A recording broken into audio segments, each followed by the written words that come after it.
Now I'm live. I'm live now, right? Live. Broadcast information.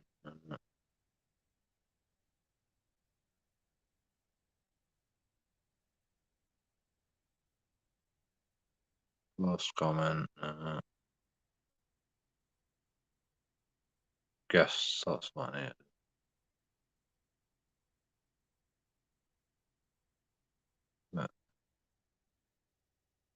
Guests. Invite guest.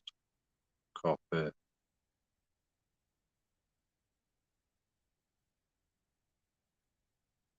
Um,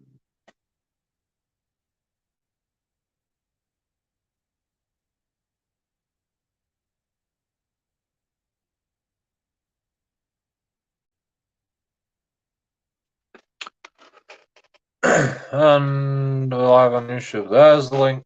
There's the link.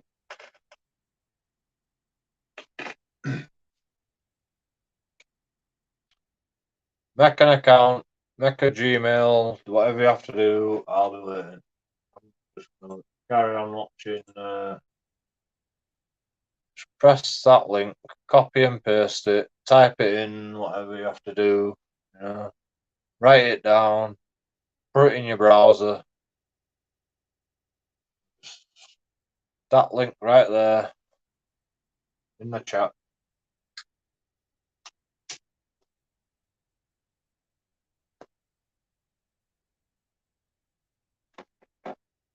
That's all.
I'll be back. Let's see how long it takes it to figure out. If we can have it.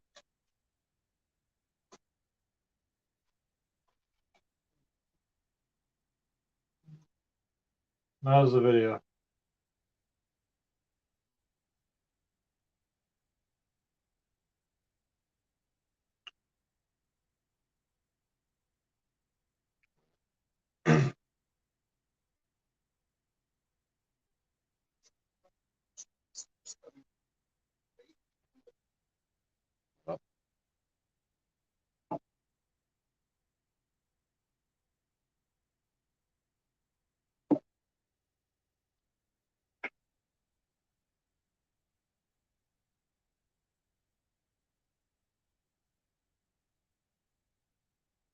And anybody else that wants to come in, there's the link.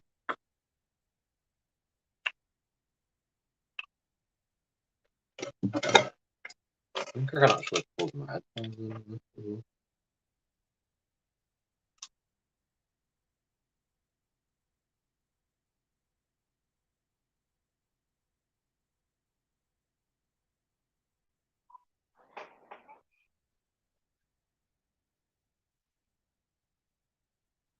Which might actually be better for chat.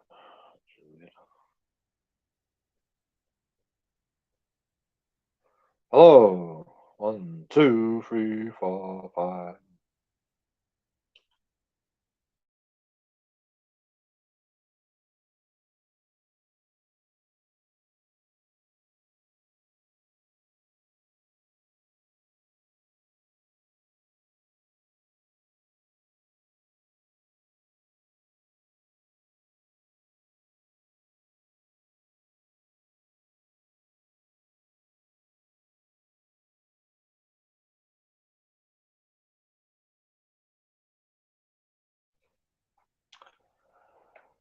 I'm back. Must have pressed the wrong button apparently. Again, I always fucking adverts. Jesus Christ, Jordan Peterson gets all the adverts. Anyway, let's carry on. The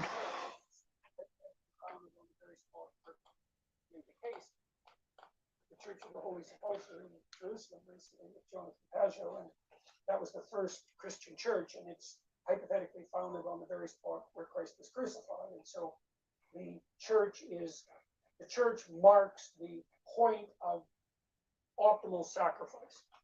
And so then the church becomes the center of the community. So the center of the church is the point of self-sacrifice.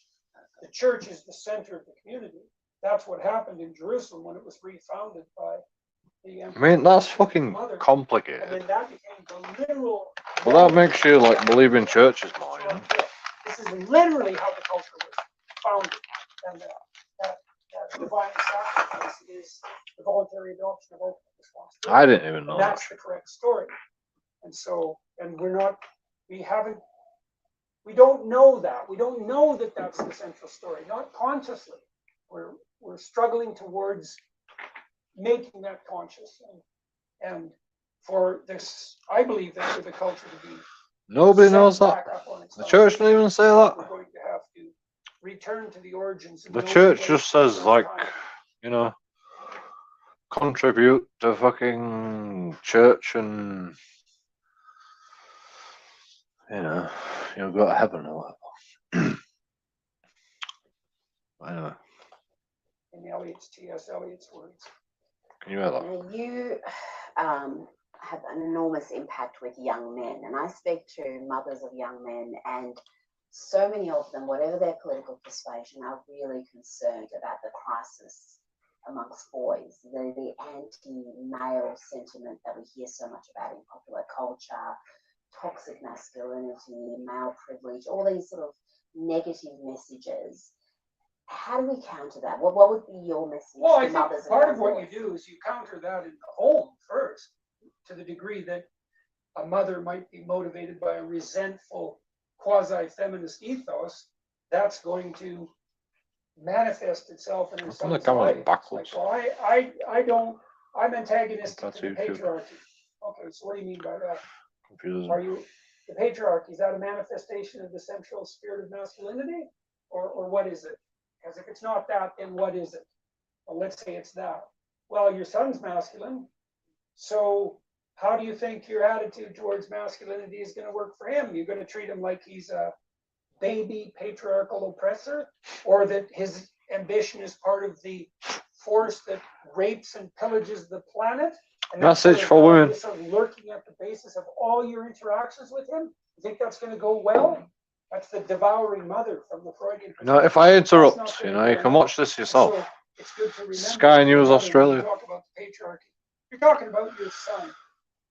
1,960,360 views. Yes, I remember all the numbers. What happened? Messaging about toxic masculinity, male privilege. I just wonder, what impact does that have on young men growing up? Oh, we know what impact it has on them. They just drop out. Why wouldn't they? Because, so imagine they're actually ethical, their boys are ethical in their fundamental orientation. So then they hear that their desire to engage in rough and tumble play, their desire to...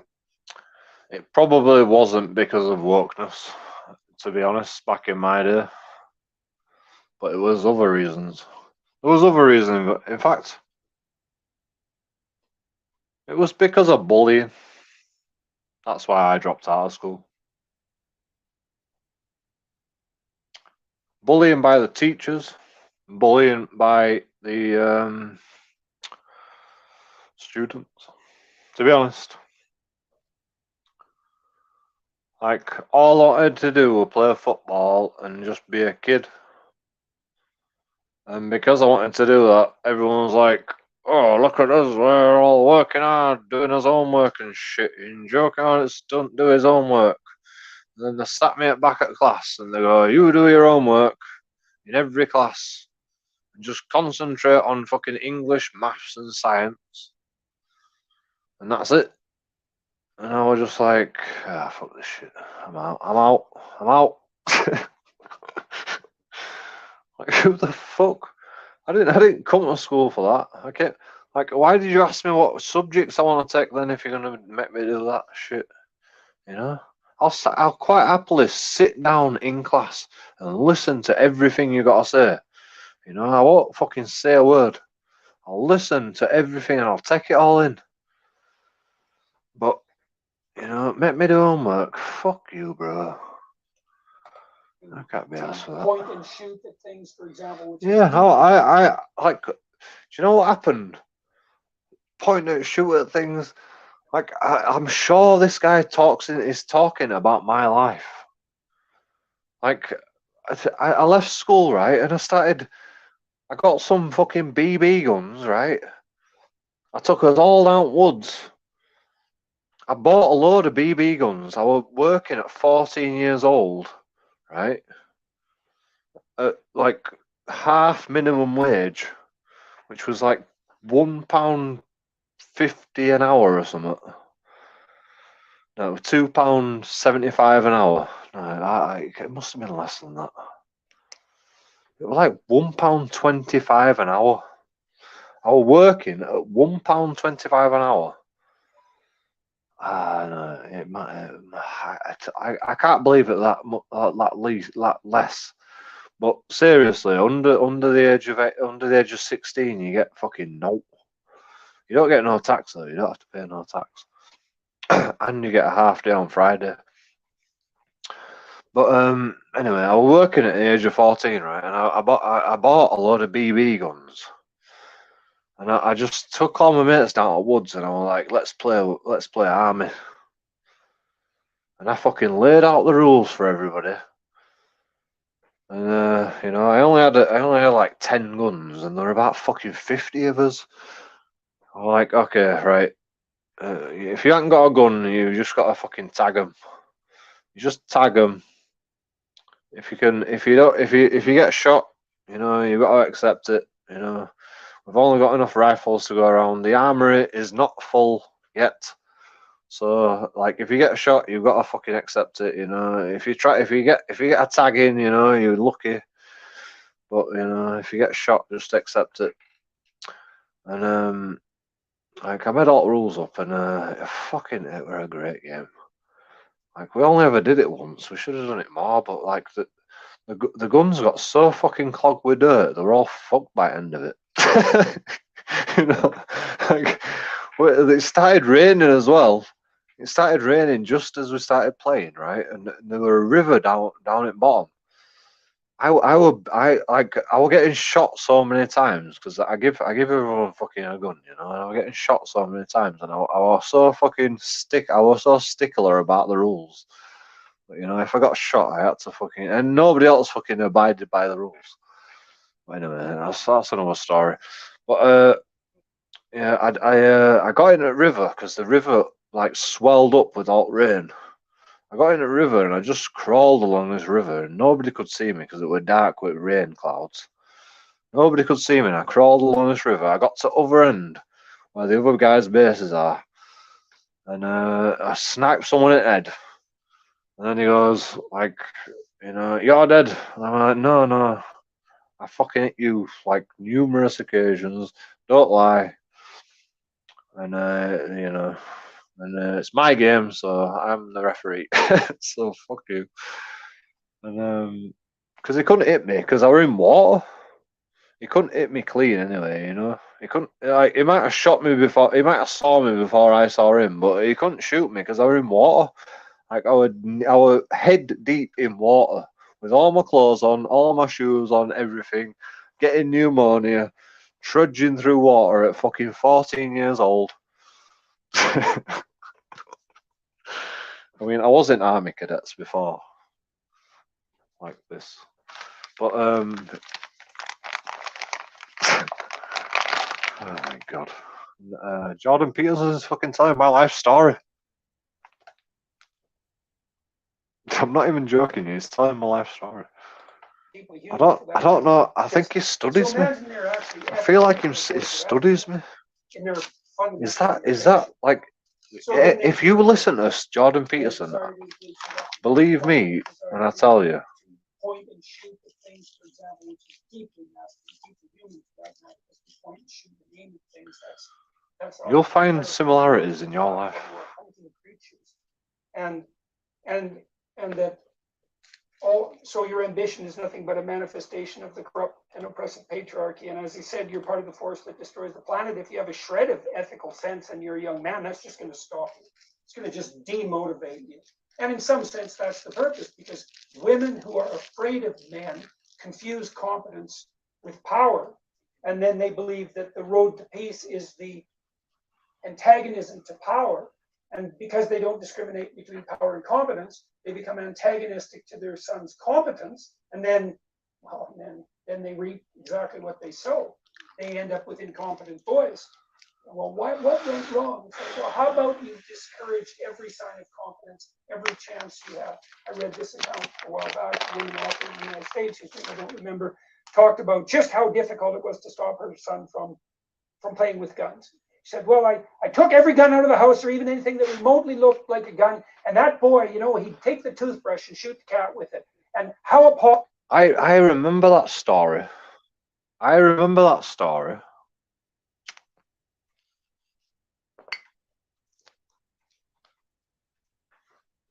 It were in the news or something.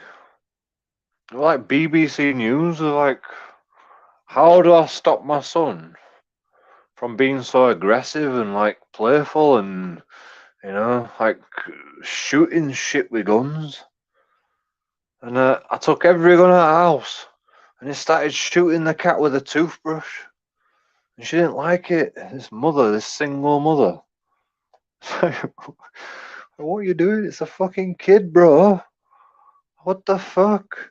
Like there was this woman in the street. I remember this other story as well. Like this kid's like fucking using this AK-47 like pretend gun. Everyone like people are like fainting on the floor, like pretending to die and shit. And this woman comes on and goes, you shouldn't teach your kid shit like that. It's a fucking kid, bro. She went, it's a kid, or her dad. It's like, it's a kid. What's up with you? She says, it's just being a kid. What's wrong with you?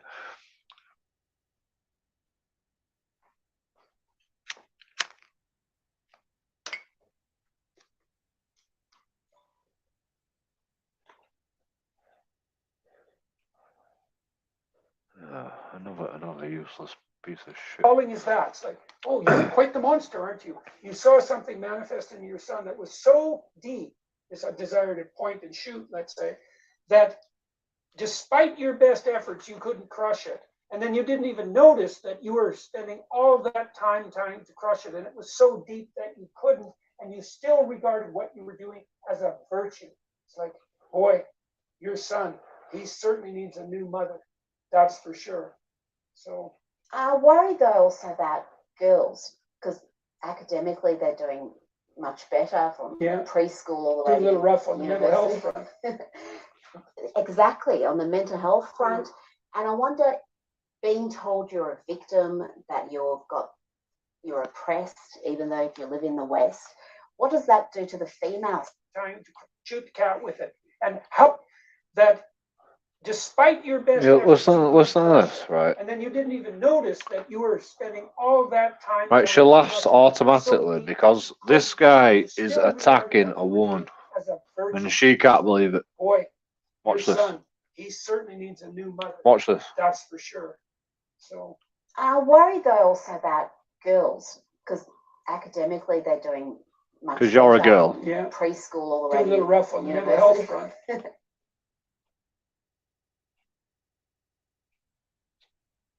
That's involuntary laughter.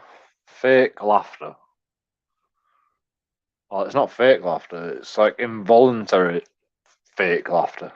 Which, well, that's in my opinion, like Like, she couldn't actually help, and then she went, "Oh shit, I'm a woman. That's gonna make me look bad." And then she like, Exactly. and she fucking ate her own words there. She ate her own words because she fucking realised he's right. She didn't like it, but then she realised she's right, and she like, I'll give her credit for that. Exactly. She didn't like it. That's why she did the involuntary laughter. But then once she understood what he's saying, she fucking went, "Yeah, all right, you're mental right." health front. And I wonder, being told you're a victim, that you're oppressed, even though if you live in the West, You almost were a victim of brainwash to be a victim. Right there, woman. This is a fucking great interview. Like, I'm like, I'm like, I don't even know how to. what does that do to the female psyche of a young woman growing up? Oh, thinking that it definitely increases the degree to which young women are anxious and depressed. It makes them self-conscious. And we know the more you think about yourself, the more unhappy you are. And it's such a striking phenomenon that if you look at this statistically, there's almost no difference between self-conscious thoughts, so thoughts that involve let's say, and suffering from the ravages of negative emotion, like emotion and depression. And so this obsessive self-centeredness, narrow self-centeredness,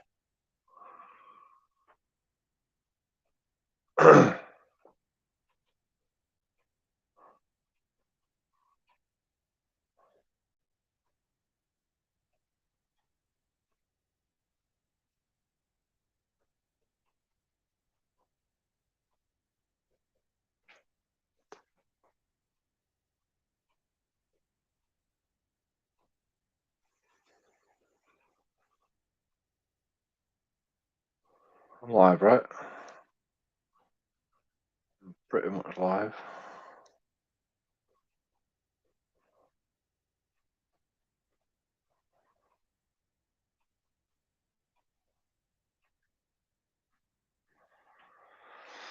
Am I live? Where am I going? Where have I gone? Am I live? I'm pretty sure I'm live.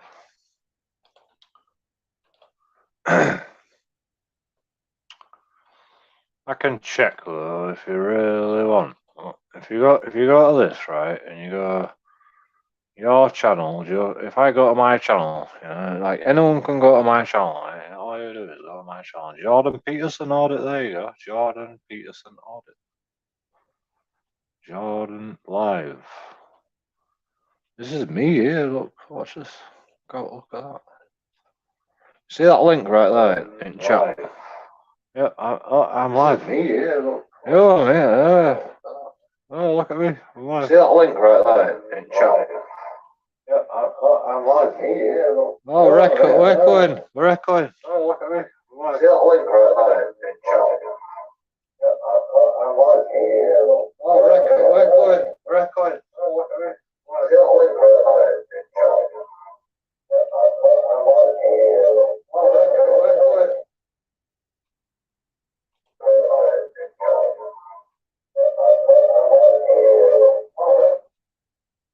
Wait for it, wait for it, wait for it, wait for it, wait for it. Didn't wait long enough. Wait for it. Echo! Didn't wait long enough. Wait for it. Echo! Didn't wait long enough. Wait for it. Echo! Didn't wait long enough. Wait for it. Echo! Oh, echo. So if you click that link there, streamyards.com T9DK4M39 whatever, you can get into the chat. You can get into live stream with joking audits. It's amazing. You gotta sign up and shit, you know, but like, it's not that difficult. You still haven't pressed the like button. None of you. Get out, all of you. Go on, out you go. I'm busy. You know, you haven't even pressed the like button. You're useless. Oh, thank you. You pressed the like button. Was that me that pressed the like button? No, no, somebody else pressed the like button. Thank you. Where are you, brother? Freaking hell. Just go on my YouTube channel. I'm here. Live stream. Boom. There's the link. Streamyards.com. T9DK4M9. Just click that. Copy and paste it. Put it in your browser. Write it down. Whatever you need to do. You know. If you're on phone, you have to write it down. Type it in your browser. I mean, you can probably copy and paste it from here, right? Like, I'm on the phone. No, you can't copy and paste. I don't know if you can copy and paste it. But just, just figure it out. Do I have to do everything? Jesus Christ. I'm busy. I'm busy bumblebee. I've always got, like, people don't realize this, but, like, people think I live stream just for views or, like, monetization or something, but I've always got something to say. I've always got something that I'm doing that I think's interesting, like playing my game. You know, I like watching people play a game. You know, I'd like to live stream in better quality computer games, but I can't. So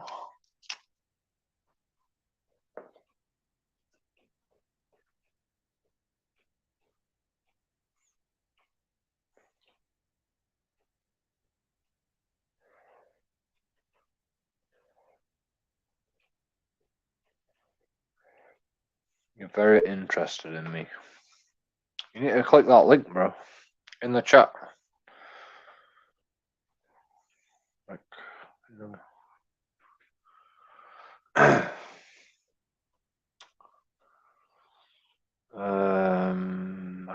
I can't actually copy and paste it for you. I wish I could copy and paste it for you in the comments, but for some reason I can't do it from StreamYards. It's weird.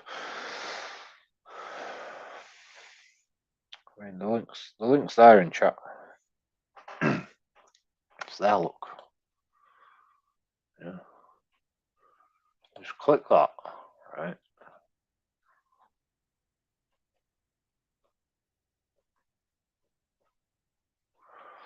And then you gotta like make an account. Probably, I don't know. I don't know how it works. Figure it out.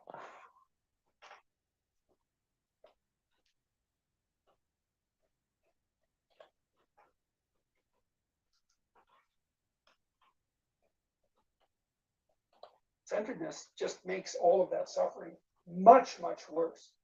So clearly, that's clearly the case. And a victim is someone to whom things constantly happen involuntarily. And if you construe yourself as a victim rather than as an actor, let's say, then as an actor of your own destiny, then you put yourself. If you construe yourself as a victim, I mean, I construe myself as a victim all the time. I've started to do it less so nowadays because of this guy. It's taught me a lot, man. You know, I still do it, but that's because I hate police. Like, my hatred towards police, it's never ending. It's never relenting. And it fuels me to do what I do. And I think that's a good thing. You know? So I carry on doing it. And Jordan Peterson says you shouldn't do that, you know, because that's construing yourself as a victim. But I am actually a victim. of it. You know, I am actually a victim of it. You know, I'm not going to pretend not to be angry about it. What I've come to terms with is that I am angry about it, but I'm not going to smash someone's face in for it. You know, I'm not gonna fight about it. I'm just gonna do constructive things, in my opinion, to deal with it. In a situation where you're constantly under what your body responds to as stress. So that's clearly no good. And then I think there's another factor that's. So yeah, he's right. Like I'm constantly under the weather because of stress, because I think I'm a victim and because I'm angry all the time. But I've been angry for so long that I'm used to the stress, or I'm content with the stress. Like I've come to the realization that the stress is actually what gets me through life, rather than Jordan Peterson. Like it's never as cut and dry. Like psychologists, there's always many facets to psychology that you can't understand. Like this guy is talking on many occasions, the stress can fucking cause you to commit suicide and fucking do crazy shit. But like sometimes, just like sometimes, if you're a psychopath, you don't fucking be a serial killer. Sometimes you can use the stress as a benefit, and that's what I think I'm doing right now. I don't know if I'm right, you know. I'm not a fucking doctor, but that's the way I've learned to deal with it. Many other factors that are confusing young women. Confusion on the sexual front, the idea that if you're properly liberated, then the entire gamut of sexual freedom opens itself up to you, and that's how life should work. It's just that's just not true at all. At all. It's especially not true for women. I mean, I've been toying with the idea, and I think this might be right, that it's the capacity to say no that gives young women status. That's actually the base. So imagine that young women are competing for. It's the status to say no that gives women status. Young men of status. So then the question is, and maybe they're at a disadvantage because they want higher status males, right? So that puts them at a perennial disadvantage, and there's some truth in that. So then what do the women have as a buttress against that status differential? And I would say all they have is the ability to say no, because when you say no as a young woman to a desirable young man, you're saying, I have something to offer you that won't just be given away, despite the fact that you're of high status. And so you blow that apart in the name of sexual freedom. I think you deprive young women of you deprive them of all their status. It's not like the young men don't know that. They know that perfectly well. They respect young women who say no. They might complain and cavil and carp about it, but when push comes to shove, and the data on this are quite clear. Well, it seems a lot of the women's liberation movement of late, the sexual liberation and that you spoke about, it seems to advantage men far more than women. No, it doesn't. Well, because they get the sex without the responsibility. Yeah, but it doesn't disadvantage men. It disadvantages a very small proportion of hyper successful and increasingly predatory men. Because it disadvantages most men, because what happens is that when the sexual constraints are lifted off women, they all migrate to a very small. The thing is, when you're hyper successful and you're a predatory male, the women flock to you. That's what he's saying right there. When you're hyper successful, you've got a Ferrari, and you're a predatory male, so you sleep with like numerous women. The women are obviously flocking to you because you're sleeping with a load of women because you've got a Ferrari and you're hyper successful, and then there's no fucking there's none left for the rest of it. The rest of society. Percentage of men, 5% maybe, and then those men have an almost unlimited field of sexual access, and so you could say that's a benefit to them, but it's not, because it trains them to be manipulative, Machiavellian, instrumental psychopaths, because all they're doing is pursuing a string of pleasure-based, hedonistic, short-term relationships. That's bad training if you want to be a reciprocal human being, and if you want to learn how to participate in a real relationship. Like, some of these men will settle down eventually, but the women, they become obsolete. They become obsolete after this. You know, after sleeping with all these fucking high-powered men, and then these high-powered men settle down with one woman. These women become obsolete. Then they're cougars by this point. Like, you know, they're untouchable. Like, they're just fucking, you know, they've shagged too many men. They're a disgrace to men. Men don't want that. Men want a nice, young, fertile woman that's a virgin. Whether you like it or not, you know. That's what men want. Women want high value men with a Ferrari, good job, that sleeps with all the women. You know. And then the women become obsolete and go like, "What's the problem?" And the men just go, "What's the problem?" You know. I mean, I know I'm not high value. I know I'm fucking bottom of the food chain. But like, where's all women gone?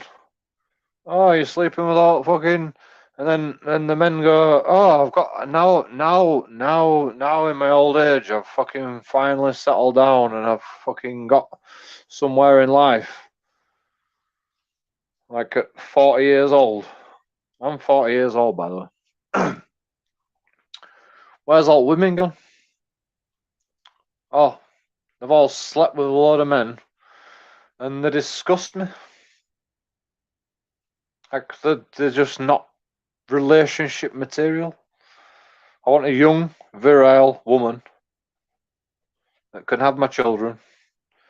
Like, most women don't want to have children, you know. They've had loads of children to all these fucking high value men, and the high value men have left them for a fucking better model. And then the women go, "Oh, I'm so hard done to. I'm a victim."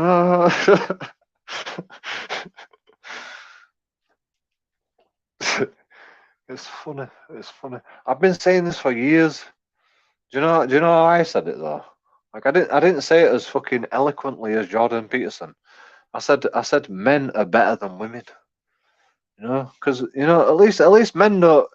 At least when men sleep around, you know, it's not their fault, because we can sleep around, because we've got all these women flocking at us. You know, like, one woman comes to us and you go, "Oh, yeah, I want to sleep with you," and then you sleep with me, and then fucking you have my babies, and then and then you go, "Oh, I've divorced you, right? All right, see you later." And then you go to fucking next woman, and you're like, "Oh yeah, I'll sleep with you," and you have the babies, she has the babies, and you know, "Oh, I want to divorce you."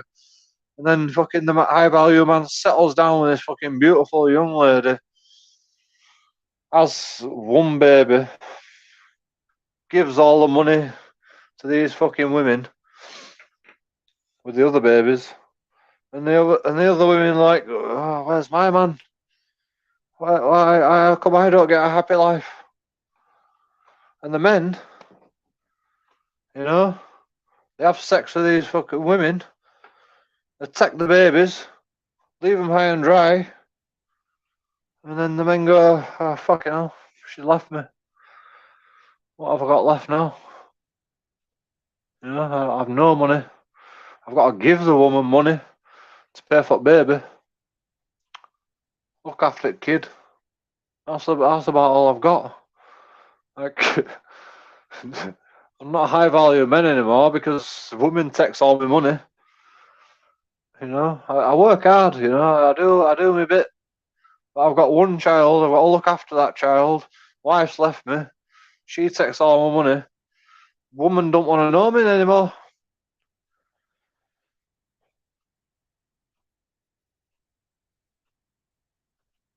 I feel sorry for men, man. Fuck women. You know, women are shit.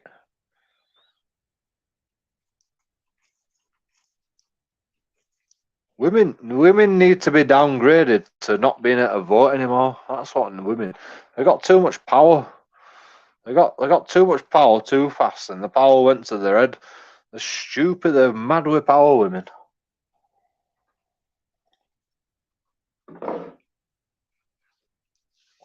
Men have had years to fucking understand the power that we have, and we're still more powerful than women. We're stronger than women. We do more in society than women. We do. I mean, we don't do more in society.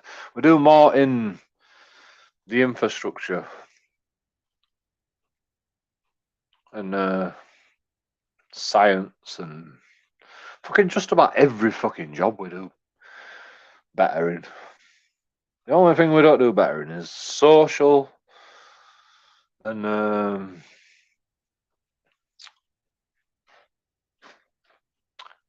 nursing. Relationship.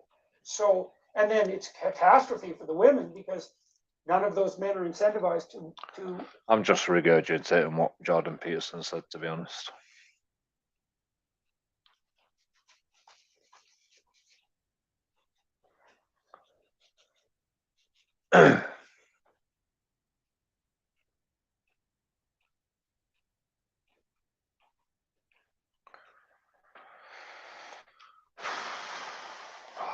Form anything that approximates a long-term relationship, and then the rest of the men are left with nothing. Yeah, so that's disastrous for society. Disastrous, yeah, it's disastrous. These trends we're seeing. The rest of the men are left with nothing. It's crazy. It was very interesting in the midterms to see some polling showing that unmarried women are becoming a significant voting bloc for the Democrats. Something like 2 in 3 vote Democrat. Now, why do you think that is? Why is it that married men and married women are gravitating towards the Republicans and unmarried women, according to these exit polls, are opting for the Democrats? Well, why it's unmarried women is harder to parse out. Why it's women is relatively easy to understand. Why are unmarried men? Wait a minute, let me wrap my head around this. I think she's being a bit sexist here with this question. Voting bloc for the Democrats. That's disastrous for society. Disastrous, yeah, it's disastrous. These trends we're seeing, it was very interesting in the midterms to see some polling showing that unmarried women are becoming a significant voting bloc for the Democrats. Something like 2 in 3 vote Democrat. Now, why do you think that is? Why is it that married men and married women? Married men, all right. Married men and married women, okay. Are gravitating towards the Republicans and unmarried women. And unmarried women. So it's just about the women. Oh yeah, because that's what the poll said. Okay, I get you. According to these exit polls, are opting for the Democrats. Well, why it's unmarried women is harder to parse out. Why it's women is relatively easy to understand. I looked technically with one of my students at what predicted politically correct belief, and one of the big predictors was feminine temperament, but over and above feminine temperament. This is the most replayed bit. So there is a tilt towards the left that seems to characterize femininity. You might ask yourself, why? So let's imagine for a moment. Let's go back, right? Let's go back. This is serious. I'm gonna let this play out. I'm gonna let this play out all the way through without talking. This one's important. This one. This one actually gets my These trends we're seeing. It was very interesting in the midterms to see some polling showing that unmarried women are becoming a significant voting bloc for the Democrats. Something like 2 in 3 vote Democrat. Now, why do you think that is? Why is it that married men and married women are gravitating towards the Republicans and unmarried women, according to these exit polls, are opting for the Democrats? Well, why it's unmarried women is hard to parse out. Why it's women is relatively easy to understand. I looked technically with one of my students at what predicted politically correct belief, and one of the big predictors was feminine temperament, but over and above feminine temperament was being female. So there is a tilt towards the left that seems to characterize femininity. You might ask yourself, why? So let's imagine for a moment one source of the intrinsically female ethos. All right, so women have to be infant-centered. In fact, I think women's nervous systems are optimized for the mother-infant dyad and not for individual women. So women are more sensitive to negative emotion. Now, there's a bunch of reasons for that. Women are more vulnerable sexually and physically.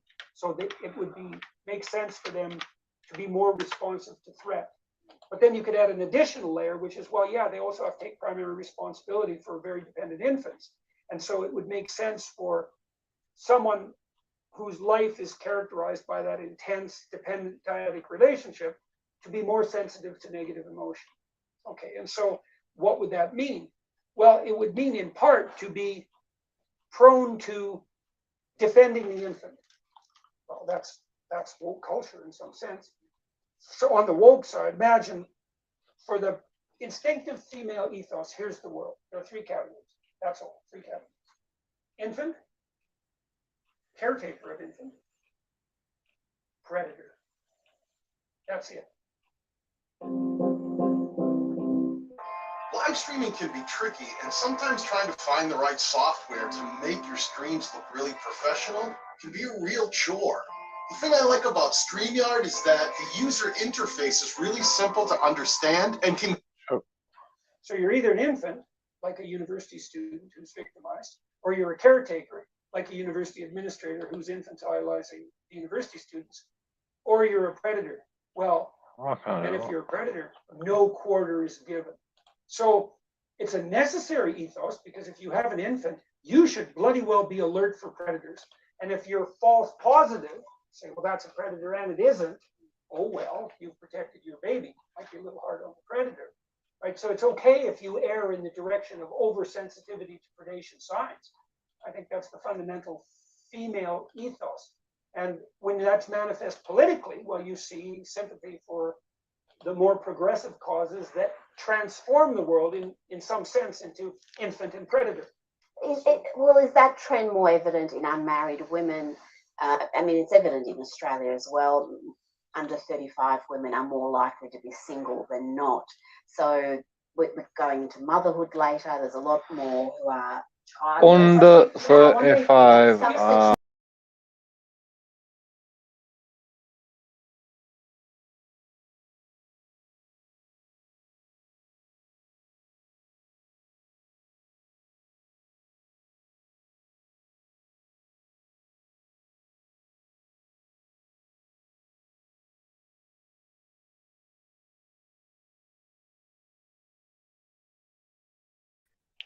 Under 35 are less likely.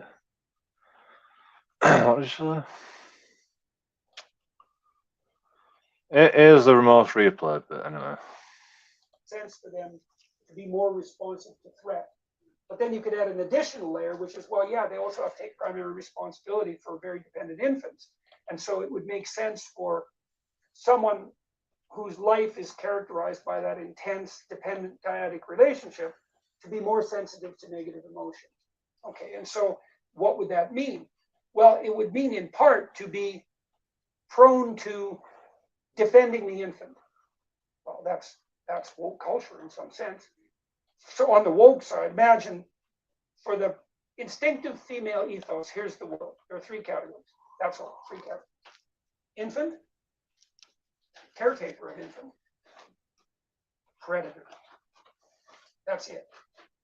So you're either an infant, like a university student who's victimized, or you're a caretaker, like a university administrator who's infantilizing the university students, or you're a predator. Well, and if you're a predator, no quarter is given. So it's a necessary ethos, because if you have an infant, you should bloody well be alert for predators. And if you're false positive, say, well, that's a predator and it isn't, oh, well, you've protected your baby. Might be a little hard on the predator, right? So it's okay if you err in the direction of oversensitivity to predation signs. I think that's the fundamental female ethos. And when that's manifest politically, well, you see sympathy for the more progressive causes that transform the world in some sense into infant and predator. Well, is that trend more evident in unmarried women? I mean, it's evident in Australia as well. Under 35 women are more likely to be single than not. So we're going into motherhood later. There's a lot more who are childless. Well, I think, and I wonder if that's substituting one for the other. It is substituting, I think. I think what happens to most women when they have an infant is they start understanding that, oh, that's an infant.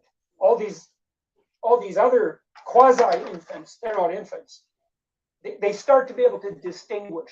And we have to ask ourselves seriously with that instinct towards bonding and protection. If it isn't given its target, come on panel, you little bitch.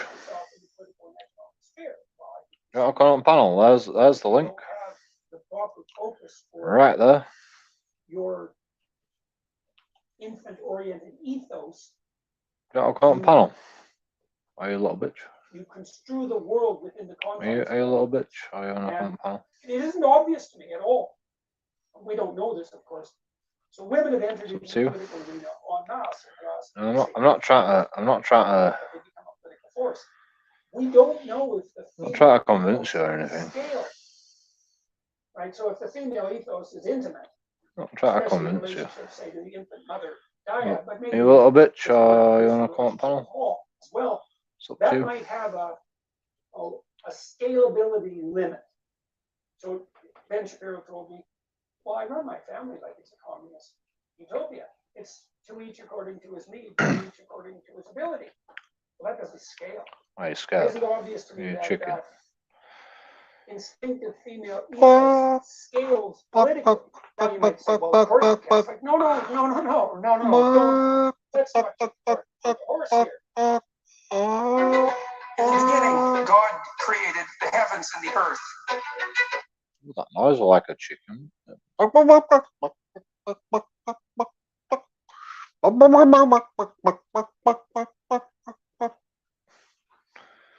you scared to show your face? Mark Buckley, if that is your real name.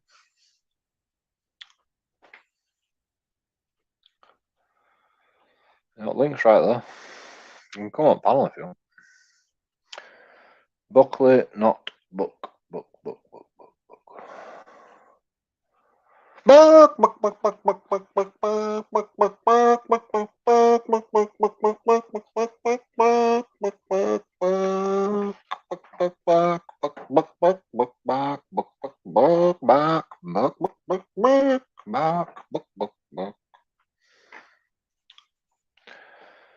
Steve Jobs.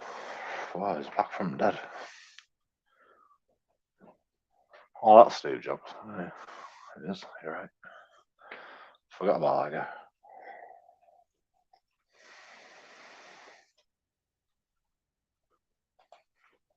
No, it's not Steve Jobs. This is Jordan Peterson. Social organization. Well, that doesn't scale. We're doing an audit of Jordan Peterson. Instinctive female ethos scales politically. How are you, boss? Say, well, of course it can. It's like, no. Let's not get the cart before the horse here. Guy came to my YouTube channel. Are the only creature. Guy came to my YouTube channel and goes, "Yo, how do I get on fucking chat?" Right, so what you wanna come on chat? You wanna come on live stream? So I set up StreamYards. And he goes, "I don't know how to do it." And I'm like, "Oh, what the fuck? Why are you asking me? Why are you wasting my time? I told you not to waste my time. What are you doing?" What the fuck? Like, it's not that difficult. The link's right there. Yeah, just fucking do it. who can scale their social organizations the way we manage it. And that scaling is a consequence of the manner in which men interact with one another. That's the whole. You're right. We don't know this, of course. If you got a wife, right, I recommend going to this live stream, right? Sky News Australia. What's it called? Fucking COVID. Why am I seeing this ad? Fuck you. And then it just like quits out. Alright, fine. Fine. Fine. Fucking, I hate COVID bullshit. I hate it, man. Like, I got COVID. I'm fucking ill. I'm iller now. Well, actually, I was pretty ill with COVID. When I got COVID, I got ill. But like, you know, I feel iller now than ever. And it's not because of COVID. It's probably some sort of new bug that they've brought out. It's coming back. Yeah, probably. But you know, I survived it last time. I'll be all right. Cheers, everyone. Happy New Year's Eve. No, it's New Year's Eve. It's New Year's Eve. Happy New Year's Eve, everyone. Happy New Year's Eve. Fucking hell, I need to get some sleep. This review video is taking a long time. Jesus.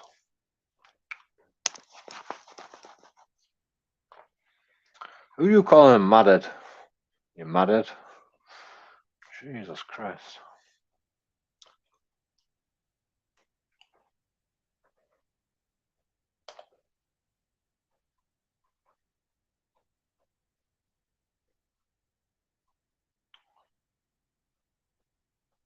Yeah, listen to this. Paul Joseph Watson. Everybody helps your YouTube videos get seen. Sure wish I could also help me Listen find my to TV this remote. shit. Where is it?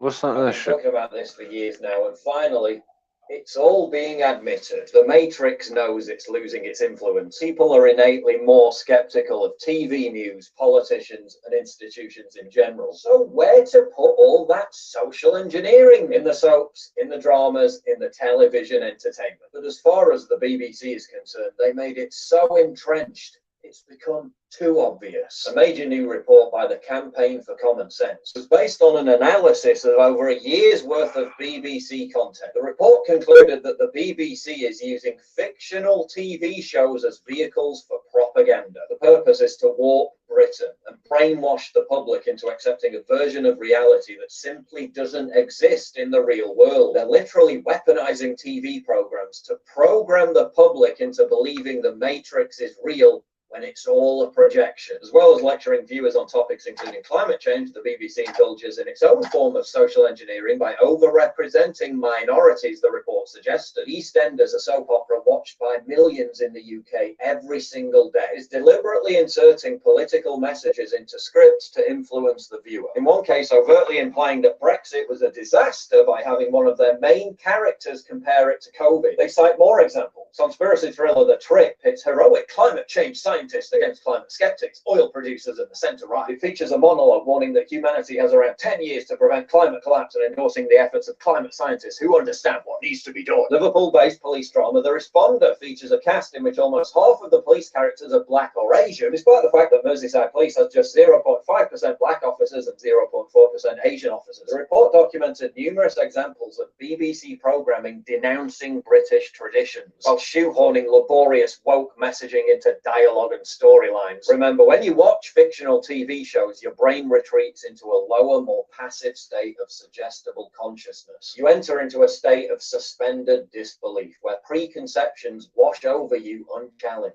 It's very subversive, it's very manipulative, but it's now becoming so commonplace that more and more people just can't help noticing. Day after day, it's a drip drip, said John Whittingdale, the former culture secretary, and in some ways it's more insidious than the effect that biased news coverage would have, because it's never questioned, people just accept it. And that is precisely the goal. But there's a big white pill here, and that's that this all shows how increasingly desperate they've become. Desperate little buggers. Brainwashing 2.0. That's the real war. Brainwashing. I've been saying it for years, man. I've been saying it for years.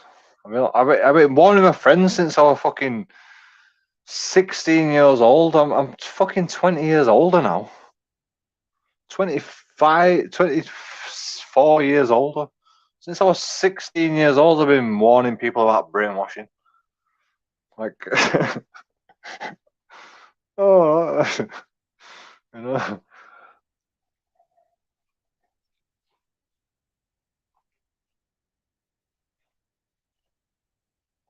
What has happened? What happened? Like, my mum and dad used to be like, my mum and dad are still like, just accept. Well, my dad's not anymore. I mean, my dad was like that when we were growing up, because we were kids, and he liked to shield us from the fucking truth, like shield us from the outside world while we're kids. Let us grow up naturally. Let's shield you from the fucking truth. And then one day, my dad asked me a question, and I always wondered what that question were about. And he said, "Do you want to believe in God, or do you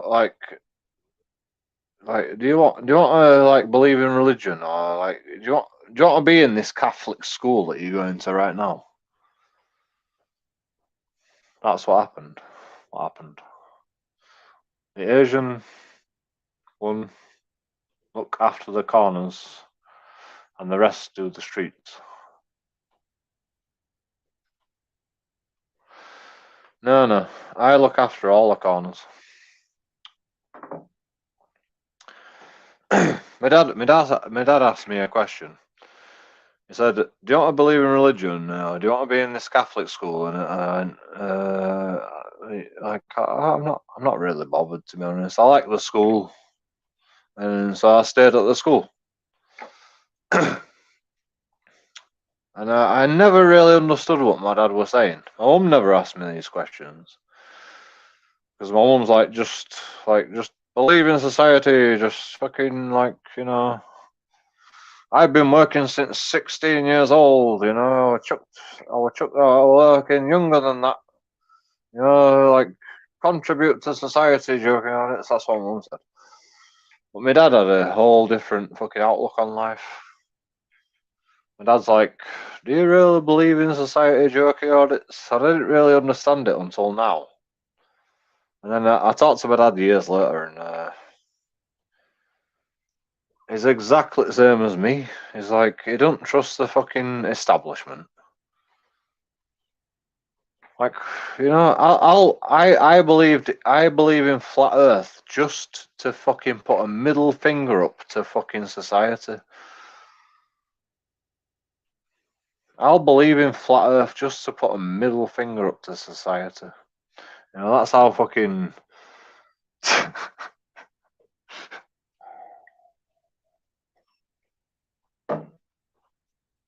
Just to make people question things, mainly. Why can't we just believe in fucking flat Earth? Why can't I believe in flat Earth? I believe the world's flat, by the way. I believe the world's flat. You heard it here first. I believe the world's flat. I'll tell you why. Because I'm dumb, and I don't know better, and the scientists haven't proved it to me.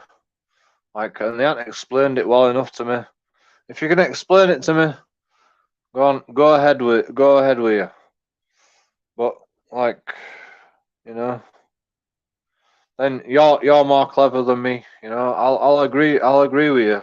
You're more clever than me. If you can explain how the Earth is not flat, then I'll believe you. But what I see is the world's flat.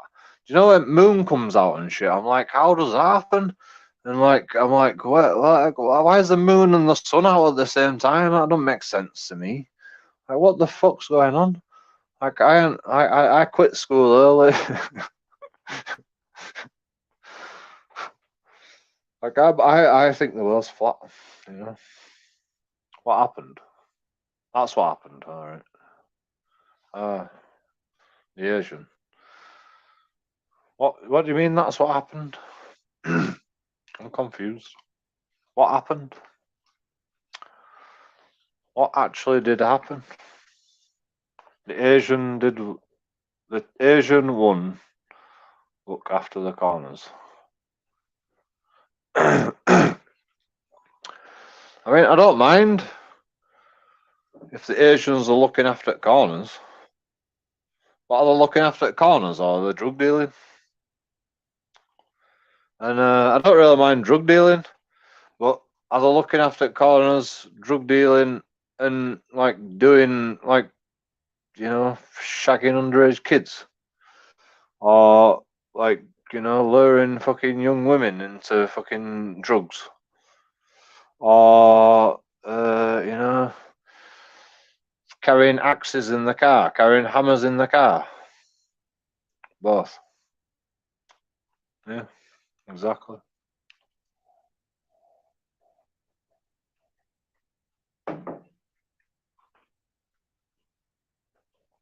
I don't mind drug dealers, and I understand that drug dealers have a lot of stock to look after, so I can understand them be quite aggressive.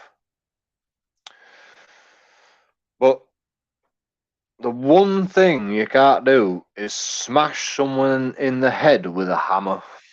I'm sorry, but that's not happening on my watch. Because if you start doing that, then I need a gun.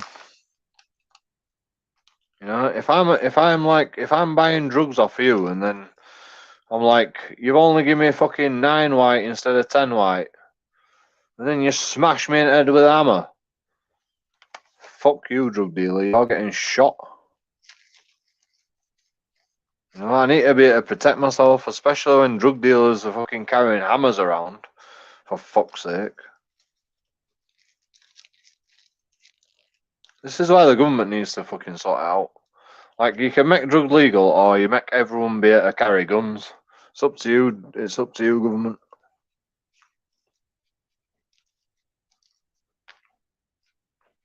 Like, I won't even be allowed a gun because I got a fucking criminal record. But, everyone else has a gun. So maybe, if I get fucking smashed in the head with an hammer, somebody might fucking shoot the drug dealer, and I'll be happy with that. As long as the drug dealer is aggressive and wants to fucking kill people, that's innocent, that just wants some drugs. Like, I'll be happy with me dying and them dying. This is why I'm joking audits, man. I'm not scared of dying. Well, I am scared of dying. I don't want to die. But, like, I think the cause is more important than dying. I think my cause is more important than dying. I can't even explain it. I feel like I've been sent from God. I think I can't even say what I think.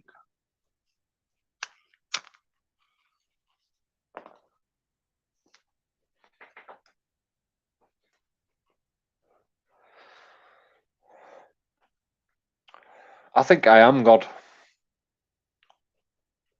I think I am God.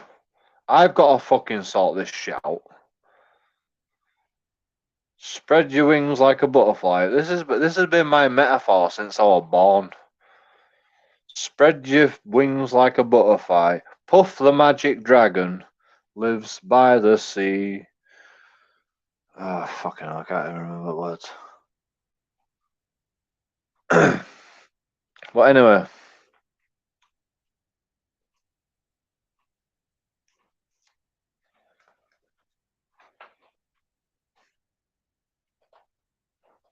Do you know why I forgot the words?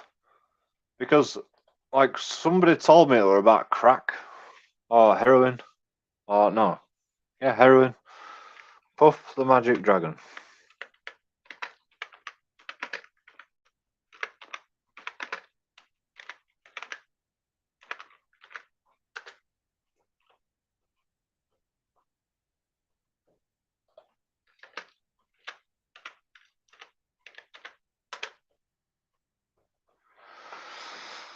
Puff the Magic Dragon. Wait a minute, let me get the right key. Puff, puff, puff, the magic dragon lives by the sea and frolicked in the autumn mist in a land called Lily. Little Jackie Paper loved that rascal Puff and brought him strings and sealing wax and all the other fancy stuff. Oh, Puff the magic dragon lived by the sea and frolicked in the autumn mist in a land called Honolulu. Puff the magic dragon lived by the sea and frolicked in the autumn mist in a land called Honolulu. Together they would travel on a boat with billowed sail. Jackie kept a lookout perched on Puff's gigantic tail. Noble kings and princes would bow whenever they came. Pirate ships would lower their flags when Puff roared out his name. Oh, Puff the magic dragon lived by the sea and frolicked in the autumn leaves in a land called Honolulu. Oh, Puff the magic dragon, he lived by the sea and frolicked in the autumn mist in a land called Honolulu. Dragon lives forever, but not little boys. Painted wings and giant rings make way for other toys. One grey night it happened. Jackie Paper came no more. And Puff the mighty dragon, he sees his fearless roar. Oh, his head was bent in sorrow, green scales fell like rain. Puff no longer went to play along the cherry lane. Without his lifelong friend, Puff could not even brave. So Puff, that mighty dragon, said slip into his grave. Oh, Puff the magic dragon lived by the sea and frolicked in the autumn mist in a land called Honolulu. Puff the magic dragon lived by the sea and frolicked in the autumn mist in a land called Honolulu.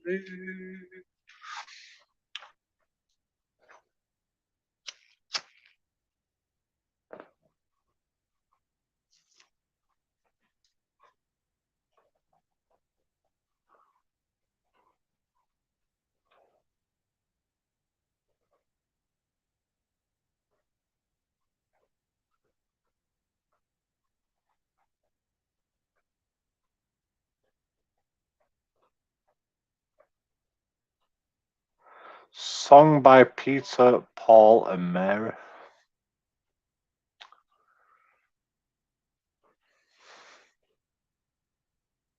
I approve. I'm sorry, but That's a great song. I don't know why. It's just a fucking great song.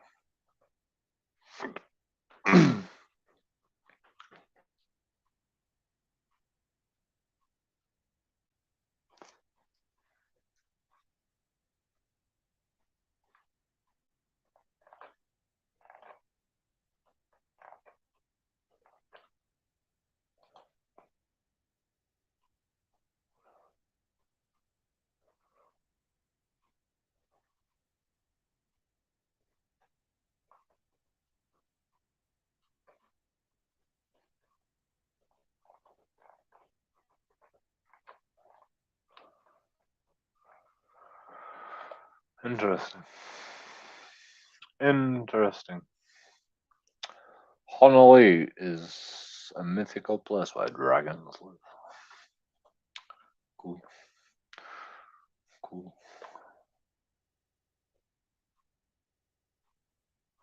Right. Where? How do I get to history library? Here we go. We're back with it. We're gonna. It was a great party. Yeah. But someone's got to do the dishes. I'm gonna finish this review video. It's the last thing I ever did. I've watched this fucking So video. women have entered into the political arena en masse in the last, say, 50 years. Well, I think we're seeing that. But the more progressive causes that transform the world in some sense into infant and predator. Is that trend more evident in unmarried women? I mean, it's evident in Australia as well. Under 35 women are more likely to be single than not. Under 35 women. I mean, over 35 women. All because they want to play the field. Dirty bitches. Dirty bitches. So we're going into motherhood later. There's a lot more who are childless. Well, I think, and I wonder if that's substituting one for the other. It is substituting, I think. I think what happens to most women when they have an infant is they start understanding that, oh, that's an infant. All these other quasi-infants, they're not infants. They start to be able to distinguish. And we have to ask ourselves seriously, with that instinct towards bonding and protection, if it isn't given its target, how does it manifest itself in the political and economic sphere? Well, I think we're seeing that. But, well, if you don't have the proper focus for your infant-oriented ethos, you construe the world within the confines of that ethos. And it isn't obvious to me at all. We don't know this, of course. So women have entered into the political arena en masse in the last, say, 50 years, something like that. They become a political force. We don't know if the female ethos scales, right? So if the female ethos is intimate, especially in relationship, say, to the infant mother dyad, but maybe with regard to personal relationship as well, that might have a scalability limit. So Ben Shapiro told me, well, I run my family like it's a communist utopia. It's to each according to his need, from each according to his ability. Well, that doesn't scale. It isn't obvious to me that Whoa. That's exactly what my dad did. My mum did. A communist. A communist. Wait a minute, what was I going to say next though? That's not scalable. Yeah, it's not scalable, you're right. It's not scalable. Because you've got to have families. Government of 12. Well, you know, that's what you're talking about. Wait a minute, you're talking about fucking what's that fucking movie called now? Holy shit. Government of 12? I mean, decentralized everything is better. Like, well, it should be centralized, but it should be centralized numerously. Oh, that's interesting.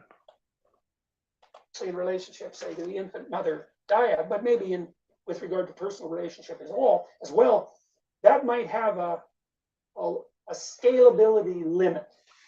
So Ben Shapiro told me, well, I run my family like it's a communist utopia. It's to each according to his need, from each according to his ability.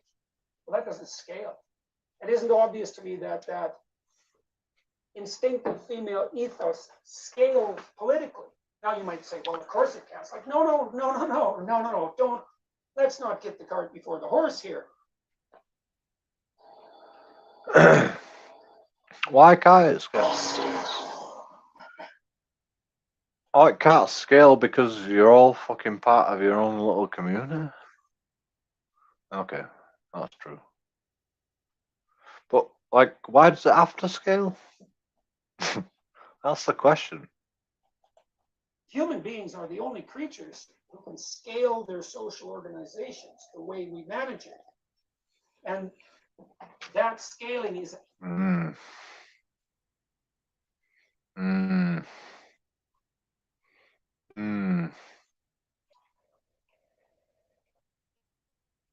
Why do we have to manage it? Wouldn't the little communist communities be scaling themselves and scaling the other communities? Did you? I don't agree with you on this one. It's a consequence of the manner in which men interact with one another. All right. Okay. That's a good point. It's unscalable because that limits the way we interact with each other. Because, like, everybody would be at war with each other. What was that fucking thing called now? Like, what was that movement called? Shit. It was some sort of utopian ideal. I used to agree with that. I mean, I never really agreed with it. I think the only way to truly progress as a society is to have a leader. But like a government of 12 or a little society of 12. I mean, everything should be monitored, though.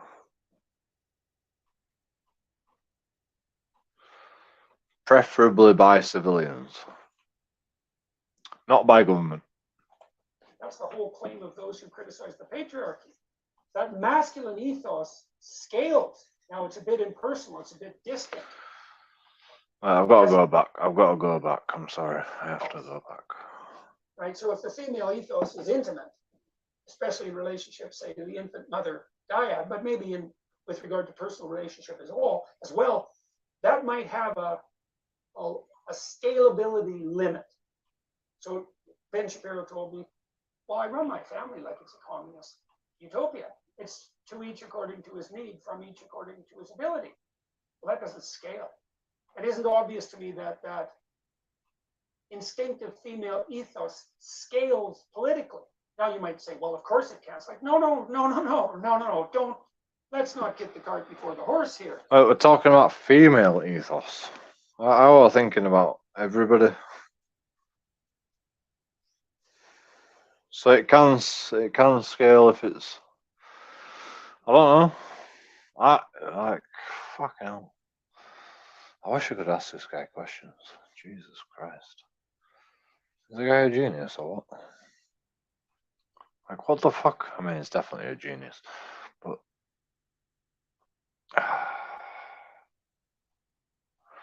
it's so advanced. I think of myself that a bit of like everything I've like seen on YouTube or like, you know, like I've been at rewind it and watch it again, and I've been like understand what they're saying. But this guy is saying something so advanced that I can't understand it. Like I literally cannot understand it without like numerous playthroughs. Don't think she understands that either. Human beings are the only creatures who can scale their social organizations the way we manage it. And that scaling it. Okay, now I get it. I get it. I get it. So you're talking about female something or other. You're talking about female fucking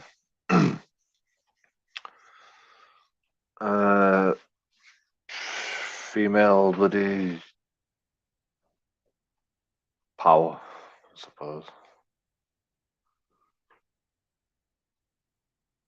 Or female like control over the family, and so you can't have it because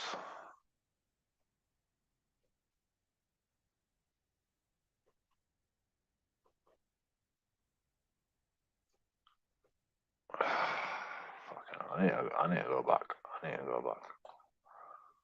These other It's too much, man. infants, they're not infants.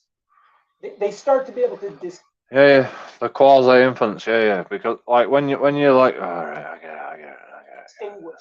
And we have to ask ourselves seriously, with that instinct towards bonding and protection, if it isn't given its target. So it's talking about biology, right? The women biology is there to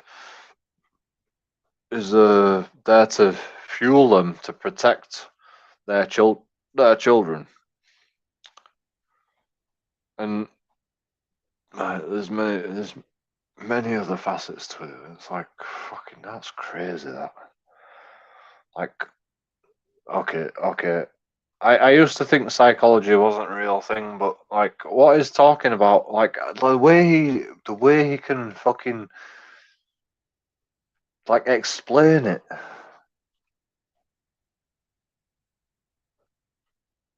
I can just about understand it at this age.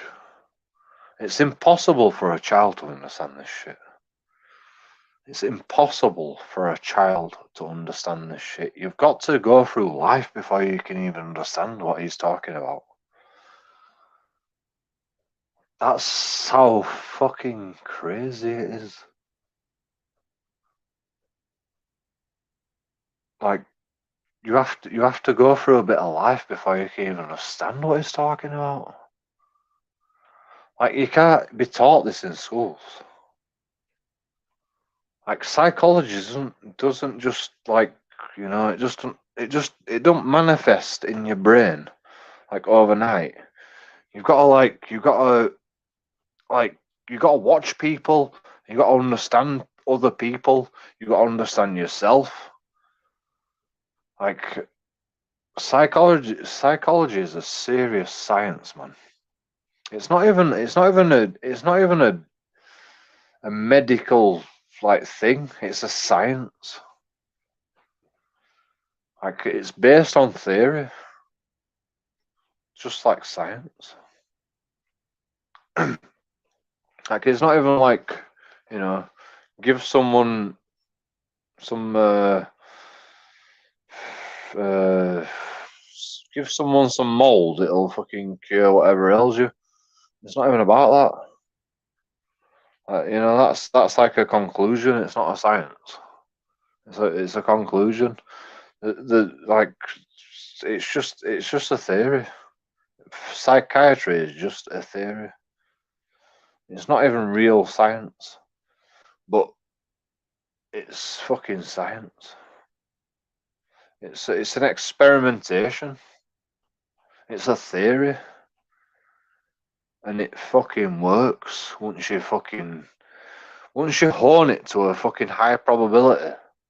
It works, just like a drug or a science. which makes me believe in vaccines more and more. But it doesn't make me believe in fucking COVID vaccine. That's for sure. I agree. Vaccines, you know, they're okay once they're tried and tested. I mean, I got my TB jab.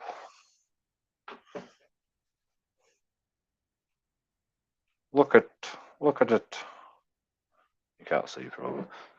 It's too dark. Why is it so dark? Is it dark? Is it just StreamYards that's dark? Whatever. Sometimes it's light. If I go like this, is it light? No. Why? Is it some light? Well, hey, it's light now. Why is it dark? I hate you. Whoever told me to do StreamYards, I hate you. There you are. Right. So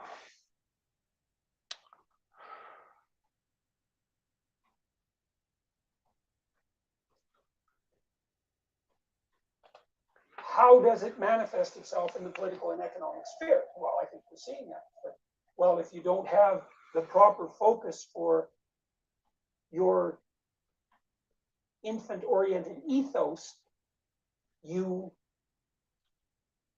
construe the world within the confines of that ethos. And it isn't obvious to me at all. We don't know this, of course. So women have entered into the political arena. I mean, you're obviously going to construe your own ethoses. Whether it's right or wrong is up to you. Like, nobody's going to tell you differently. And that may be the problem, you know. Everyone's got to look at themselves in the mirror and go, are my ethoses correct? Not morals. You know, everybody has like similar morals, you know. I don't want to kill nobody. I don't want to fucking stab nobody. I don't want to fucking hurt nobody. I don't want to get in fights because I might break my wrist, you know.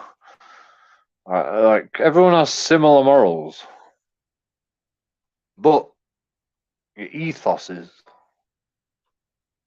like the things that like make you do the things that you do. Maybe you should start looking at them things instead of looking at about like, oh, you know, I'm a good person. I don't want to fight nobody.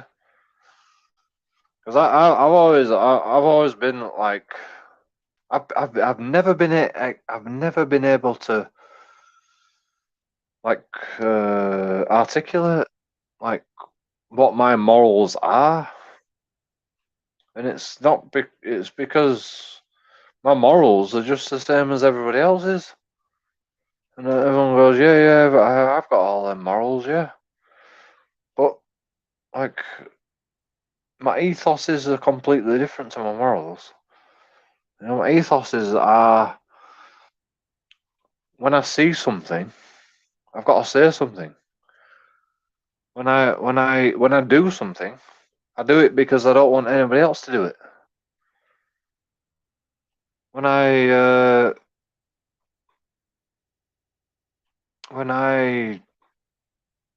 you know, because when I don't cheat, that's because I don't want my girlfriend to cheat. That's my ethoses, not my morals. You know, en masse in the last, say, 50 years, something like that. They become a political force. We don't know if the female ethos scales, right? So if the female ethos is, If the female ethos, I mean, like, we don't know if the female ethos scales because,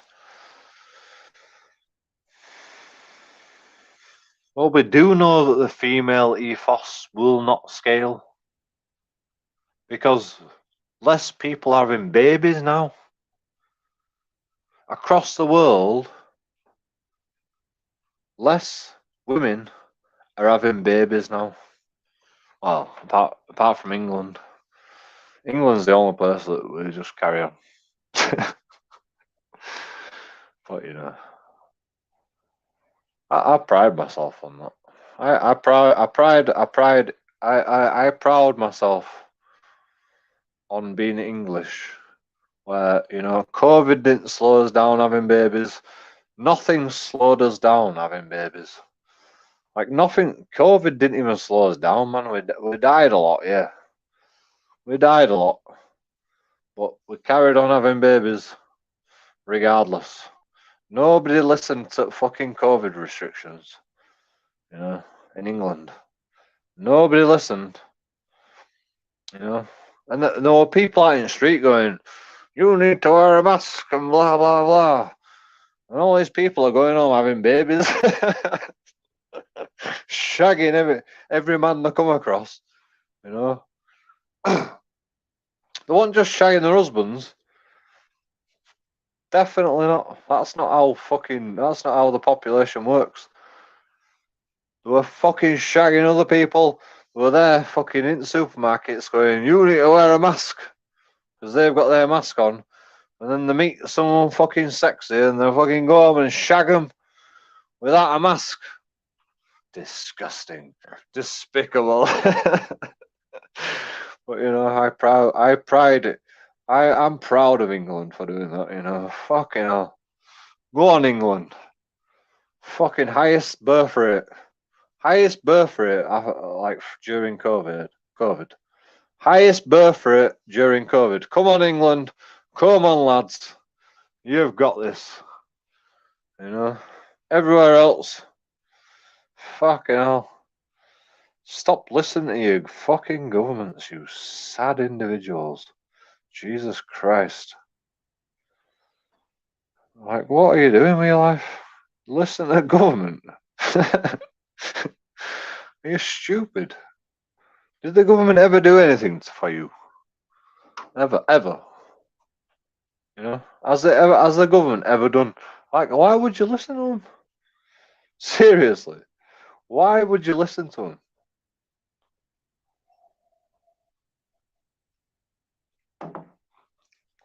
There's this guy on YouTube called Charlie Veach. If you haven't checked him out already, he's got loads of subscribers. You know, he's got millions. He don't need no more subscribers, but you know, if you just go check him out, give him a subscribe. Tell him joking Audit sent you, because he might send some fucking viewers my way. You know, he makes well more money than me off of YouTube. But Charlie Veach, right? He said during COVID, I never wore a mask. I completely disregarded the COVID restrictions not to go out. Nobody ever dared come up to me and tell me, "Get back inside. COVID restrictions, blah, blah, blah." You know, while COVID were happening, right? I just became a YouTuber. I just became a YouTuber just before COVID. Then COVID happened. And all I used to do was just play basketball and drink and, you know, be merry. I used to walk. I used to walk around the streets and go, "Yeah, I'm just exercising, police officer, don't mind me." And they used to leave me alone. But the one time something happened in front of my eyes, this guy was getting arrested in the street. It's all on my YouTube channel somewhere. This one time this guy gets arrested in the street. Look back to when COVID happened and you'll find it. I decided to record it.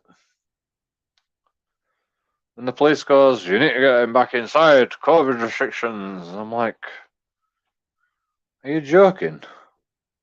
I just called backup for one of your police officers. I called 999 for backup for one of your police officers that was struggling with an individual on the floor, right?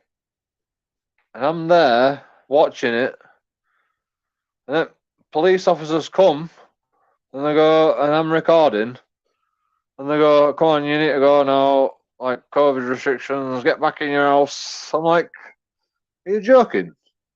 I just called 999 to help you guys out, to get backup, you know?" And I was watching this, and I was like, "Do I need to step in here? This guy's fucking, this guy's struggling a bit too much. Like, he's getting the fucking police officer in danger. Like the police officer was seriously in danger, man. This guy was struggling so much. The police officer were under this fucking fence. Like, there were a hole in the fence. This police officer were under the fence. I was like, this police officer like might get like hurt in this situation. So I called police straight away. I didn't want to get involved because, you know, it might be an overzealous police officer. You know, I've seen it too many times before. You know, it might be an overzealous police officer. It might be just a drug dealer. You know, like, there's no need to fucking like fucking. I mean, you know, drug dealers don't want to go to prison as well. But, you know, I'd rather the drug dealer get away. You know, just let the drug dealer get away. But I'd rather no one dies. If anything, you know. Like, police officers are fucking too overzealous with drug dealers, man. Like, you're just a drug dealer, man. Like, why put yourself in danger? Are you stupid? Just a drug dealer. Are you sure you want to get knifed? Are you sure you want to die to a drug dealer? I mean, no drug dealer should have knives on them. In fact, you know, every drug dealer should have knives on them and fucking guns. I can't abide by that. In fact, we should be allowed guns in England. We should be allowed guns to defend ourselves against overzealous fucking, just because we have drugs. Like, I'll tell you this one story, right? I got put in handcuffs, right? Which is an assault, right? It's an assault because this one police officer thought I was wanted. He thought I was wanted, and he thought that was reasonable suspicion to put me in handcuffs because he thought I was wanted. Because I refused to give him my details, he arrested me, put me in handcuffs, got me in cop car. My brother were like waiting for me. Got me in cop car. And then I says, "Okay, seeing as now you've arrested me, I'll give you my details." I give him my details. He goes, "Oh, you're not wanted." Yeah, told you. See you later, bro. All on my YouTube channel.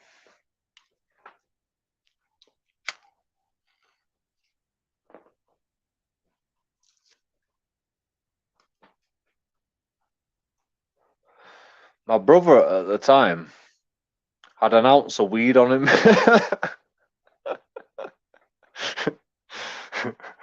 You know, I'm like, I like, because I was partying with my brother.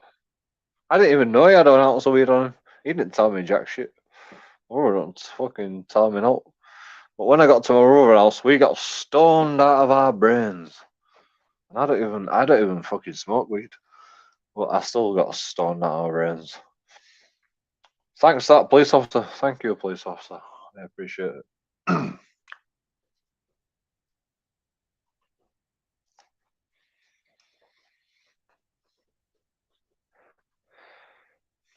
Like, you picked me out as the true criminal, whereas, you know, you forget to search my fucking twin brother.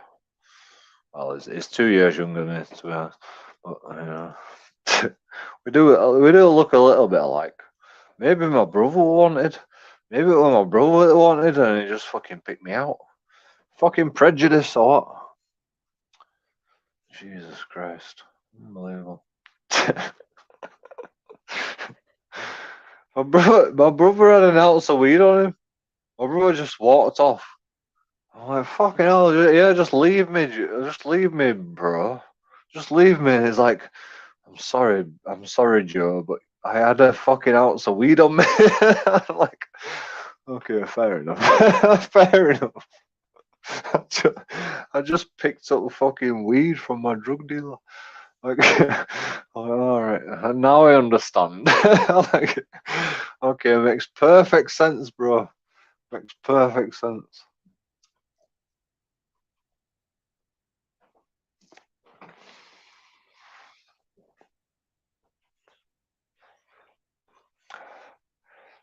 Welcome to England, everybody. If you're not from England, this is what England's like. Drugs are not allowed in England. You know, it's category C. At least I don't even know what category it is anymore. But you know, like you can get prison sentence for fucking carrying your own drugs around. You can get done for fucking dealing for carrying like a big amount.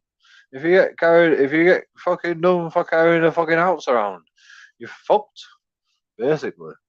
Like you go to prison, no, go directly to jail. Do not pass go. Do not.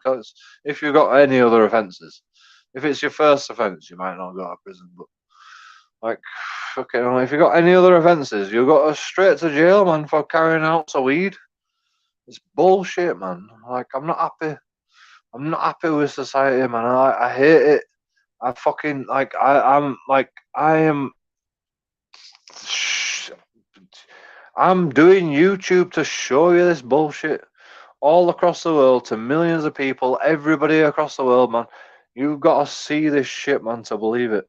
Like this society, I mean, you know, England, the West is better than most, but like this is all over the UK. There's no like maybe not Scotland and fucking Wales and Ireland, but like all the way across the UK, all the way across Britain, should I say, England, as I like to call it, because fuck everybody. If they don't want to be part of England, fuck them. If they don't, if they don't want to be part of England, then they can fucking move out for all I care. You know what we've done for what we've done for society, what we've done for Scotland, what we've done for Ireland, what we've done for Wales. Like, if you don't want to be called fucking England, like, you can fuck off. You fucking cunts. If you want to bring mosques into freaking England, fuck off. Fucking, I mean, you can have your little house if you want, but don't like. I mean, who's gonna like stop planning permission for putting a big dome in the middle of Bradford? You know, as a mosque. Who's gonna like go? I'm a racist. Look at me. I wanna stop planning permission for a big dome in the middle of fucking Bradford. Nobody.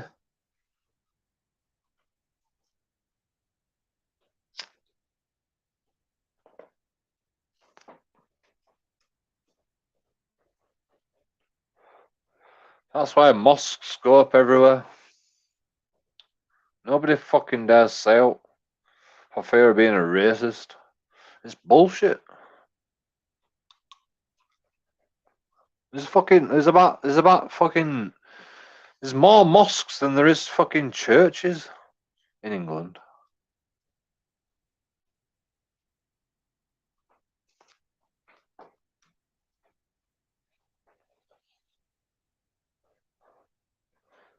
You know, the churches look good. The mosques look shit. I'm sorry, Muslims, but they look shit.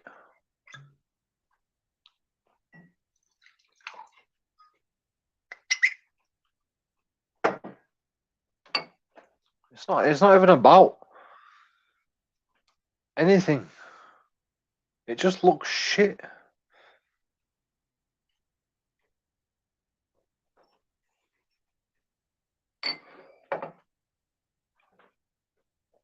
It's not about religion. It's not about racism. It's not about hatred towards Muslims. I don't hate Muslims.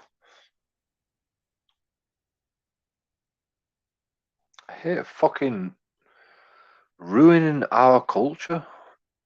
Ruining, like, I mean, there's some buildings that look shit in England as well, you know, and somebody should have put a stop to it. Somebody should have put a stop to all fucking building work in Bradford Town Centre. Like they're making like this big, massive fucking, I don't know, I don't know what to call it. It's like a fucking elevator in the middle of Bradford, and it just looks shit. And I don't even know what it's meant to look like. Yeah, it's not even built yet. It's probably built by now, but like,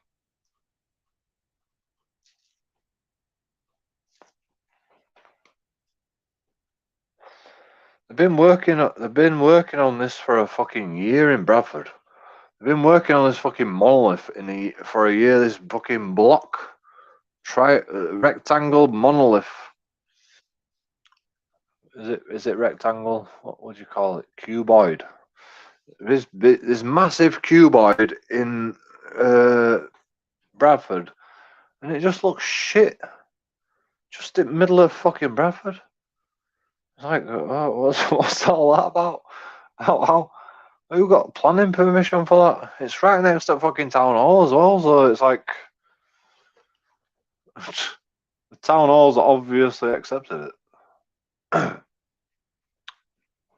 Anyway, let's get back to it. Is intimate, especially in relationships, say to the infant mother dyad, but maybe with regard to personal relationship as well, that might have a scalability limit. So Ben Shapiro told me, well, I run my family like it's a communist utopia. It's to each according to his need, from each according to his ability. Well, that doesn't scale. It isn't obvious to me that. To each according to his need, to each according to his ability. It's not scalable. How is it not scalable?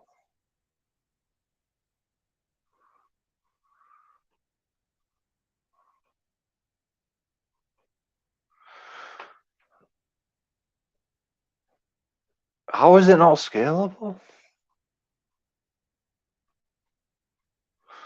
He explains.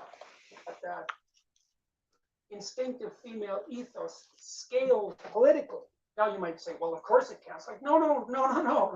Don't, let's not get the cart before the horse here. Human beings are the only creatures who can scale their social organizations the way we manage it. And that scaling is a consequence of the manner in which men interact with one another. That's the whole claim of those who criticize the patriarchy. That masculine ethos scales. Now, it's a bit impersonal, it's a bit distant. It doesn't have the same intimate nature as, say, the mother-infant bond, but there's no evidence at all that that central feminine ethos scales. Now we're experimenting with that. Can it scale? It's like, well, do we transform the world into infants and caretakers and predators? And if we do that, is that going to sustain itself? I would say the evidence isn't it's not obvious to me that that's either scalable or iterable. It's a deep problem, and it's one that no one will address. Well, yeah, these are the sort of issues we don't really just go into motherhood. This is the question. More who are childless. Well, I think to infant and predator. Is that trend more evident in unmarried women? I mean, it's evident in Australia as well. Under 35 women are more likely to be single than not. So we're going into motherhood later. There's a lot more who are childless. Well, and I wonder if that's substituting one for the other. It is substituting, I think. I think what happens to the more progressive causes that transform the world in some sense into infant and predator. Is that trend more evident in unmarried women? I mean, it's evident in Australia as well. Under 35 women are more likely to be single than not. So we're going into motherhood later. There's a lot more who are childless. And I wonder if that's substituting one for the other. It is substituting, I think. I think what happens to most women when they have an infant is they start understanding that, oh, that's an infant. All these other quasi-infants, they're not infants. They start to be able to distinguish. And So we have talk to about ask ourselves infants. seriously, Oh, we're talking about instinct women. towards bonding and protection. If it's given its target, how does it manifest itself in the political and economic sphere? Well, I think we're seeing that. But, well, if you don't have the proper focus for your infant-oriented ethos, you construe the world within the confines of that ethos. And it isn't obvious to me at all. We don't know this, of course. Construe. I don't know what I mean. So women have entered into the political arena en masse in the last, say, 50 years, something like that. They become a political force. What ethos? We don't know if the female ethos scales, right? So if the female ethos is intimate, especially in relationships, say, to the infant mother dyad, but maybe with regard to personal relationship as well, that might have a scalability limit. So Ben Shapiro told me, well, I run my family like it's a communist utopia. It's to each according to his need, from each according to his ability. Well, that doesn't scale. It isn't obvious to me that that instinctive female ethos scales politically. Now you might say, well, of course it can. It's like, political. No, don't. Let's not get the cart before the horse here. Human beings are the only creatures who can scale their social organizations the way we manage it. And that scaling is a consequence of the manner in which men interact with one another. That's the whole. Scale their orientations the way we can manage it.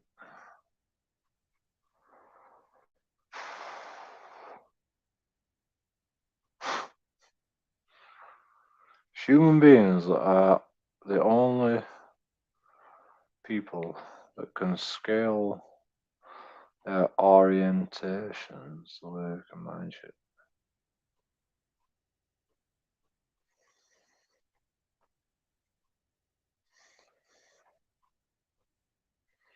Only because we have to, right? But is it right? That's what you're saying now. The claim of those who criticize the patriarchy. That masculine ethos scales. Now it's a bit impersonal, it's a bit distant. It doesn't have the same intimate nature as, say, the mother-infant bond. But there's no evidence at all that that central feminine ethos scales. Now we're experimenting with that. Can it scale? It's like, well, will we transform the world into infants and caretakers and predators? And if we do that, is that going to sustain itself?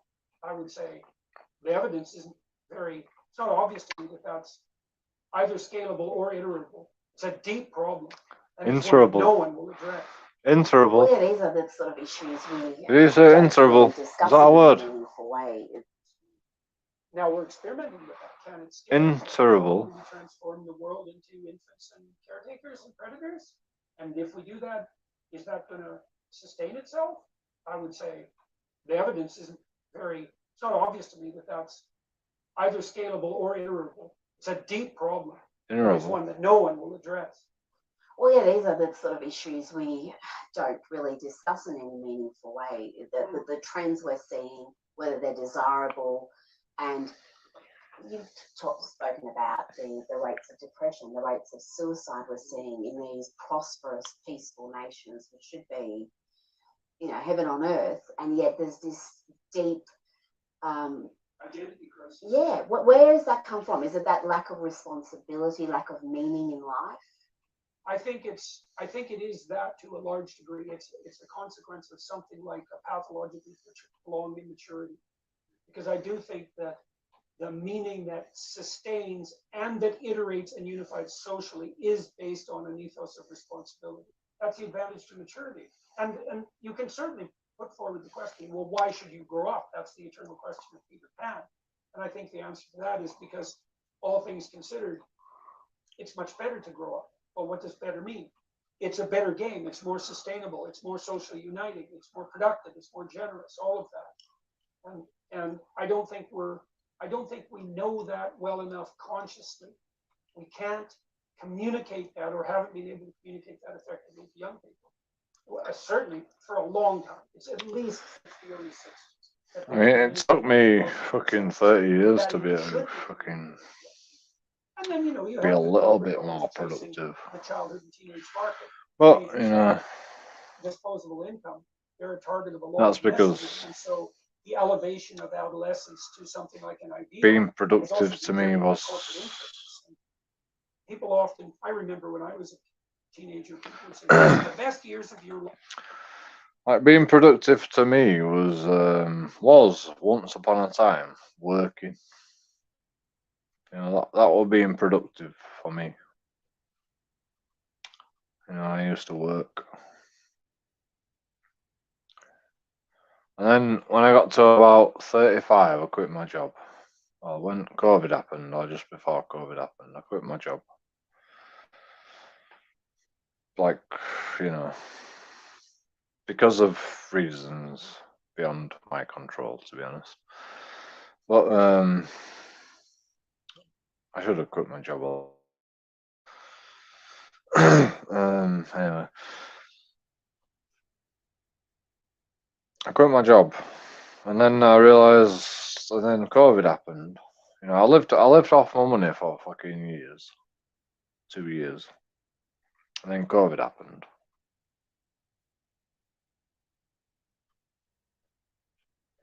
You know, I went on my benefits, and then COVID happened.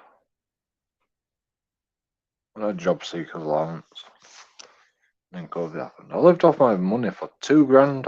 I had £2,000. I lived off it for 2 years. You know? No fucking, I didn't rip off the government. You know, I didn't want to rip off the government. I wanted to get a job. I did get a job. I got a job, leaflet distribution. But then it wasn't enough, so I went on my benefits.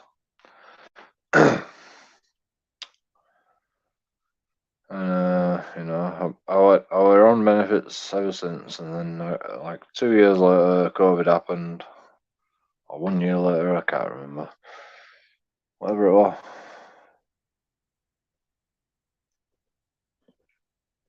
I didn't want a chef job. That was for sure. I did some washing up actually. I got an agency job washing up, and they wanted me to go everywhere. I'm like, fuck that shit. I can't be asked for that shit.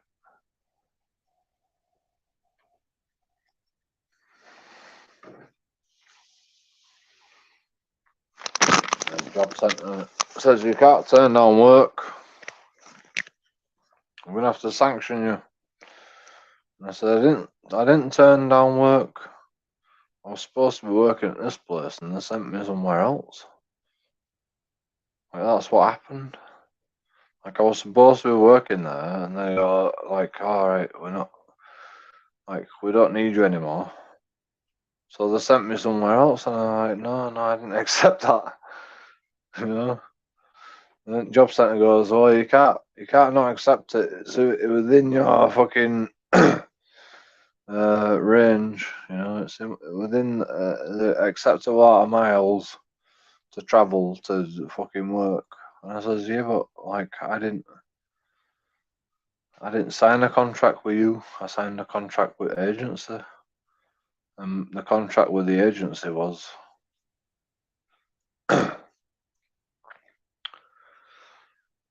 anywhere I can travel within Bradford. That's it. And it says you can't do that. We're gonna have to sanction you. And you know, I put in a complaint. I got sanctioned as well. I got sanctioned. But anyway, that's by the way.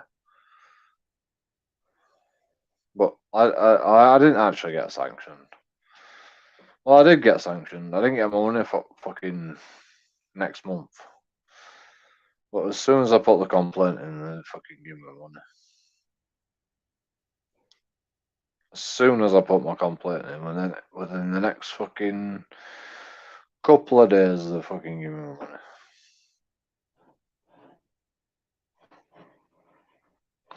It's so weird, man. You know, if you put a complaint in, they have to give you your money. Like they have to. I don't know what it is.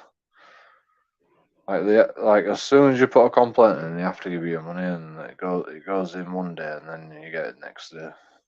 So within 2 days, you get your money. Working days. That is. If it's weekend,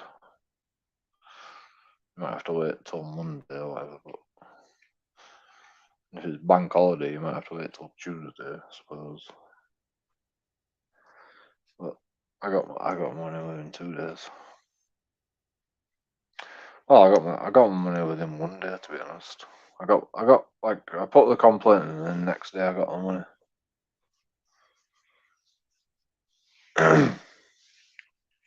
They have to, because you put a complaint in. You can always take the money back off you, but because you made an appeal against it, like they have to give you your money, especially if you're like supposed to be paid that day.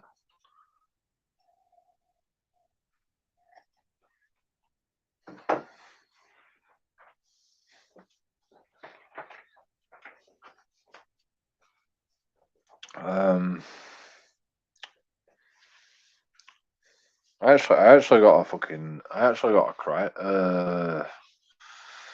an advance. I actually got an advance on it as well. I actually got an advance, and then I got my money the next day. So they took the money. Like they give me the advance, but they didn't give me all the money that I should have been owed.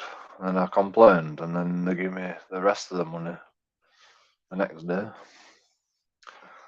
Oh well, I'm pretty sure it went next day. It might have been 2 days. It was pretty fucking close, anyway. But like,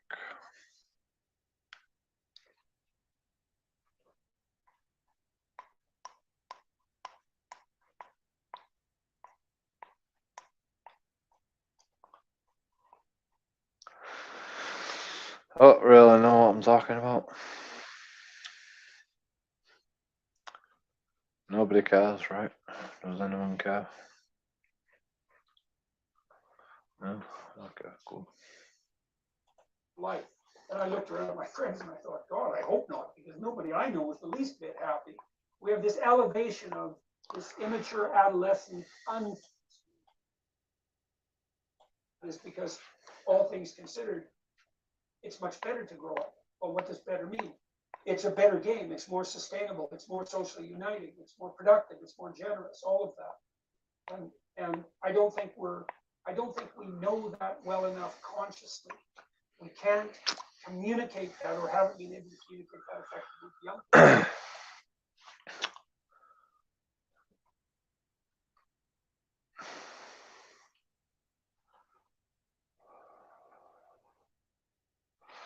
That's what we're taught in school, isn't it? You know, play with children. What's that blue shit on my fucking joking audit sign? Why is the blue shit everywhere? What's all this blue shit? Or is it copy and paste? It's okay.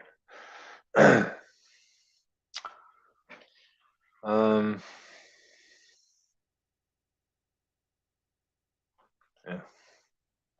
Well, certainly for a long time. It's at least since the early 60s.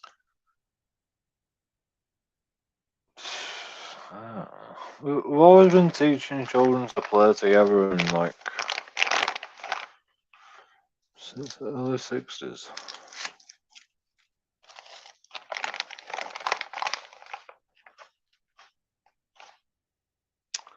I don't agree with that. Not in England. Not in England, anyway.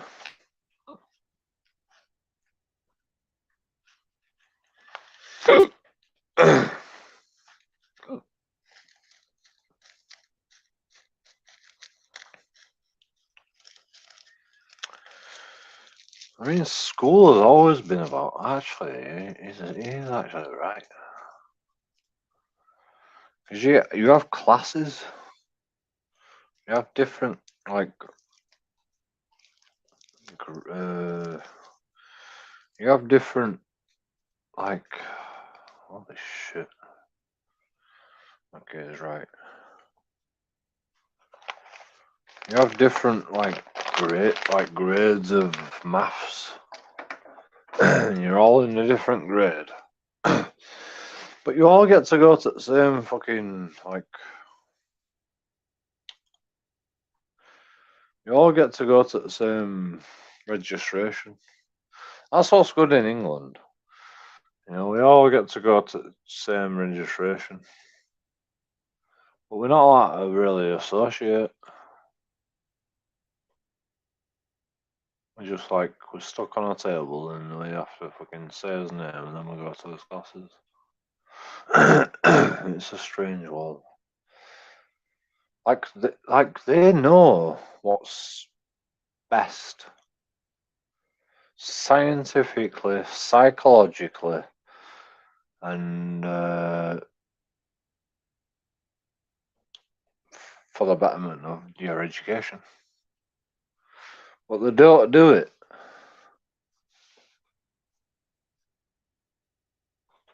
For some reason. Jordan Peterson is going to tell you why. That there's been anything like a cultural consensus that even should be communicated to young people.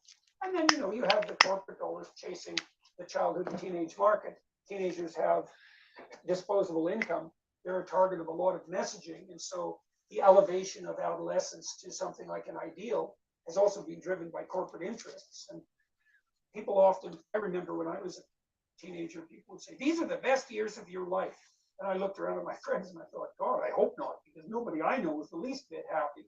We have this elevation of this immature adolescent, unfinished identity as the apotheosis, right? And yeah. That's a good point. Like people that say, oh, my teenage years were the best days of my life. Like, the teenage years are going to be the best days of your life. Like, when you're a kid, you're like, yeah, God, I hope not. Fuck hell. What's life going to be like then? Jesus Christ. What's life when we get older going to be like?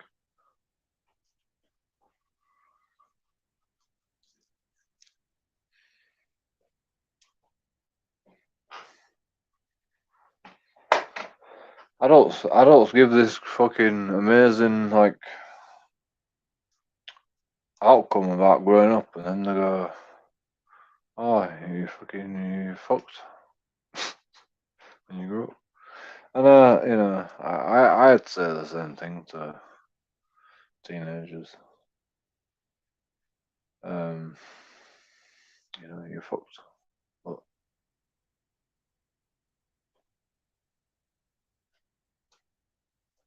I don't know. How do we stop that then, Jordan Peterson? We've got to look at ourselves. Is it me that's the problem? it's all downhill from when you're 16. It's like, God, that's a dismal view. And I also don't believe that it's true. It's fundamentally false, and it's very demoralizing for young people because if they can't see any advantage in. Why do the adults then?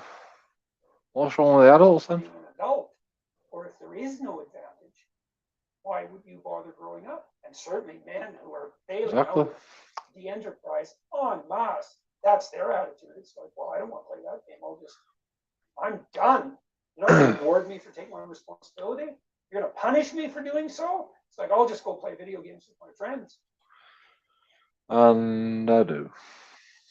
Now, you are very popular in the Muslim community as well, which I was surprised to learn. You've got a lot of readers and listeners in that community, but you copped some criticism because you had a message about Muslims coming together, getting over that sectarian divide. Why do you think there was a strong reaction to that? There was well, I think it was a bit just talking about Muslims. unsophisticated what I did, so I think there was some grounds for the criticism. What I was trying to put forth, and have been trying to put forth in my, say, interfaith dialogue is, look, Jews, Christians, Muslims, if you think each other are the enemy, you're not paying attention You got bigger fish to fry.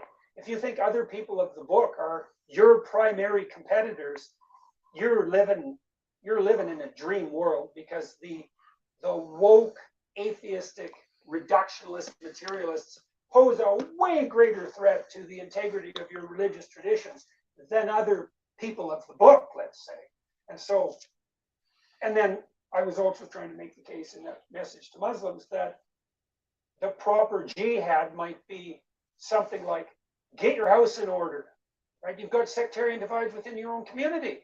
Well, why don't you rectify them? And if you want... Holy shit. I forgot I talked about this.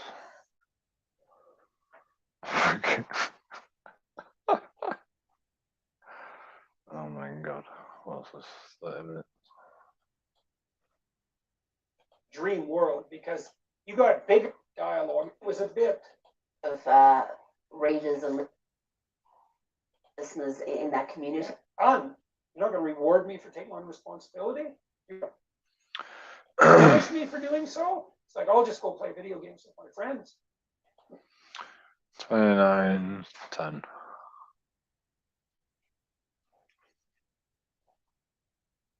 Share. Facebook.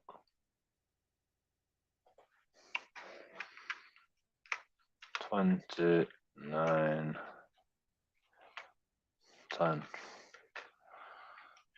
Muslims.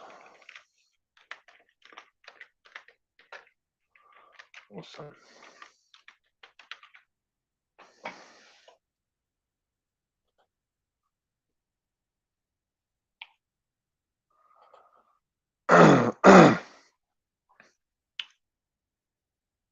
Now, you are very popular in the Muslim community as well, which I was surprised to learn. You've got a lot of readers and listeners in that community, but you copped some criticism because you had a message about Muslims coming together, getting over that sectarian divide. Why do you think there was a strong reaction to that? There was well, I think it was a bit unsophisticated what I did, so I think there were some grounds for the criticism. What I was trying to put forth, and have been trying to put forth in my, say, interfaith dialogue, is, look, Jews, Christians, Muslims, if you think each other are the enemy, you're not paying attention. You got bigger fish to fry. If you think other people of the book are your primary competitors, you're living in a dream world, because the woke, atheistic, reductionist materialists pose a way greater threat to the integrity of your religious traditions than other people of the book, let's say. And so, and then I was also trying to make the case in that message to Muslims that the proper jihad might be something like, get your house in order, right? You've got sectarian divides within your own community. Well, why don't you rectify them? And if you want to advertise Islam as the saving doctrine of the world, then be a Muslim so compelling that people are voluntarily inclined to imitate you. That's the right jihad. And that's what I was attempting to communicate, in a rather awkward way. And because I did it somewhat awkwardly, it got criticized as high-handed, but it was okay. It went fine. It didn't interfere with my attempts to continue speaking. And I also think it was motivated to some degree because there are Muslim leaders who are irritated about the fact that I'm popular among Muslim young people, because I'm not a Muslim, and so that's annoying. And just like it's annoying to the Christians that I won't come out and proclaim my Christian faith, let's say. They'd rather it was someone from within the community. But say la vie, I'm the ethical outsider in an archetypal sense, and that's how it is. Do you feel a sense of responsibility, given your popularity in the Muslim community, to Muslim women, because their plight is very different to women in the West? Seeing right now in Iran an uprising amongst women fighting against the hijab laws. We know we're in Muslim majority countries, women don't have equal rights like we enjoy in the West. Do you feel any sense of responsibility there to perhaps speak up on their behalf as well? Well, I have been reaching out to protesters in Iran, we haven't been able to arrange a podcast so far, unfortunately, for a variety of reasons, logistic and otherwise. I've been doing what I can since I've been back on Twitter to retweet messages from Iran when I have the opportunity to do that. I would say my responsibility, where's the center of my responsibility? I believe that policy that relies on compulsion is bad policy.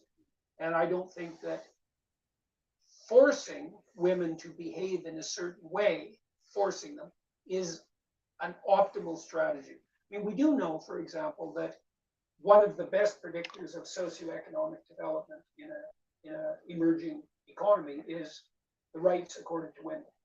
And that's very interesting. And I would say that's probably because that's something like an indicator of how open the culture is to novel and revolutionary ideas. If you can't tolerate your own women, the probability that you'll be able to experiment with the ideas that might lead to creative renovation is extremely low. And so it looks to me like the extension of education and the right to engage in voluntary associations to women is overwhelmingly a net good. Now, I say that also understanding that the more traditionalist communities, which include many Muslim communities, are leery of that notion of freedom from tyranny becoming extended to the point where it's, well, everything goes, because that's where we've ended up in the West, and that's just not a good idea. I did a seminar on ethics recently with a number of scholars that the Daily Wire Press is releasing tomorrow. Well, we're working on it. Yeah, we're working on it. I find that interesting. One of the things that we discussed in that regard was what God told Moses to tell the tyrant Pharaoh. And this is a civil rights rallying cry. Let my people go. Everyone knows that phrase. That isn't what God said. He said two things. He said, let my people go so that they may serve me in the wilderness. Right? And that's actually, the second half of that is just as important as the first half, because to be completely free from constraint. Let my people go so they may be free in the wilderness. Yeah. That is more important. All right. Like, let my people go is like saying, go fucking pillage and rape and blah, blah, blah. But let my people go so they may be free in the wilderness. It says you can only do what you can do with nature. Right. You might think, well, that's the absence of tyranny. It's like, well, it is. But he said two things. He said, let my people go so that they may serve me in the wilderness. Right? And that's actually the second half of that is serve me in the wilderness. The first half, because to be completely free from constraint, you might think, well, that's the absence of tyranny. It's like, well, it is. But it's also the presence of the desert. The Israelites get lost in the desert. They're aimless. They're wandering. They don't know which way is up. Well, that's freedom without principle. That's freedom without life. The rules of the game being properly intact. To serve God in the wilderness is to move from the compulsion of tyranny to a principled mode of being. And then the question arises, what's the optimal principled mode of being? And part of that's examined in the Exodus story as well. It's part of the mystery that the entire biblical corpus is trying to solve. But it's not hedonic freedom to pursue every momentary whim. It's part of the fucking... pursuit to destroy I as love well. this It's guy. part of the mystery that the entire biblical corpus is trying to solve.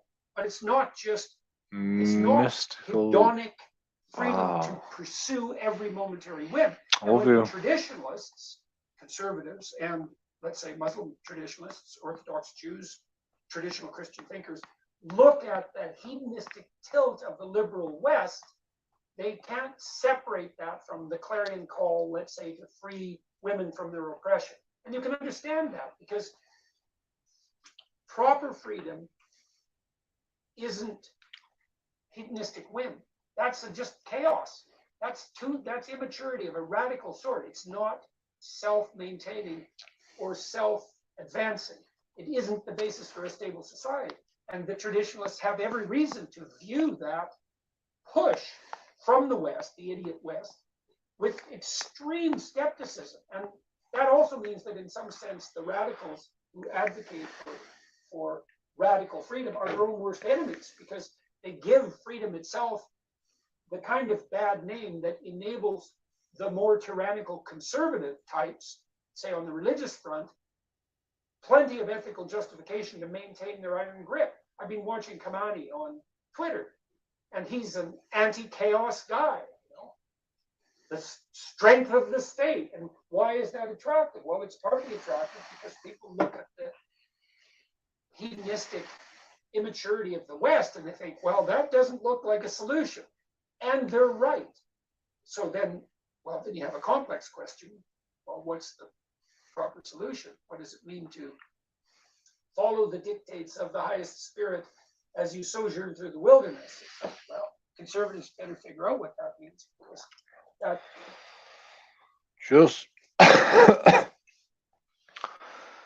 just because the West isn't right doesn't mean the Muslims can come in and take over. That's what it means. Or any other fucking race for that matter. Any other religion, you know. Because England is based on a Christian religion, Catholic religion.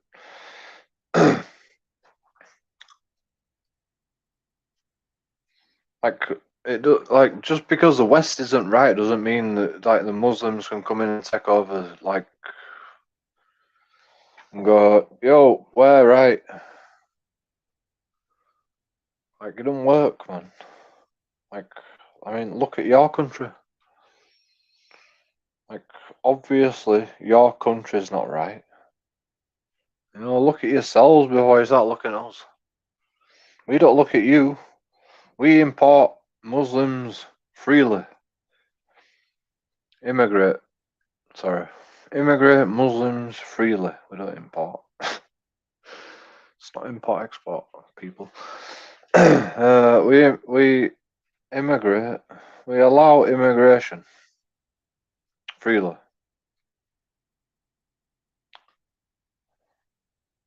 Do you allow immigration to your lands freely?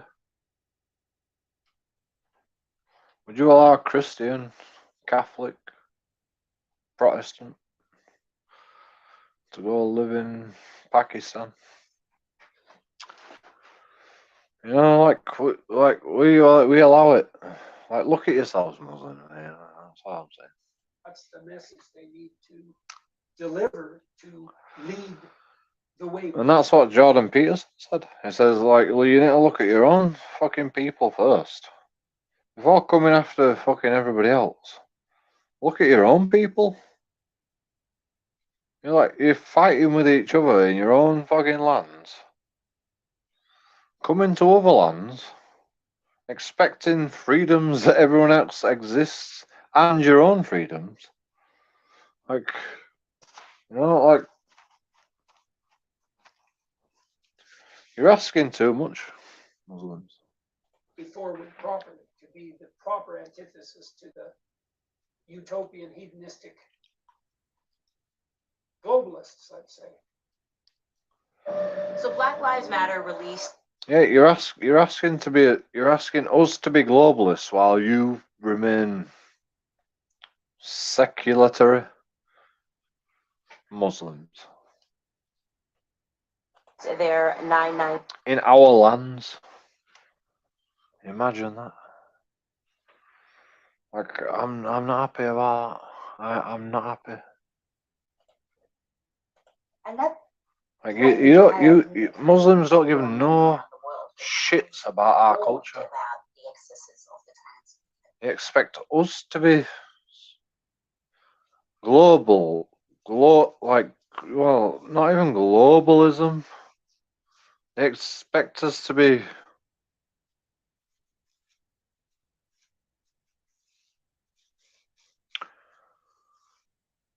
secular. No, what's the word? There's got to be a word for it. They expect us to fucking abide by your rule, and you expect us to you expect us to abide by your rule, but you can be secular, Terry. Like what's all about? Muslims can be secular, Terry, but we've got to abide by all your rules. That's bullshit. That. I'm sorry, Muslims, but that's bullshit. About this submission to language, not ceding linguistic territory to radicals. And let gays go to Pakistan. Let fucking Christians go to Pakistan. Let anybody go to Pakistan. You know, how about Pakistan? Like, lets people go there. You know, we can. Yeah, you're right. Would you chop us heads off? Would anyone go there? No. You know why? Do you know why? Look at your own fucking people first, Muslims. Muslim people of the world. Look at your own people. And then you can fucking start bitching and moaning about the West. Sick of you. And what you warned about just a few years ago, are you shocked by how far we've come since then? I mean, did you think it would become that advanced, the excesses of Yes. you saw it coming? Well, I told the Senate that if they confused young people about their sex, they would produce a psychogenic epidemic. There's a literature on such.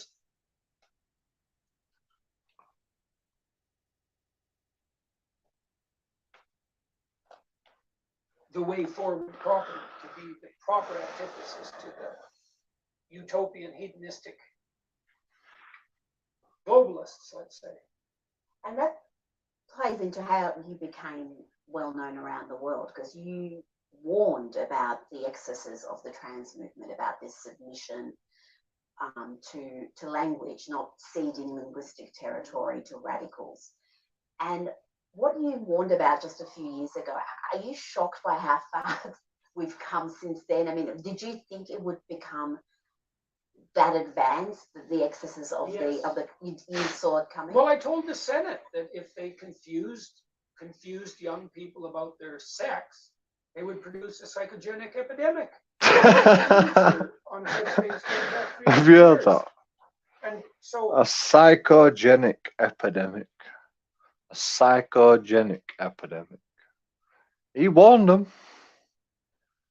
He goes, if you cancel me, if you sack me now, bro, people are gonna hear about the psychogenic epidemic. That's fucking great. Like I've never known that. I don't know. And it wasn't Jordan Peterson that did that. It was the belief in what Jordan Peterson had to say that did that. It wasn't because of what Jordan Peterson said. It was because of the belief in what he to said. language, not ceding linguistic territory to radicals. And what you warned about just a few years ago, are you shocked by how far we've come since then? I mean, did you think it would become that advanced, the excesses of Yes. you saw it coming? Well, I told the Senate that if they confused young people about their sex, they would produce a psychogenic epidemic. There's a literature on such things going back 300 years. And so imagine that there are a subset of often Just as like body language, isn't it?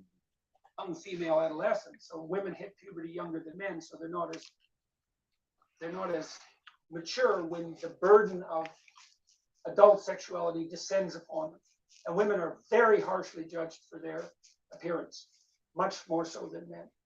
Although men are very harshly judged for their what we perceive proclivity for productive generosity, let's say. So there's harshness on both sides. But women definitely bear the brunt of that on the physical attractiveness side. And so girls are more prone to negative emotion than boys for reasons we've already discussed. Because, you know, if you're a fat bastard, it's not very attractive. It's not very compelling to have babies with a unhealthy lady, let's say. Just like it's not very attractive to have babies with unhealthy men. But you know, men can still fucking give birth if they're unhealthy. Women, not so much. It's a weird conundrum, but that's the way it is. And men know that. That's why men choose slim, healthy, young women to have babies, to have sex with, to have partners, to be their partner.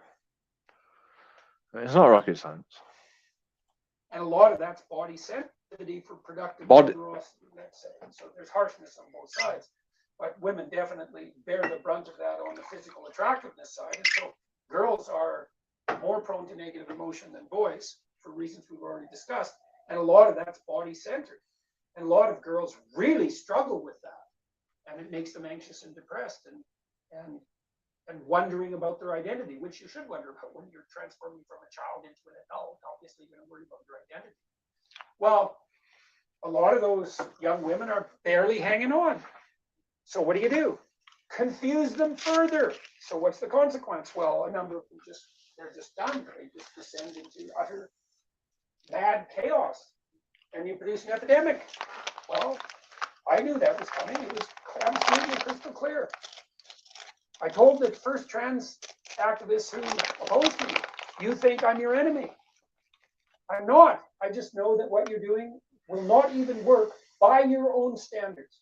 I know it. And we are seeing these transitioners already, No, yeah. And there's 1,000 lawsuits against the Tavistock Clinic in the UK. and I do wonder, I mean, is this some modern form of gay What? conversion therapy? Because a lot of these kids and we are seeing these detransitioners already, No, yeah. And there's 1,000 lawsuits against the Tavistock Clinic in the UK. Carverstone Clinic in the UK. Never heard of it. Carverstone Clinic.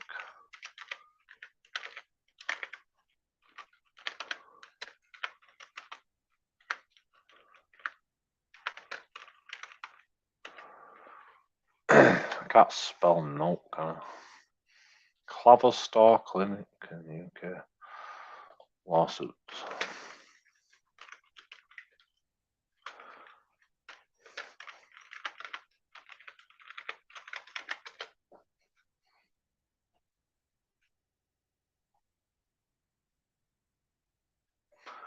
The clinic, which has been shut down by the NHS England, was criticised. Holy shit.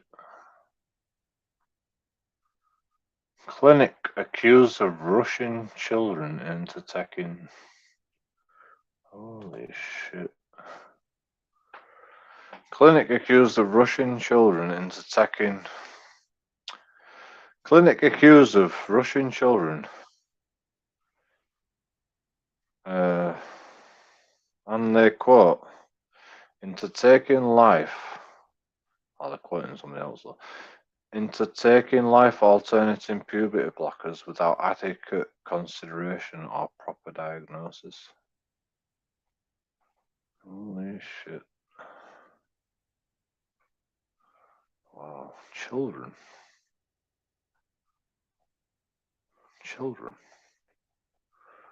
What kind of children?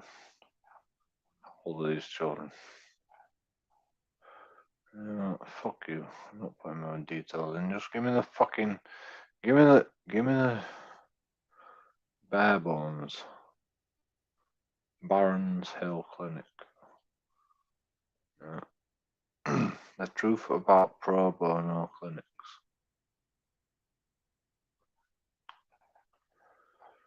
Look, it's all hidden. It's all hidden. We're not allowed to know. Come on, show me. Did you mean cover song? Yeah, that's what I meant. Make hospital negligence claim. Sue before time runs out. It's not your fault. Sue the bastards. Current cases in the Supreme Court. Case only judgment line.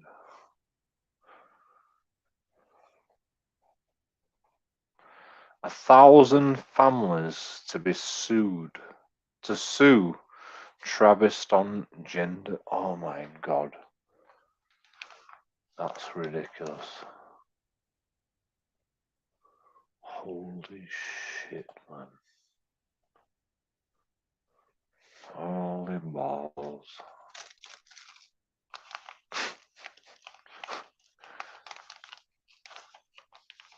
Oh my god.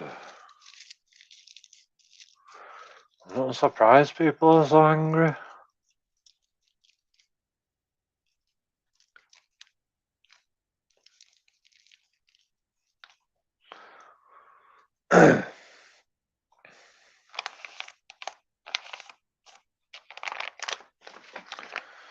You know what it is?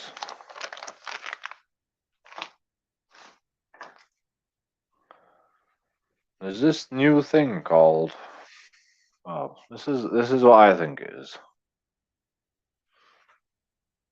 There's this new thing called Gaelic competent. So if the child decides something, it can go ahead with it. Like changing sex.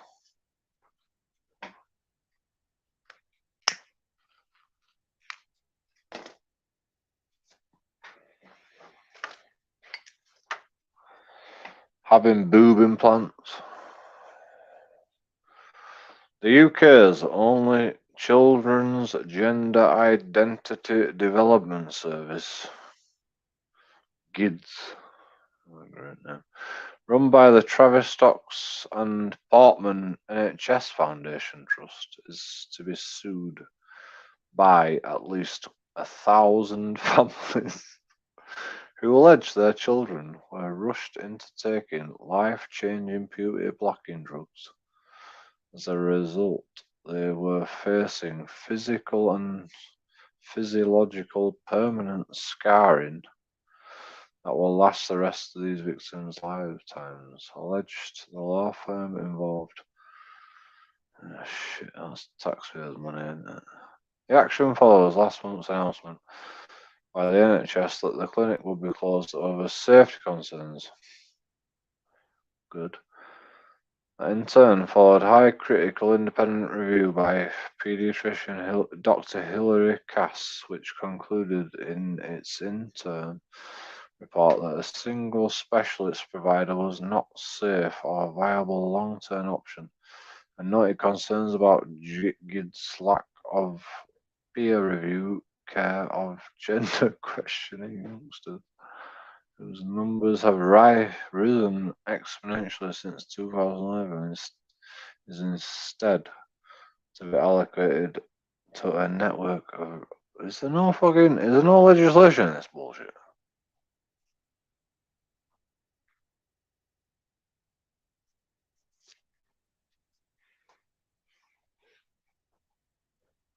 I mean, there is no legislation. The legislation is down to the parents. What the fuck, man? Why are the children getting a fucking, like, why are the children getting a word in? I freaking, Are parents stupid or what? Like, I'm sorry, but like, what is going on? The group medical negligence claim alleges vulnerable children were misdiagnosed recklessly, prescribed puberty blockers with harmful side effects, placing them on damaging medication pathways, and GIDS had multiply failed in its duty to take care duty of care to the children. The families are represented by law firm Brogus Goodhead, which specializes in large-scale group litigation and whose motto is making the world a better place, one case at a time. Lisa Lunt, head of product liability, said one of the most important tests we consider when looking at taking on cases is if there is a tangible and real loss, harm, or impact on the claimants.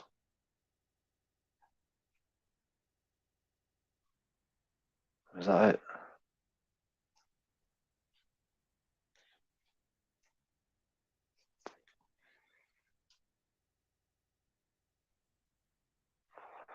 Is that all you give a shit about? You turn in fucking men into women and women into men. And all you give a shit about is loss, harm, or impact on the claimants. Well,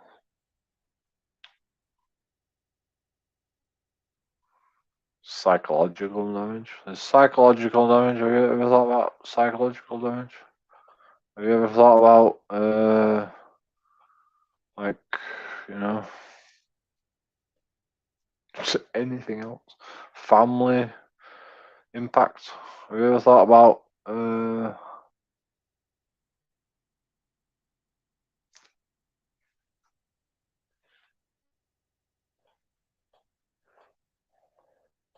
harm? Have you ever thought about long-term impacts?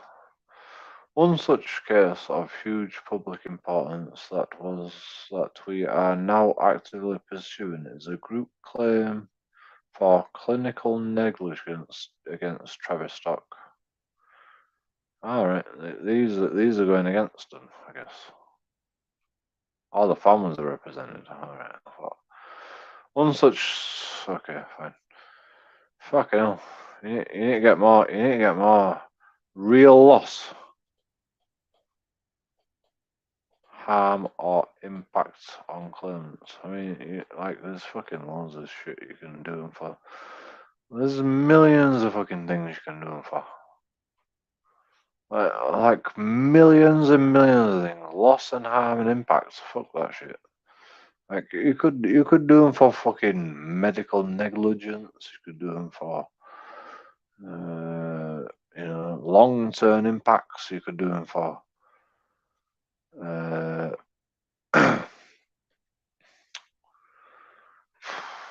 hell. If I were a lawyer, man, I'd be suing the shit out of these fucking cunts.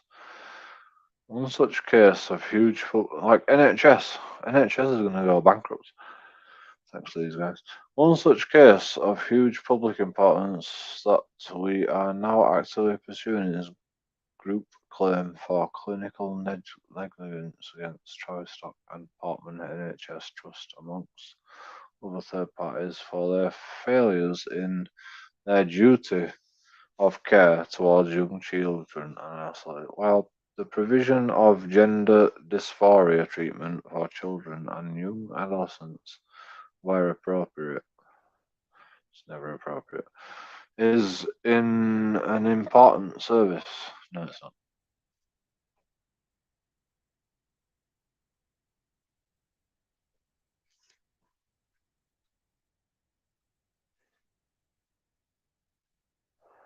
Many have been let down by Travis Stock and Portman NHS Trust. We support the findings of the CAS review interim report and believe there has been a real level of harm that has been perpetrated toward patients who were rushed into taking life-altering puberty blockers without adequate consideration or proper diagnosis.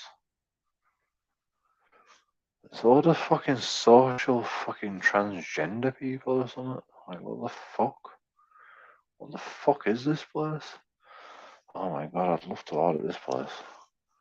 Jesus Christ, if it were ever open again. Holy crap.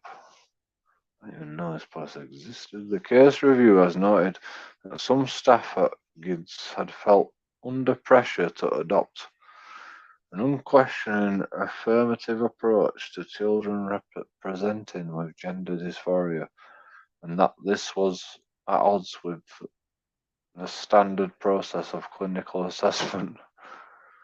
It had no clinical assessment whatsoever. It had no doctors. It was just like a load of fucking knobheads. Probably. Assessment and diagnosis. In all other clinical encounters, in all other clinical, in all the clinical encounters, probably that's what it means.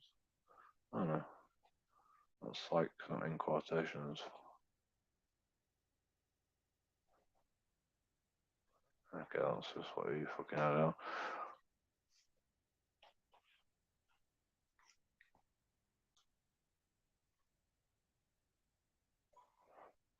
The interim review said that it was not at that time able to provide advice on the use of the hormone treatments, which had already been subject to prolonged court action after legal case brought by a child given puberty blockers before age of 16. Oh my god. Who was subsequently decided to detransition. What does that mean?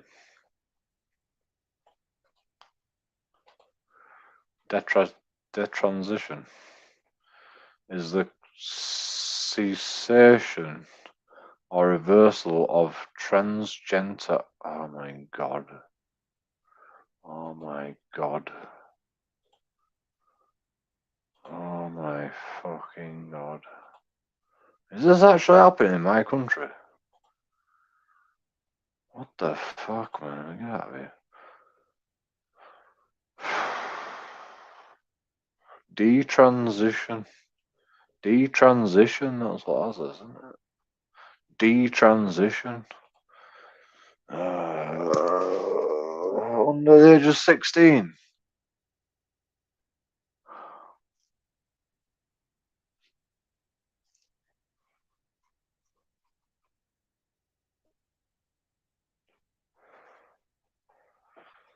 August Goodhead said that since the interim review was published, a number of service attendees have spoken public about their concerns that they were misdiagnosed. Those that had taken masculine or feminizing hormones are now left to live with their irreversible and life-changing consequences.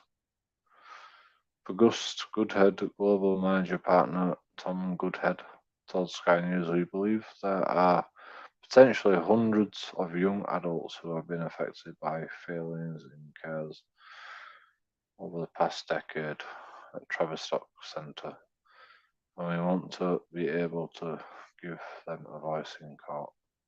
Children and young adolescents were rushed into treatment without the appropriate therapy and involvement of the right clinicians, meaning they were misdiagnosed," he said.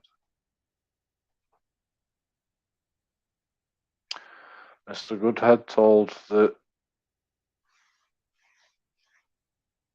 Eye that the group claim over the efficacy of the treatment, in quotations, the efficacy of the treatment, end quotation, could run into millions of pounds. In a statement from the firm today, he said, in quotations, "We must not shut down debate on account of a fear of discussing gender identity and those responsible." We must not shut down debate on account of a fear of discussing gender identity, and those responsible must be held accountable. We anticipate that at least 1,000 clients will join this action. It is alright. Sorry. We must not shut down debate. Yeah. Alright. It is vital that those children and young adolescents have access to justice. That's why we are taking this case. End quotations. The spokesman for the firm told Medscape UK that the claim was, in quotations, likely to be filed, and I quote, likely to be filed in the next few months, end quote, and the expert witnesses likely to be called in, well, not in quotations, that were in quotations, I'm not quoting it, and the expert witness likely to be called in support will be announced in due course. August Goodhead is asking anyone with concerns about the treatment they received at GIDS to get in touch. Wow. Wow. Wow. Where's the fucking email? This is the email. Can I email him? Can I email him? I'd like to know about this.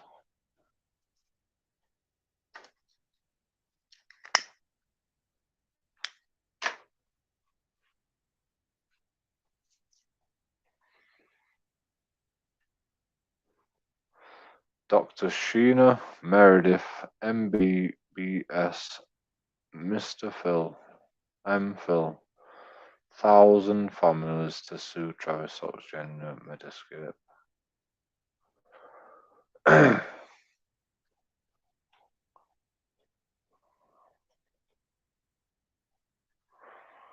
Holy shit.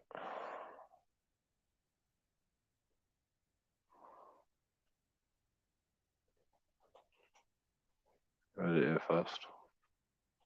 Okay. And I do wonder, I mean, is this something? The first trans activists who oppose me, you think I'm your enemy. I'm not. I just know that what you're doing will not even work by your own side. And so girls are more prone to negative emotion than boys for reasons we've already discussed. And a lot of that's body centered. And a lot of girls really struggle with that.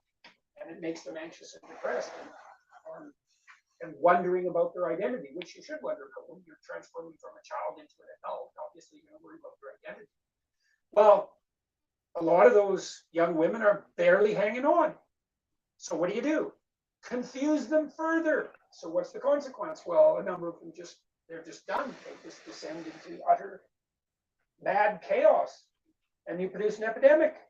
Well, I knew that was coming. It was absolutely crystal clear. I told the first trans activists who opposed me, you think I'm your enemy. I'm not. I just know that what you're doing will not even work by your own standards. I know it. And we are seeing these detransitioners already. No, and detransitioners. The Tavistock Clinic in the UK. And I do wonder, is this some modern form of gay conversion therapy? Because a lot of these kids are confused and they're gay. And they're being told, no, you're not gay. You're in. Well, you know the world's capital for sex change therapy? Probably Iran. It's Tehran. Yeah, you can't be gay, but you can be trans. Right. Yeah. Well, that's worth thinking about for about 5 years. Yeah. Yeah. and they're gay. Yeah. And they're being told, no, you're not gay. You're in. Well, you know you're what? You know wrong what? You know sex. the world's capital for sex change therapy? Probably Iran. It's Tehran. Yeah, you Yeah. can't be gay, but you can be Right, trans. right. Yeah. Well, that's worth thinking about for about 5 years. Yeah, no Mm. kidding. That's really something. Like, who would have ever guessed that that was going to happen? Right? That's so miraculously surreal. But yeah, it's a huge problem. Sure, if you're a confused adolescent, one of the potential Tehran. sources of your confusion is Where's say, Tehran? your homosexual proclivity. Is there Iran? Right. Yeah. Well, that's worth thinking about for about 5 years. Yeah, no Mm. kidding. That's really something. Like, who would have ever guessed that that was going to happen? Right. That's so miraculously surreal.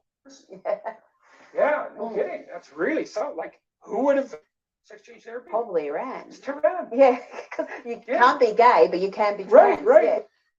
Tehran. Where's Tehran? Where's Tehran?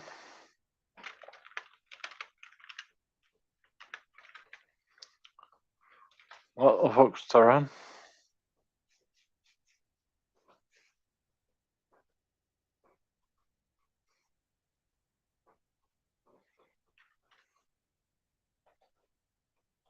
To Iran?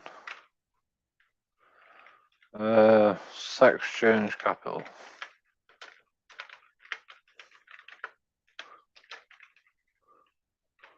Most.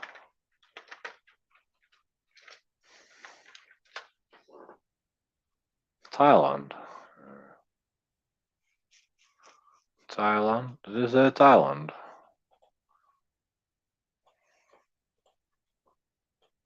Thailand. Is she Thai? I'm not. I just know that what you're doing will not even work by your own standards. I know it. So, And we are seeing these detransitioners already. No, Yeah. yeah. There's 1,000 lawsuits against the Tavistock Clinic in the UK. And I do wonder, I mean, is this some modern form of gay conversion therapy? Because a lot of these kids are confused and they're gay. Yeah. And they're being told, no, you're not gay. You're in. Well, you know you're what? You know wrong what? You know sex. the world's capital for sex change therapy? Probably Iran. It's Tehran. Yeah, you can't be gay, but you can. Iran. Be trans. Right, right. Yeah. Well, that's worth. Oh my god. Oh, because you can't be gay in Iran.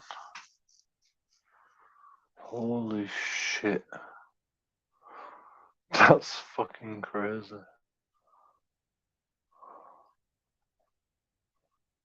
But it's a Tehran. Well, you know You're what? You know wrong what? You know sex. the world's capital for sex change therapy? Probably Iran. It's Tehran. Yeah, you can't be gay, but. Tehran. Is that Tehran?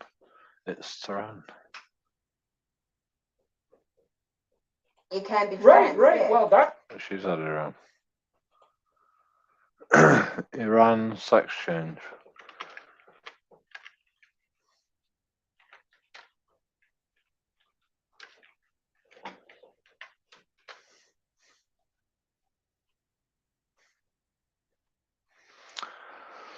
However substantial, legal and societal barriers still exist in Iran. Transgender individuals who do not undergo surgery have no legal recognition.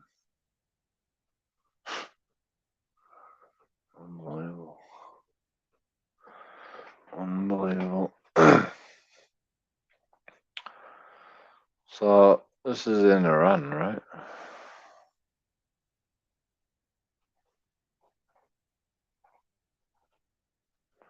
Transgender rights in Iran. There we go. Transgender rights in Iran are limited, with a narrow degree of official recognition of transgender identities by the government, but with trans individuals facing very high levels of discrimination from the law, the state, and from the wider society. Before the Islamic Revolution in 1979, the issue of transgender identity in Iran have never been officially addressed by the government. Beginning in the mid-1980s, however, transgender individuals were officially recognized by the government under condition of undergoing sex reassignment surgery, with some financial assistance being provided by the government for the cost of. Oh my god. What the fuck? Genetic mutilization? Iran.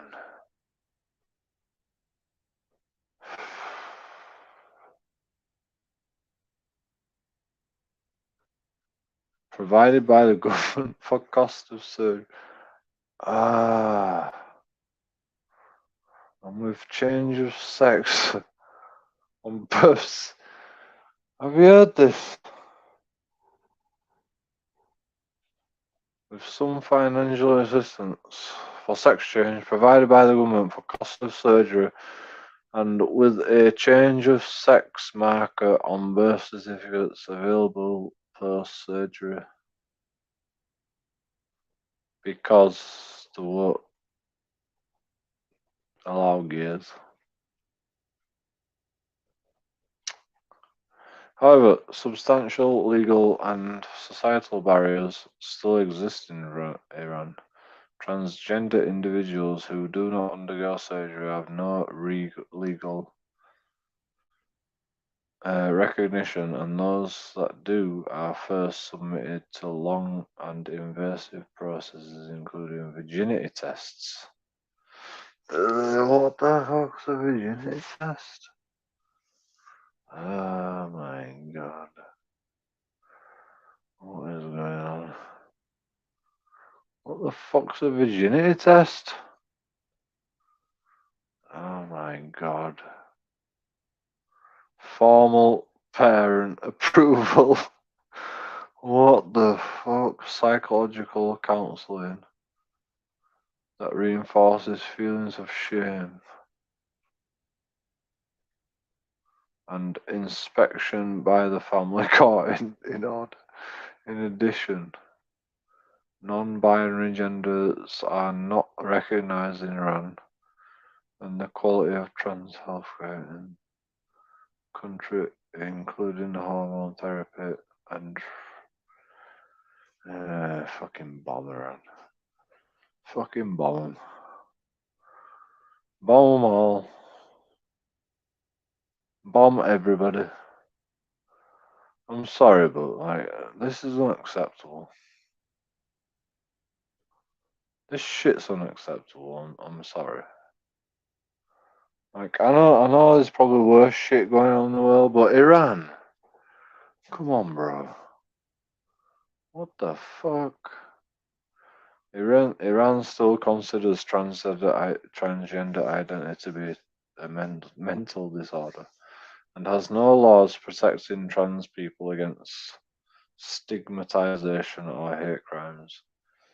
Transgender individuals also faces extreme social pressures to hide the fact that they are transgender, often being forced to move to new cities, cut ties with any previous relationships, and conform to the strict sex segregation in Iran. Harassment against. Oh my god, I feel sick. Harassment against transgender individuals in common with Iran and trans people face increased risk of physical sexual assault, exclusion from education and jobs, poverty and homelessness.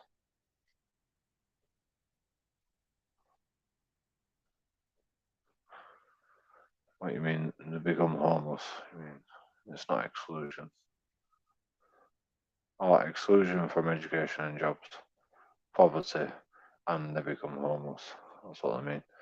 The Iran government also monitors online transgender communities, often subjecting them to censorship, and police routinely arrest trans people. What the fuck, man?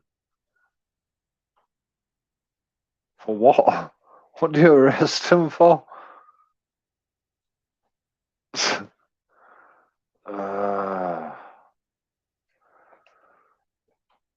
So what happens, right, is some people are gay, right, but they're not allowed to be gay in Iran, right? So what they do is they get a sex change to be a woman, and then the police arrest them because they're fucking trans.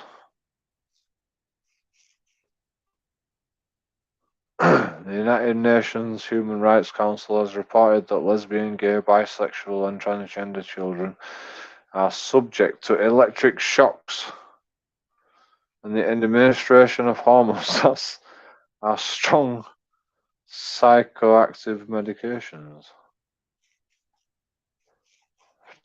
Tell me about it. Fucking, it can kill you, that shit.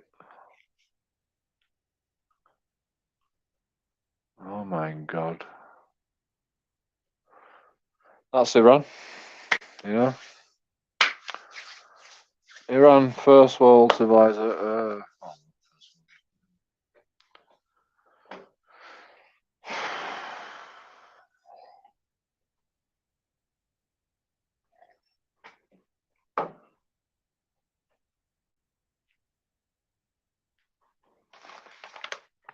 Welcome to Iran.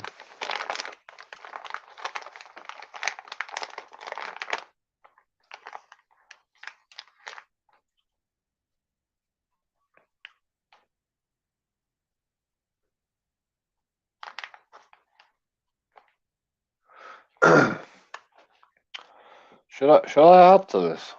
Should I add to this? The reason people need to become transgender is because you're not allowed to be gay in Iran. Hello Muslims, this is Joking Audits. Oh, look at these Muslims in Iran. They force people to become transgender. Yo, Muslims, Muzzers. Yo, Muzzers. Right. In Iran, right, these people are forced to become transgender. No, you don't want to listen. You don't want to listen, Muzzers? What a surprise. What a surprise.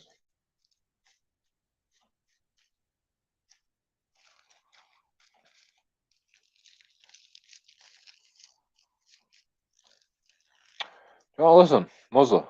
Are you a Muslim? Yo, Muzzle. You want to listen? Right. These Muslims, right? No, you don't listen. Right.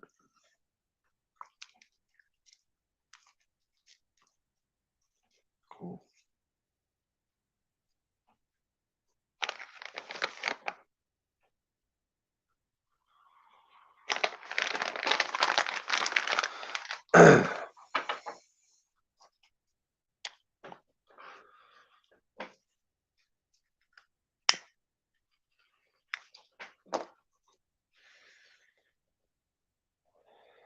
Look at your own house, Muslims. Look in house, man. Look at your own countries. Look at your own people. How they're being victimized. Right? Read this. Right? Look at it. Wikipedia. This is Wikipedia in England. Transgender rights in Iran. Read that. Watch this interview.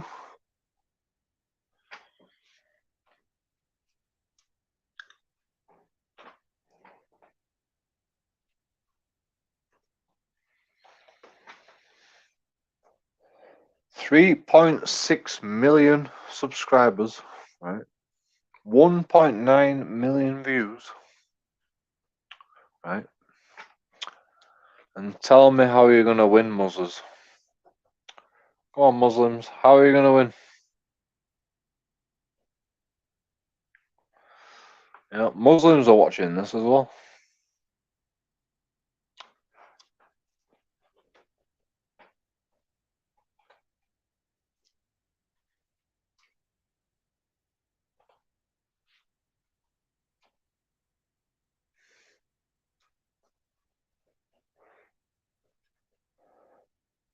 We know what you're doing.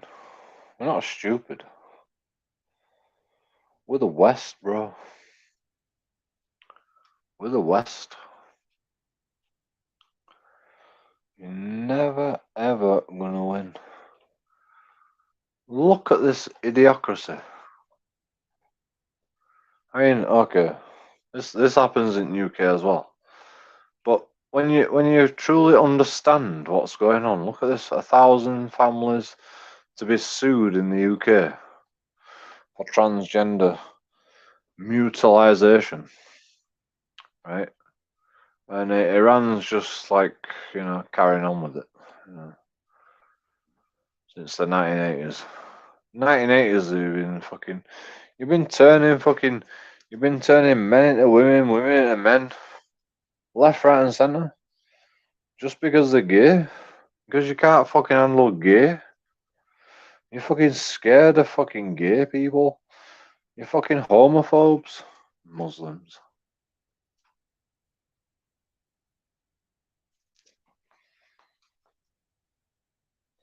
I mean, I don't fucking like gays either, but like, seriously? You're gonna turn your kids into fucking women and you're gonna turn your fucking women into men? Because you're fucking mentally retarded? Seriously? Muslims? You're mentally retarded, man. Like, you can't be doing that.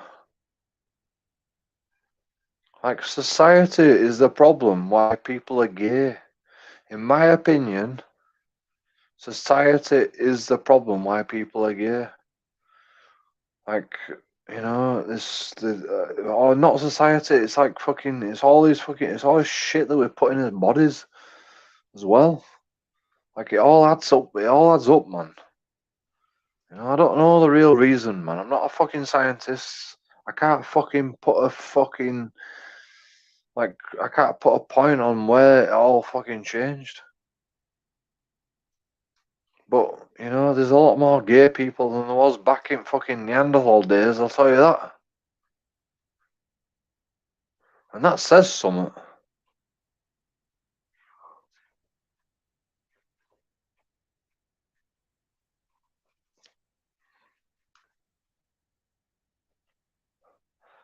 Animals are more likely to have sex with a fucking female.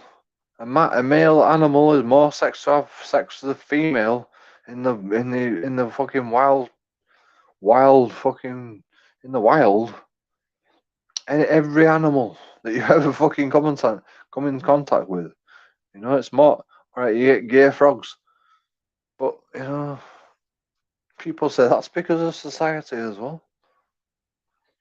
Because we put a fucking load of shit in water, and the fucking frogs have to live in water all the time. So, like, we turn all the frogs gay as well. People say it's because of society.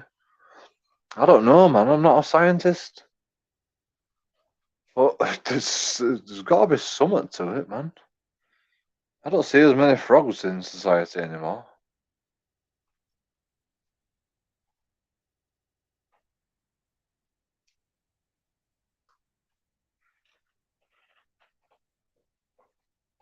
That's worth thinking about for about 5 years. Yeah, no kidding. That's really something. Like, who would have ever guessed that was going to happen? Right? That's so miraculously surreal. But yeah, it's a huge problem. Sure. 5 years. Beginning in the mid 1980s, however, transgender individuals were officially recognized by the government. It's been going on for fucking 40 years in Iran. Changing fucking sexes and shit. Reassignment surgery. However, transgender individuals were recognized by the government under condition of undergoing sex reassignment surgery in the 1980s, bro. In Iran.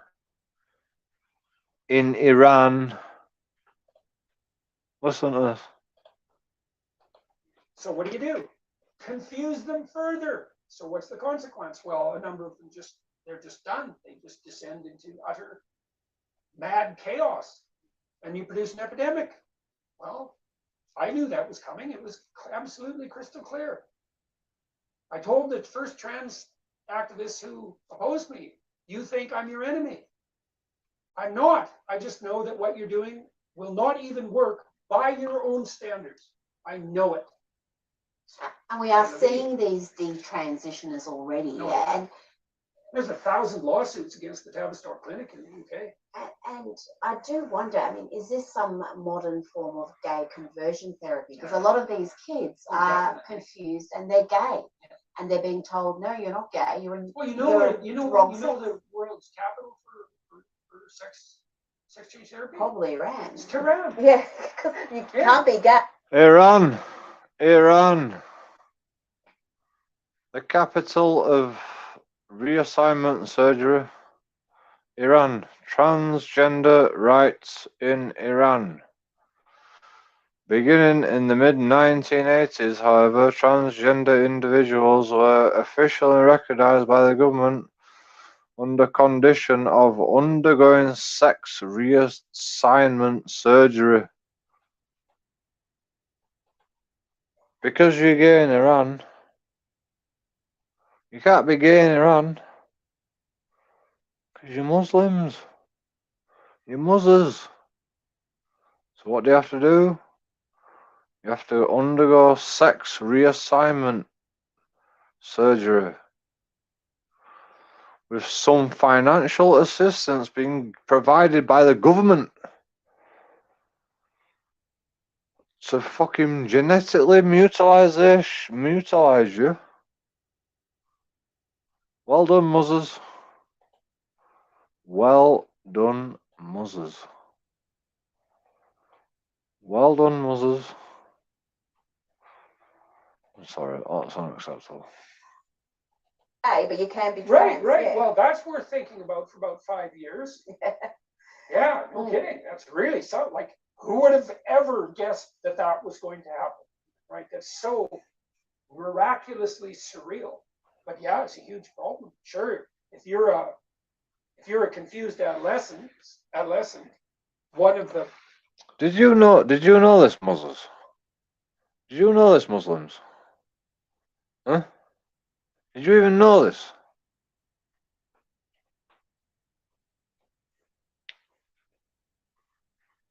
Iran is the capital of sexual reassignment, sex reassignment surgery. Iran.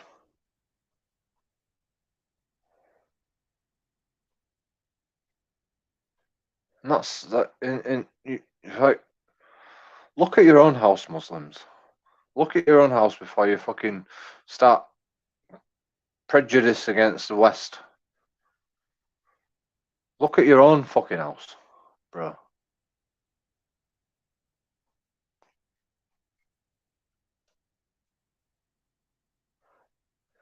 Get your own house in order before you fucking start like shitting on our culture, Muslims. This is a message for every Muslim out there. Look at your own fucking house. Look at Pakistan. Look at all the fucking Muslim countries, African countries as well.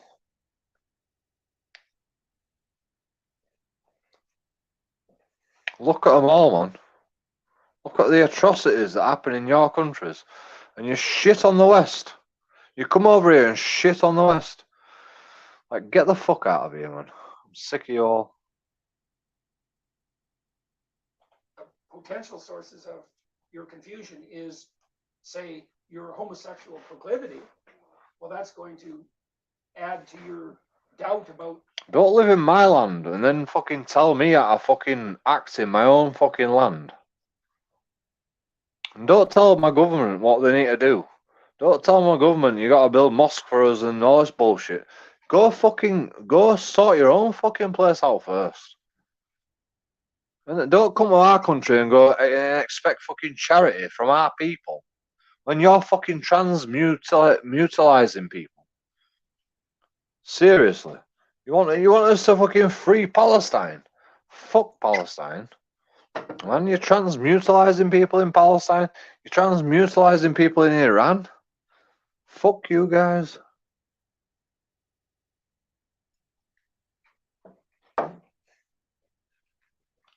The capital of the fucking Muslim society, Iran. Seriously. The viability of your biological form. It's like, well, under the surgeon's knife for you. Oh, it's a complete catastrophe. It's a catastrophe, but it has so captured the culture. I mean, up until recently, until Elon Musk took over Twitter and reinstated your account, we'll talk about that. But you couldn't even state certain biological facts on Twitter without being permanently banned. I mean, this is things that are very much mainstream thought are almost taboo to say in the media or social media. How do conservatives, how do people who believe in biological fact fight back against this?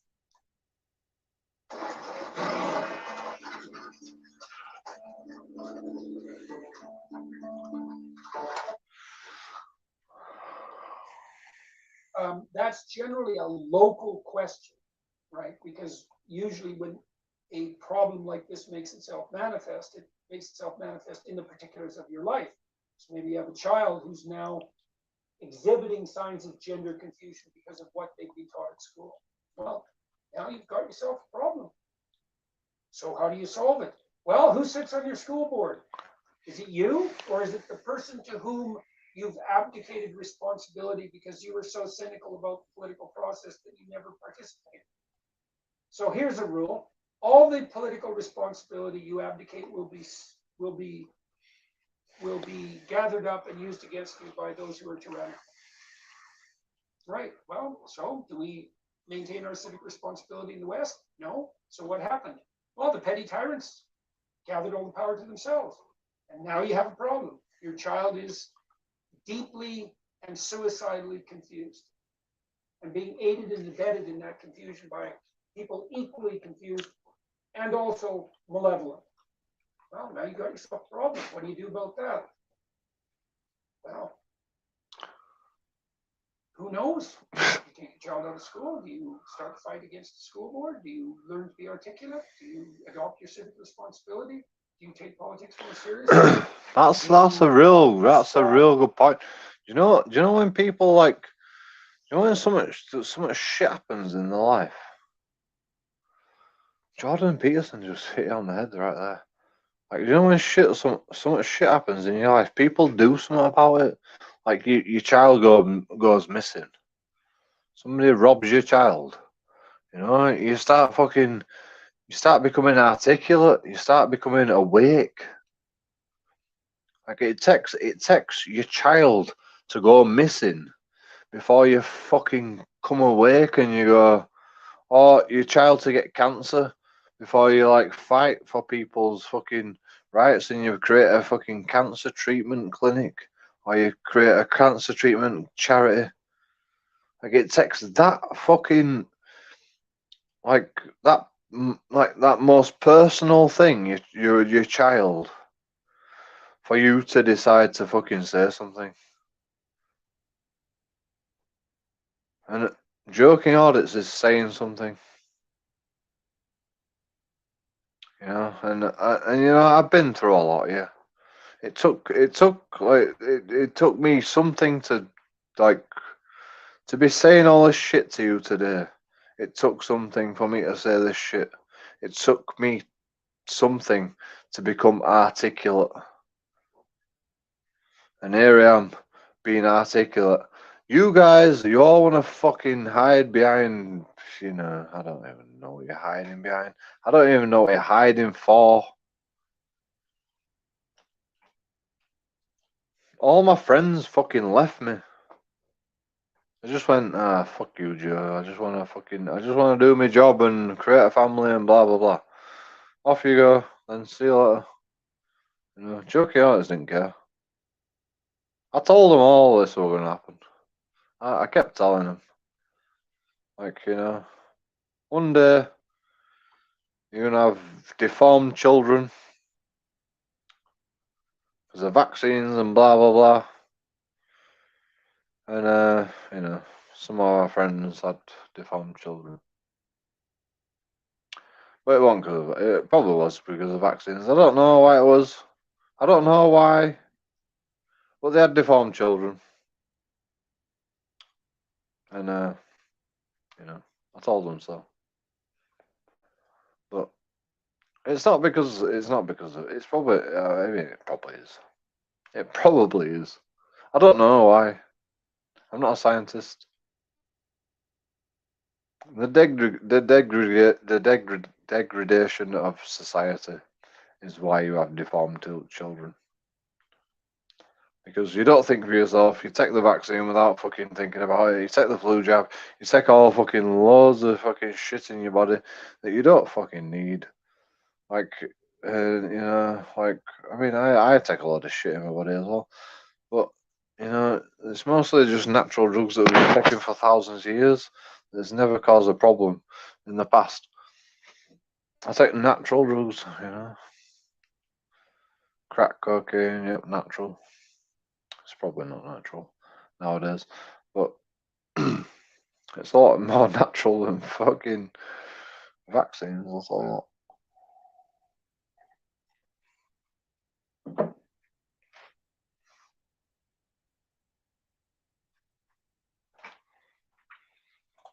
Thinking that the domain of ideas is only for eggheads. There's lots of soul searching that needs to go on when you see this sort of twist in your society. Well, who knows? You take a child out of school, do you start to fight against the school board? Do you learn to be articulate? Do you adopt your civic responsibility? Do you take politics more seriously? Do you Civic responsibility. thinking that the domain of ideas is only for eggheads? There's lots of soul searching that needs to. Do you take your responsibility out of the domain of the eggheads?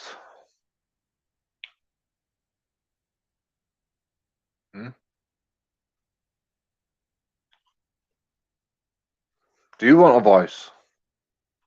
Or do you think only scientists have a voice? Only politicians have a voice? Only fucking important people higher up than you have a voice?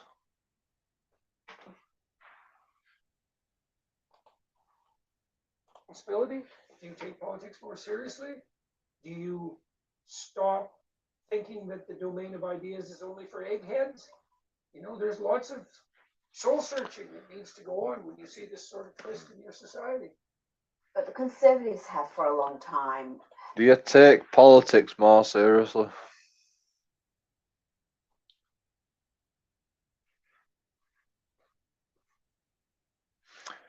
In Twitch streams, like, no politics. Everything is politics, man. You can't talk about something unless it's politics. Like, everyone has an agenda in what they say, in what they do. Like, you watch something on a computer game, and you go, "Oh, I wonder why you're killing that rabbit. Is it because you want to eat that rabbit?" That's politics. It's politics. Whether you like it or not, it's politics. There's a reason why you're saying that, and that's because either, you're like, "Oh, leave that bunny alone. You don't need no food right now. You don't need no hides right now." Like, you've got a biased view because of your politics. That's what's fueling what you're saying. Everything is politics. You can't be non-political because everything you've got biases.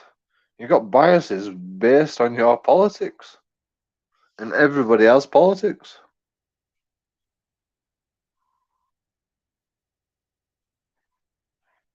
Like, you can't be non-political. It's impossible. Like, you've got your own politics. Like, I'm not gonna fucking chuck litter on the floor. That's a politic.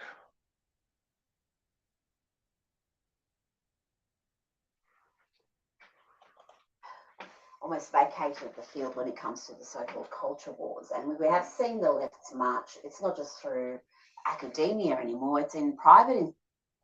That's a policy. Policy is political. Institutions, it's in corporations, Hollywood.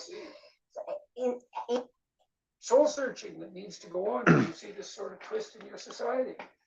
But the Conservatives have for a long time almost vacated the field. Soul search. Do you stop thinking that the domain of ideas is only for eggheads? You know, there's lots of soul searching that needs to go on when you see this sort of twist in your society. But the Conservatives have for a long Sorcery. time What's that word?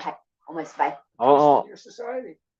oh, Soul searching that needs to go. Soul thinking that the domain of ideas is only for eggheads.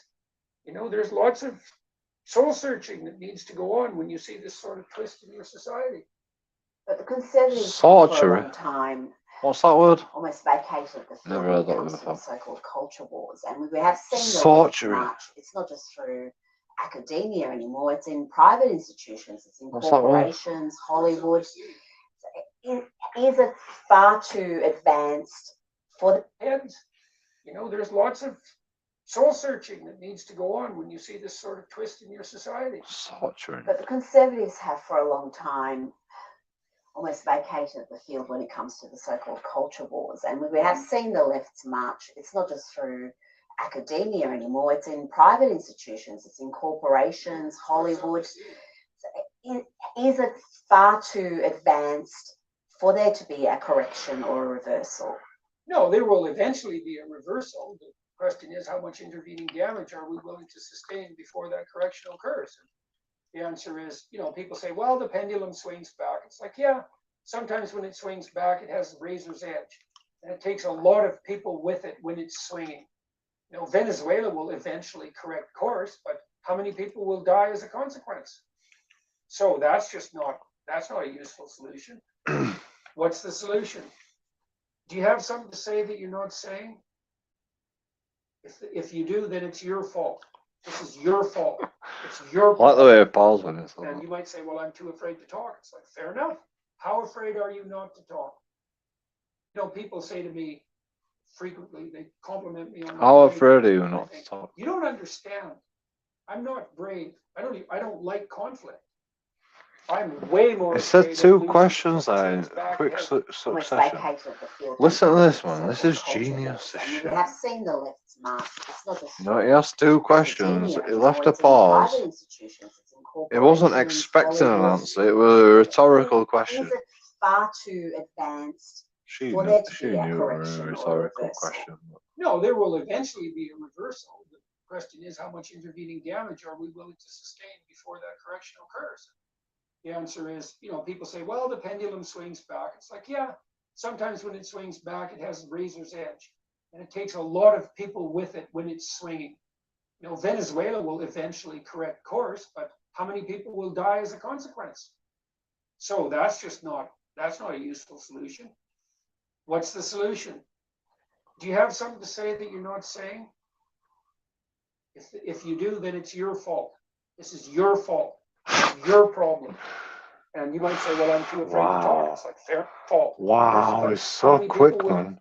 It's so quick. Listen to this shit. That's crazy. That. Die as a Imagine if someone said this to you. consequence. So that's not a useful solution. What's the solution? Do you have something to say that you're not saying? Hmm? Look at his face. Look at his face. Oh my god. He turns around and looks at her. Do you have something to say that you're not saying? If you do, then And she nods. it's your fault. And if you do, then it's your fault. Because you're not saying it. This is your fault. It's your problem. And you might say, well, I'm too afraid to talk. It's like, fair enough. How? You're too afraid to talk? Fair enough. Yeah. Well, yeah. It's your fault, isn't it? It's your own fucking stupid fault. Don't complain, bitch. How afraid are you not to talk? How are you afraid of you? You know, You know? people say to me frequently, they compliment me on my bravery. And I think, you don't understand. No. You don't understand. You don't understand joking audits. None of you will ever understand joking audits. That's why I live stream all the time. I have to show context. Context. I'm not brave. I don't like conflict. No. I'm way more afraid of losing control of my tongue than I So am I. am of the consequences of saying what I have to say. Ditto. Because I know what happens when we allow other people to control our tongues. You will never control my tongue. It's not good. It's not good. It's not good. It's hell itself. And It's a world where I can't talk. And I don't like that.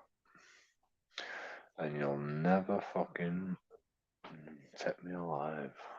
so, of course, it's troublesome to suffer the slings and arrows of outrageous fortune when you say, Yeah, I'm sorry. I'm so sorry for being troublesome. Not. what you have to say. It's like, that's fine. Try not saying what you have to say. Yeah. You try. You do it. You carry on. You carry on saying what you don't want to say. You carry on like, just fucking just put up and shut up like a little bitch. Well, that'll be okay in the moment. It's like, yeah, in the moment. Yeah, you'll be alright for a time. But when you want to say something, But unfortunately, your whole life isn't in the moment. No, but you can understand. Like, I think I can understand why people still hesitate, whether there's someone with profile or someone who's just on a Facebook page. you can understand why people hesitate. Because they're little bitches. We give women the fucking whole world at their fingertips. We've got social media to say anything you want.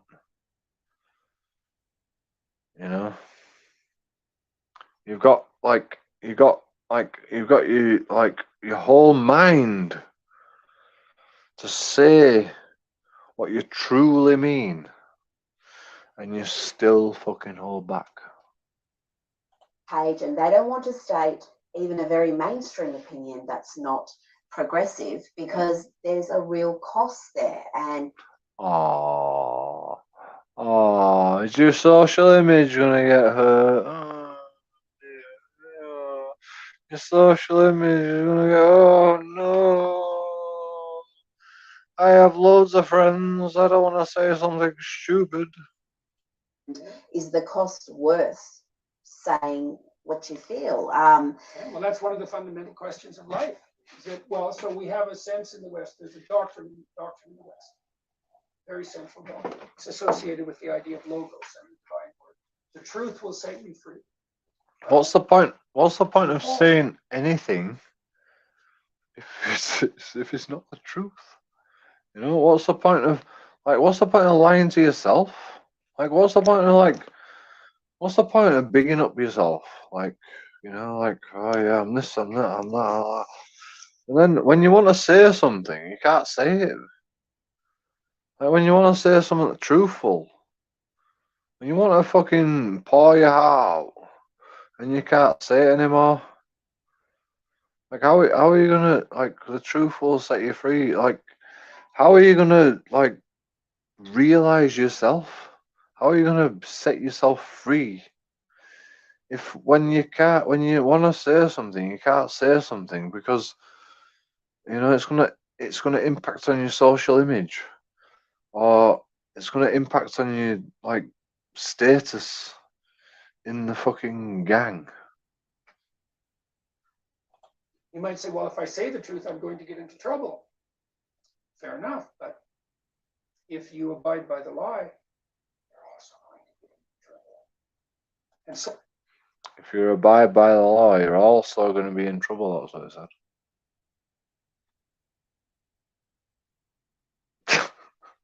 so one of the things you can do instantly is disabuse yourself of the, will set you free. In the West, there's a doctrine in the West, very central doctrine. It's associated with the idea of logos and the divine word. The truth will set you free. Well, true or false? You might say, well, if I say the truth, I'm going to get into trouble. Fair enough, but if you abide by the lie, you're also going to get into trouble. And so one of the things you can do instantly. Okay, if you abide by the lie, you're also going to get into trouble. You're also going to get into trouble. That's what it says. Is disabuse yourself of the notion that there's a zero trouble pathway. It's like you're in trouble both ways, like real trouble. I want to watch his body language when it says that. Well, true or false? You might say, well, if I say the truth, I'm going to get into trouble. Fair enough, but if you abide by the lie, you're also going to get into trouble. And so one of the things you can do instantly is disabuse yourself of the notion that there's a zero trouble pathway. It's like you're in trouble both ways, like real trouble. You get to pick your trouble. That's all you've got. You get to pick your trouble. Now, in my situation, my family has been in, we've been. Because you whispered, I'm not sure what you're saying. And so, one of the things you can do instantly is disabuse yourself of the notion. I think he's actually like doing that to her. Like, stop lying to me, bitch. If you get a delusion by what? Sorry. Too far. Fair enough, but if you abide by the lie, and so one of the things you can do instantly is disabuse yourself of the notion that there's a zero trouble pathway. It's like you're in trouble both ways, like real trouble. You get to pick your trouble. That's all you've got. You get to pick your trouble. Now, in my situation, the situation my family has been in, we've been subject to intense attempts at cancellation dozens of times. Some of them of ridiculous intensity and duration. And we've learned that if we have been careful, and so that's important, I do my best not to say things that I believe are false. And so generally, it's been very difficult for those who want to cancel me to actually point to something I said to manage the cancellation. And so that's been very helpful. That's a matter of stepping carefully. But we've also discovered that if we can tolerate the strain without an apology, let's say without backtracking, wow, inevitably reverse. Not just wow. not work. That's the Streisand effect, right? I love that. I love that what it said there. Without an apology, let's say without backtracking.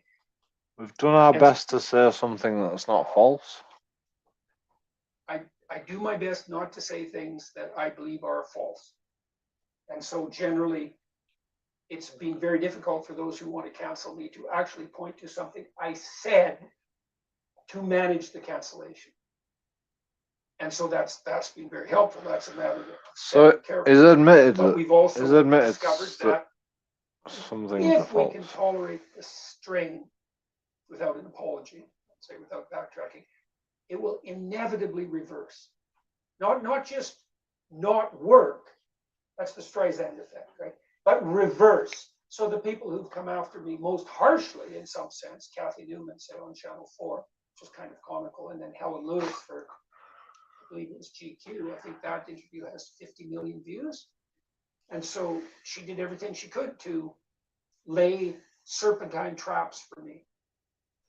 And it was very stressful and very high intensity dance, because if I would have said the wrong thing, all the moral virtue would have accrued to her, and I would have been done. But the consequence instead was that she was my best friend, just like Kathy Newman was.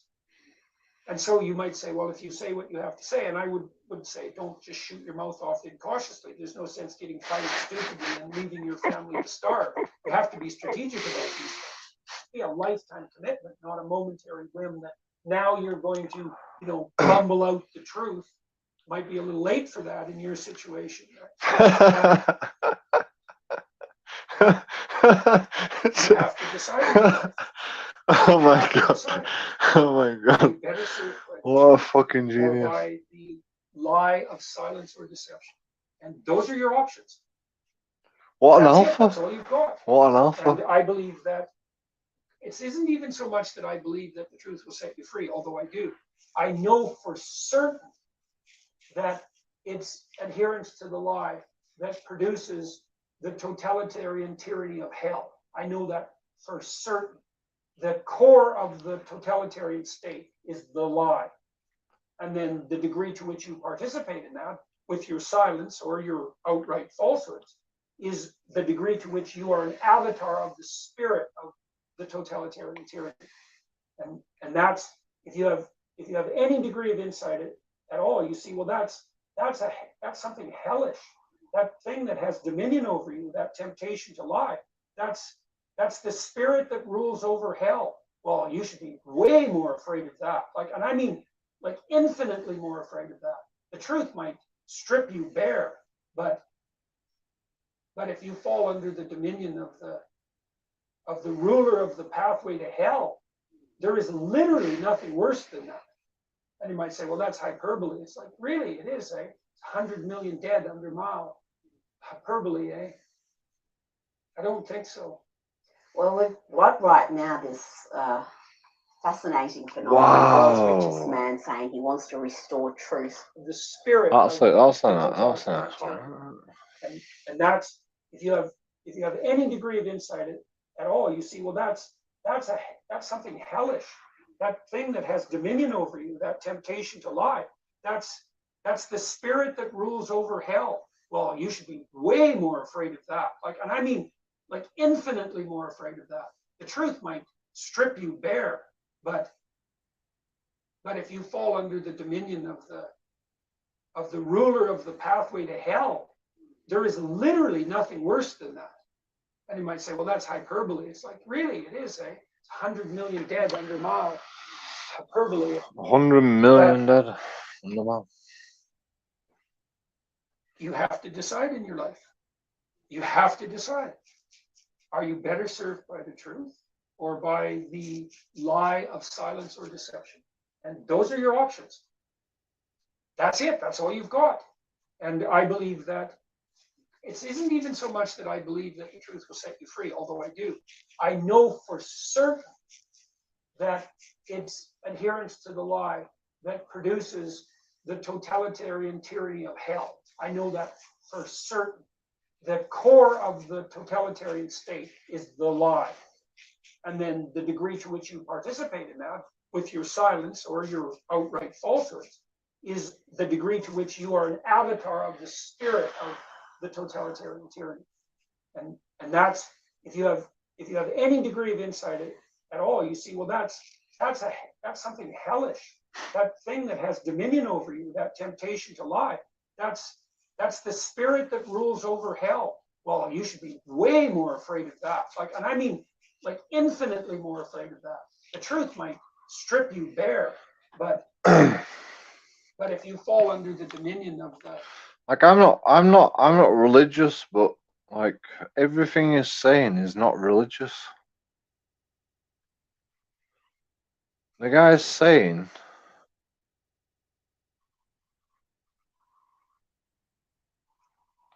if you don't tell the truth, you're lying to yourself.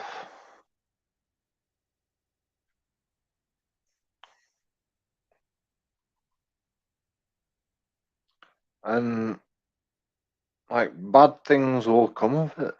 That's all he's saying. I call it karma. Because there's no way to like. There's no way to like.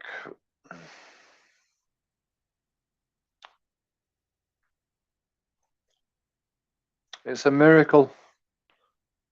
It's like something that happens that's beyond your control. Because you can't understand everybody you interact with. You know, if you tell someone a lie, you can't understand their actions. And if you tell someone a lie, that might lead to a bigger lie that may fucking ruin the whole fucking world. Spread your wings like a butterfly, you will create a tsunami. That's the way I live my life, man. That's why I don't tell lies. I do not lie. Ever. Like, I can't lie. Because I don't want to create a tsunami. And I don't want this tsunami to affect me. All my children, all my friends, all my fucking, all, like, I just don't want to die, to be honest. That's the main reason. I have nobody, to be honest. I have nobody that I really care about. Zero people. Absolutely nobody. My dad. My mum, I don't really care about. I know it's weird, but like,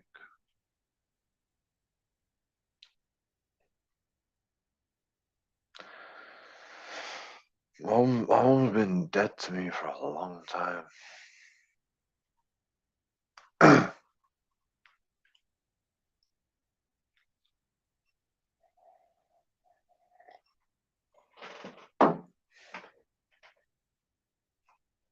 My brother.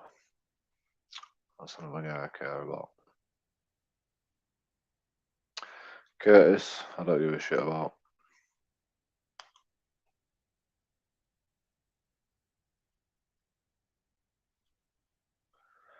I mean, I've got a lot of family, to be honest, but I don't give a shit about them.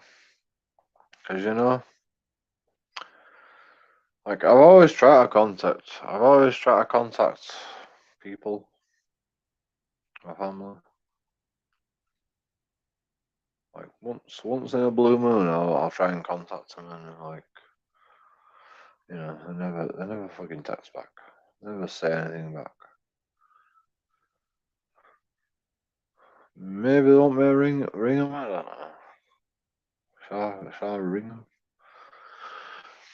I'll ring my dad. I'll say, yo. I'll ring my mum and I'll fucking say, yo, I want to talk to Curtis one last time before we all die.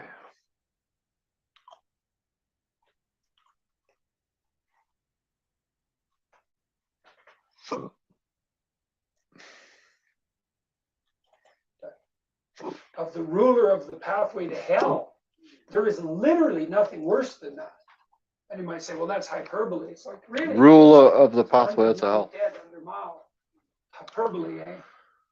Right, ruler of the pathway to hell. What he means is you tell a lie and that brings about its own consequences.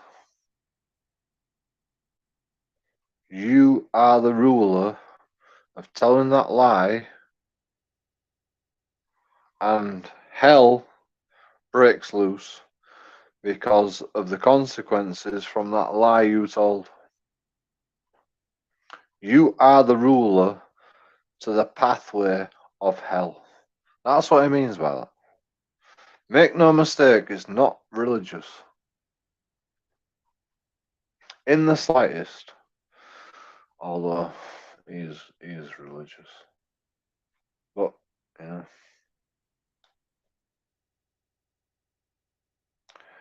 The Bible told you all this shit.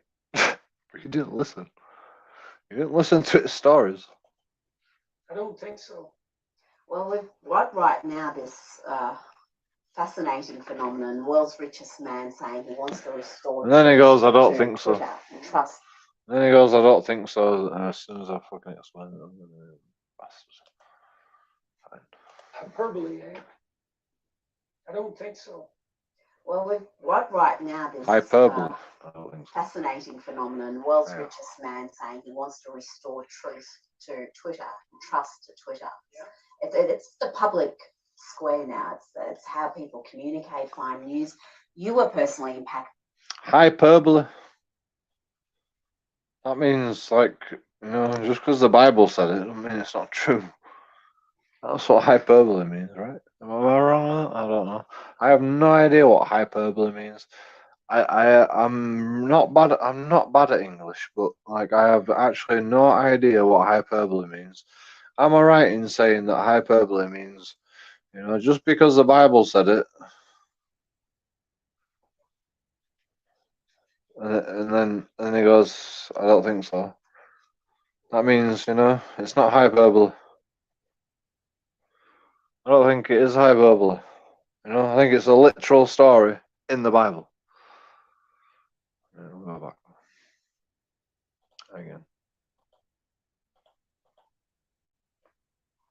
100 million dead under Mao. Hyperbole, eh? I don't think so. Well, we've got right now this Okay. The context for a bit. fascinating phenomenon. World's richest man saying he wants to restore truth to Twitter, trust to Twitter. It's the public square now. It's how people communicate, find news. You were personally impacted by Twitter's left-leaning, censorious ways. You've now been restored. What impact do you think Twitter becoming an even playing field will have for? Who knows? I mean, I'm hoping. I know people who know Elon Musk very well, who've worked for him, and these are very able people, to say the least. And they really admire him. He has the ability to do exactly what he did. He went into Twitter and he said, he's a good observer of the Pareto principle. A small minority of people do all the productive work. It's like, all you people, you're gone. And he just does it. It's like, and everybody who's whiny and complaining whines and complains about that. And wow. It's a pretty wow swath, let's say. But he's got rid of 75% of the people, and Twitter is. I mean, working out some people, and he just does it. It's like he so has weird. the ability to. Well, who've worked for him. An even playing field will have for. Who knows? I mean, I'm hoping. I know people who know Elon Musk very well, who've worked for him, and they're like. I thought this about Elon Musk, but I've never been able to articulate it. And just what it says right here, like it's so fucking weird. But it says it like, I mean, it doesn't say it like. There's no way to say it. It's just like one of these guys that just goes, I know what I need to do. You get it done. And do it while you're gone. I'll just snip you off. and these are very able people, to say the least. And they really admire him. He has the ability to do exactly what he did. He went into Twitter and he said, he's a good observer of the Pareto principle. A small minority of people do all the productive work. It's like, all you people, you're gone. And he just does it. It's like, and everybody Pareto principle whines and complains about that. And no doubt some people who were doing a credible job were also let go, because it's a pretty broad swath, let's say. But he's got rid of 75% of the people, and Twitter is still working. With record traffic. Right, exactly. And so I think he will, and apparently he's also put the boots to the people who are trafficking in child sexual exploitation already. Incredible. Right, no kidding. Incredible in two ways. Incredible that he did it. He's also put the boots to the people who are trafficking in child sexual exploitation already. Incredible. Right, no kidding. Incredible in two ways. Incredible that he did it, but even more incredible that he could do it that fast and that it hadn't been done.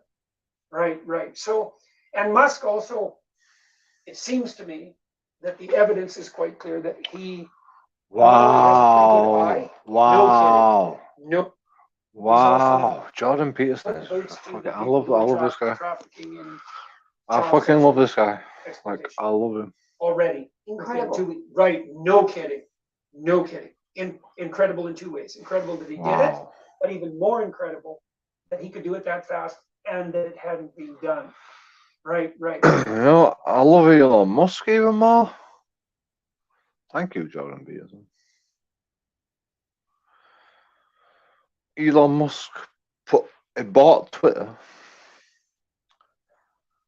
put a stop to sexual fucking stop to sexual exploitation of children, is there?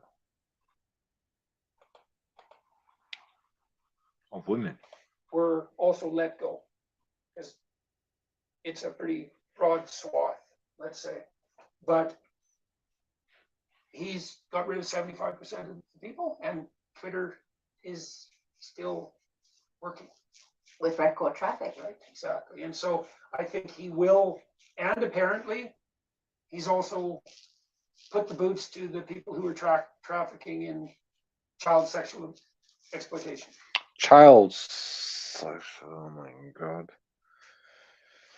It's put the boots. Look at his face. Already. Incredible. 2 weeks. Right, no kidding. Incredible in two ways. Incredible that he did it, but even more incredible that he could do it that fast and that it hadn't been done. Right. So, and Musk also, it seems to me that the evidence is quite clear that he not only has a pretty good eye, but he is capable of learning. So he'll experiment and he'll learn from his experiments. And we'll see if he can clean up Twitter. That's tough. I'm afraid, deeply afraid, that virtualization enables psychopathy. And that might be a fatal problem socially as we move towards a more virtualized world. It's not easy to keep the Machiavellian, psychopathic, narcissistic sadists under control. They're a small proportion of the population, but it's all about them and their short-term needs, and they'll do anything to make those paramount. It looks to me that when we virtualize the world, we take all the constraints off those people, and That's a good point. that's not good. So, That's a good for point. example, on social media, all the powers in the hands of the accusers. Wow, that's not good. Like you don't know you're doing it as well. Yeah, fair enough. Except most women, as soon as it's all, Like you don't know you're doing it. You don't know you're becoming a psychopath. You don't know you're becoming a psychopathic YouTube, social media, like whore. Like I did it the other day. I was just like, why am I live streaming to nobody? And then I remembered the actual like mission. Like I have a very specific mission. Like I forgot about the mission. But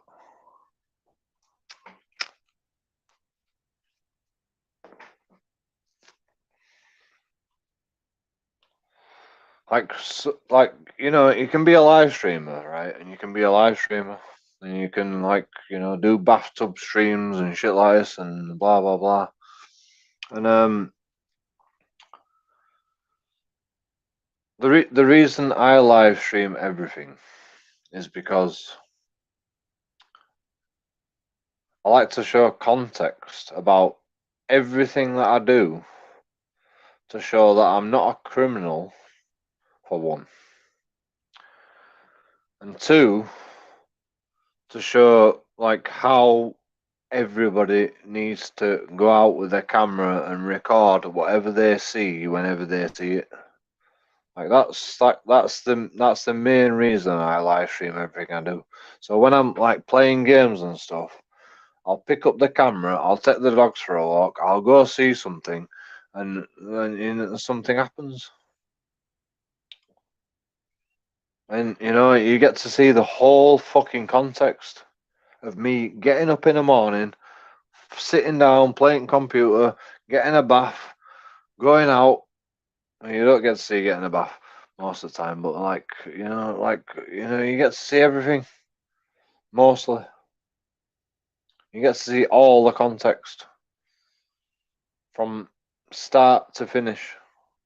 That's why I live stream everything, to show context of the whole day. Like, I forgot my mission. Like what you were saying there. Like, I started to become a bit of a narcissist. Like, the only reason I'm live streaming is if I got views. And I live stream computer game happily because I like the game, and I like to make replays out of the game, and I like to have jump scares in the game, and I like to record it. I'd like to be a streamer, but like everything else, the reason I live stream 24 hours a day, 7 days a week, is because I want to show you all context of like how what it takes to be joking audits, man. Because it's not as easy as people think.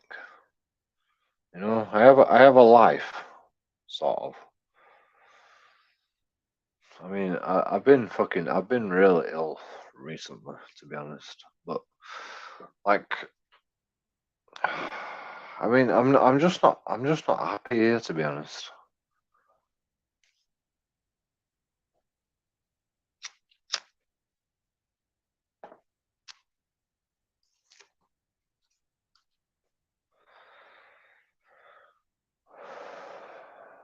I'm 39 years old, and I'm like relying on somebody else. I just don't want to do it. I'd rather be poor than rely on somebody else. Like, I can't. I don't want to rely on nobody else. I don't want to live in this room anymore. Look at the view, though. Look at the fucking view. Can I change camera? I can't even change camera on StreamYards. Look at the freaking view. Look how good that is. I can see fucking police from miles away. But,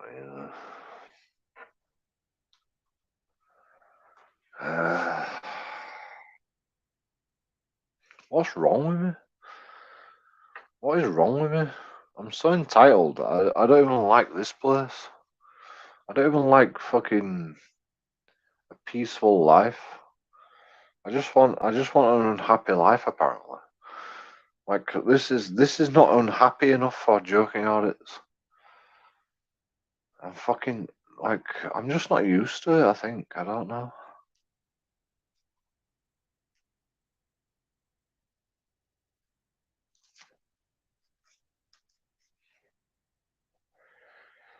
I mean, my bedroom is home.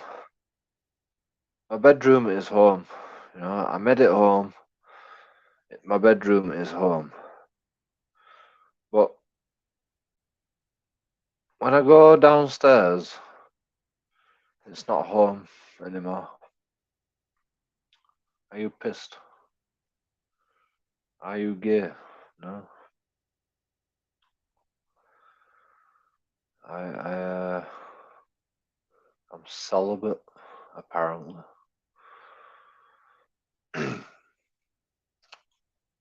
Now. Bell and go to bed. Bell and get banned. If you say one more word like that. You can ask me if I'm gay, though. You can ask me if I'm gay, it's fine.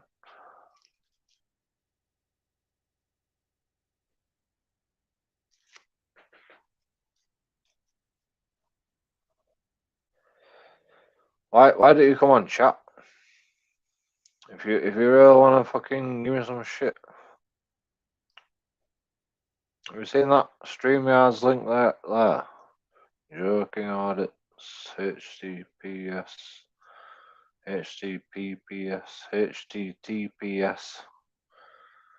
You know that link there. You can come talk to me and tell me all about your fucking gay phobia. Wise up, fella. Oh, am I not wise enough? Have you ever watched Jordan Peterson? It's like, yeah, well, what about the Do you psychopaths? think you can understand this shit? Well, they don't exist. It's like, oh, you wouldn't say that if you ever met one. So if you think that all people who are malevolent are only victims, you're naive and fortunate, and you better wake up, because one of these days someone like that's going to come and knock on your door, and you are going to be one sorry person. Hello, psychopath here. Welcome to the Joking Audit Show. You're going to be one sorry person. I'm not a psychopath. Oh, I don't think I am. Well, I hope I'm not. I don't really know. Apparently, psychopathism, being a psychopath, is actually a genetic defect. But you know, who knew? Oh, you're here. Oh, he's here. He's here.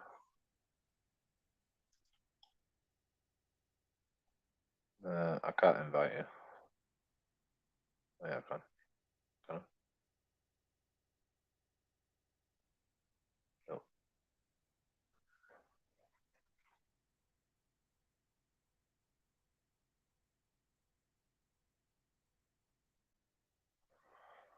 I can't invite you.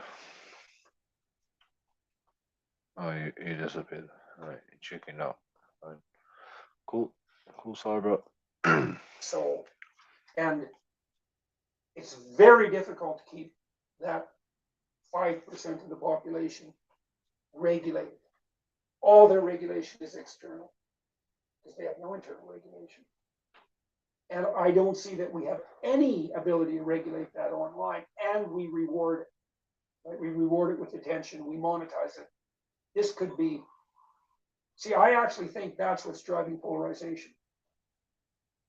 I don't think polarization is real in some sense. I think it's all driven by undue attention paid to dark tetrad, Machiavellian, narcissistic, psychopathic sadists.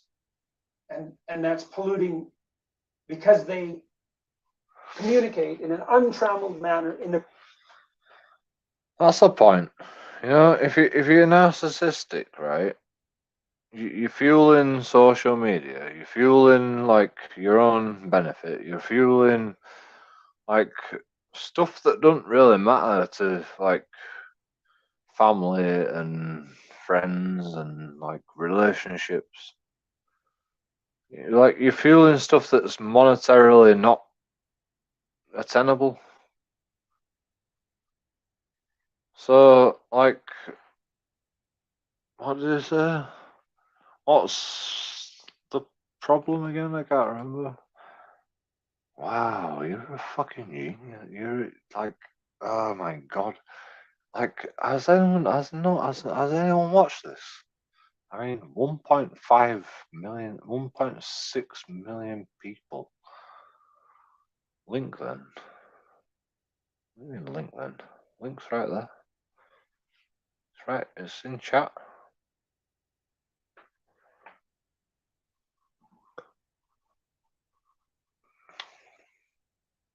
Don't want to give you a shit.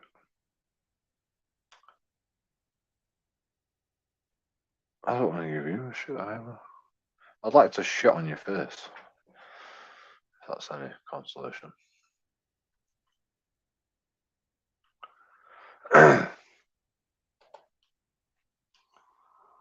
Don't want to give you a shit. Alright, cool. Cool, sorry, bro. Wise up, fella. Link then. Links there, man. What's up with you? Chickened out. Yeah. Bark. Norman Scousers a chicken shit. Bark. You fucking shit. Bark. He did. Come on, live stream. Bark. I was just about to let you on live stream. Well, I was trying to, but you know.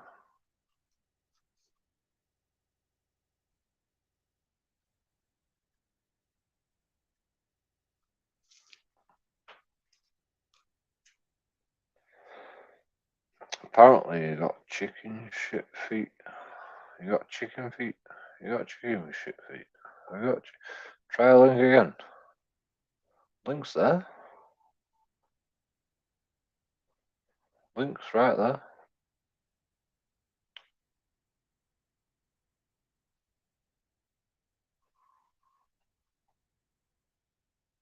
It's like it's in the middle of the screen. Are you blind?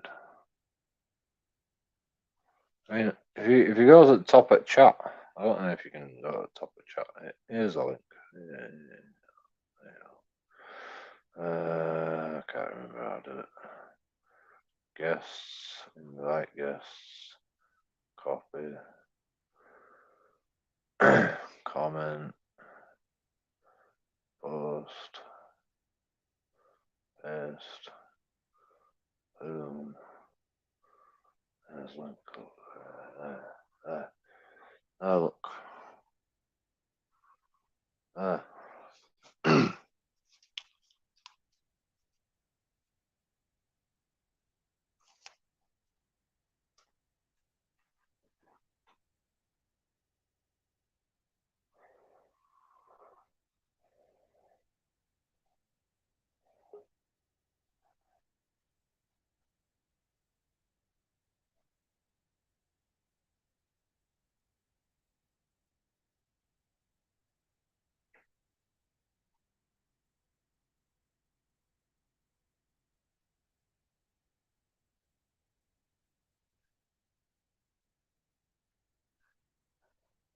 I can't invite you.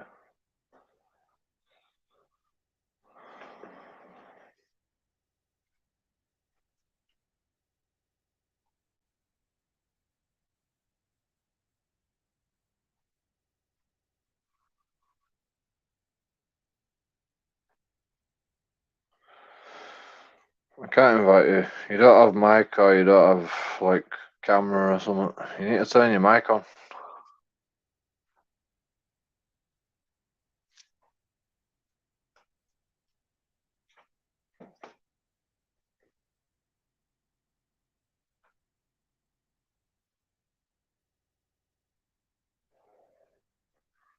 You need to allow access for mic and camera.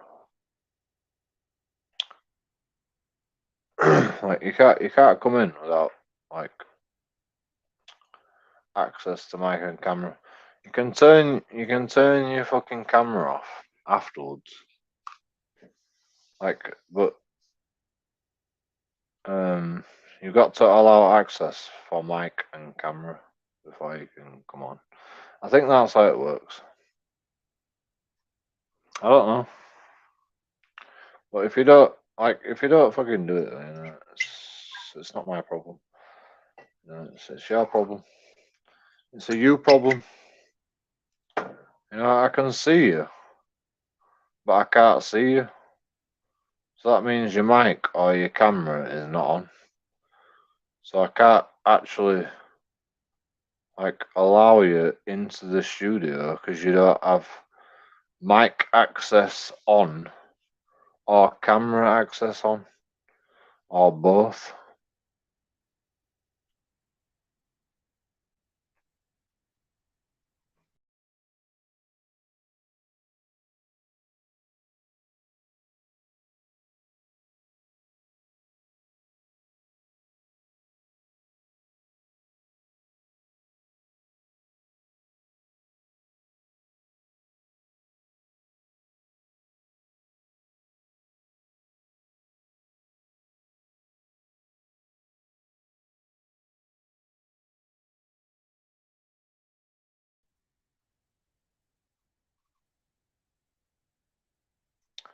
I don't know. I don't know, bro. What do? You mean a private chat?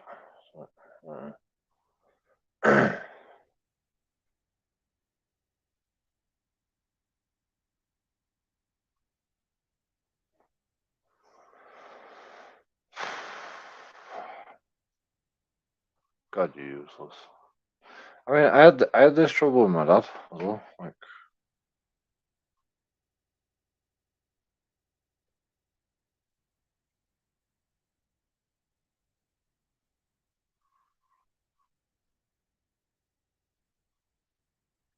why can't I accept people?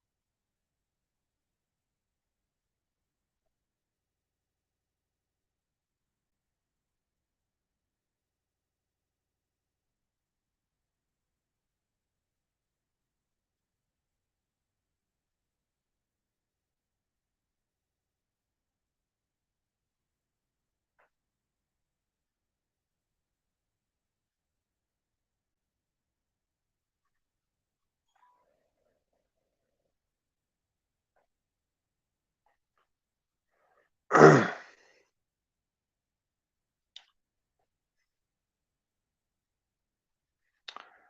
have no idea. I think he's just a pussy. You don't have his mic set up or anything. I don't know. Believe you wouldn't say that if you ever met one. So if you think That one that all what? people who are malevolent are only victims, psychopathic, narcissistic, sadists under control. And Musk also, it seems to me that the evidence is quite clear that he not only has a pretty good eye, but he is capable of learning.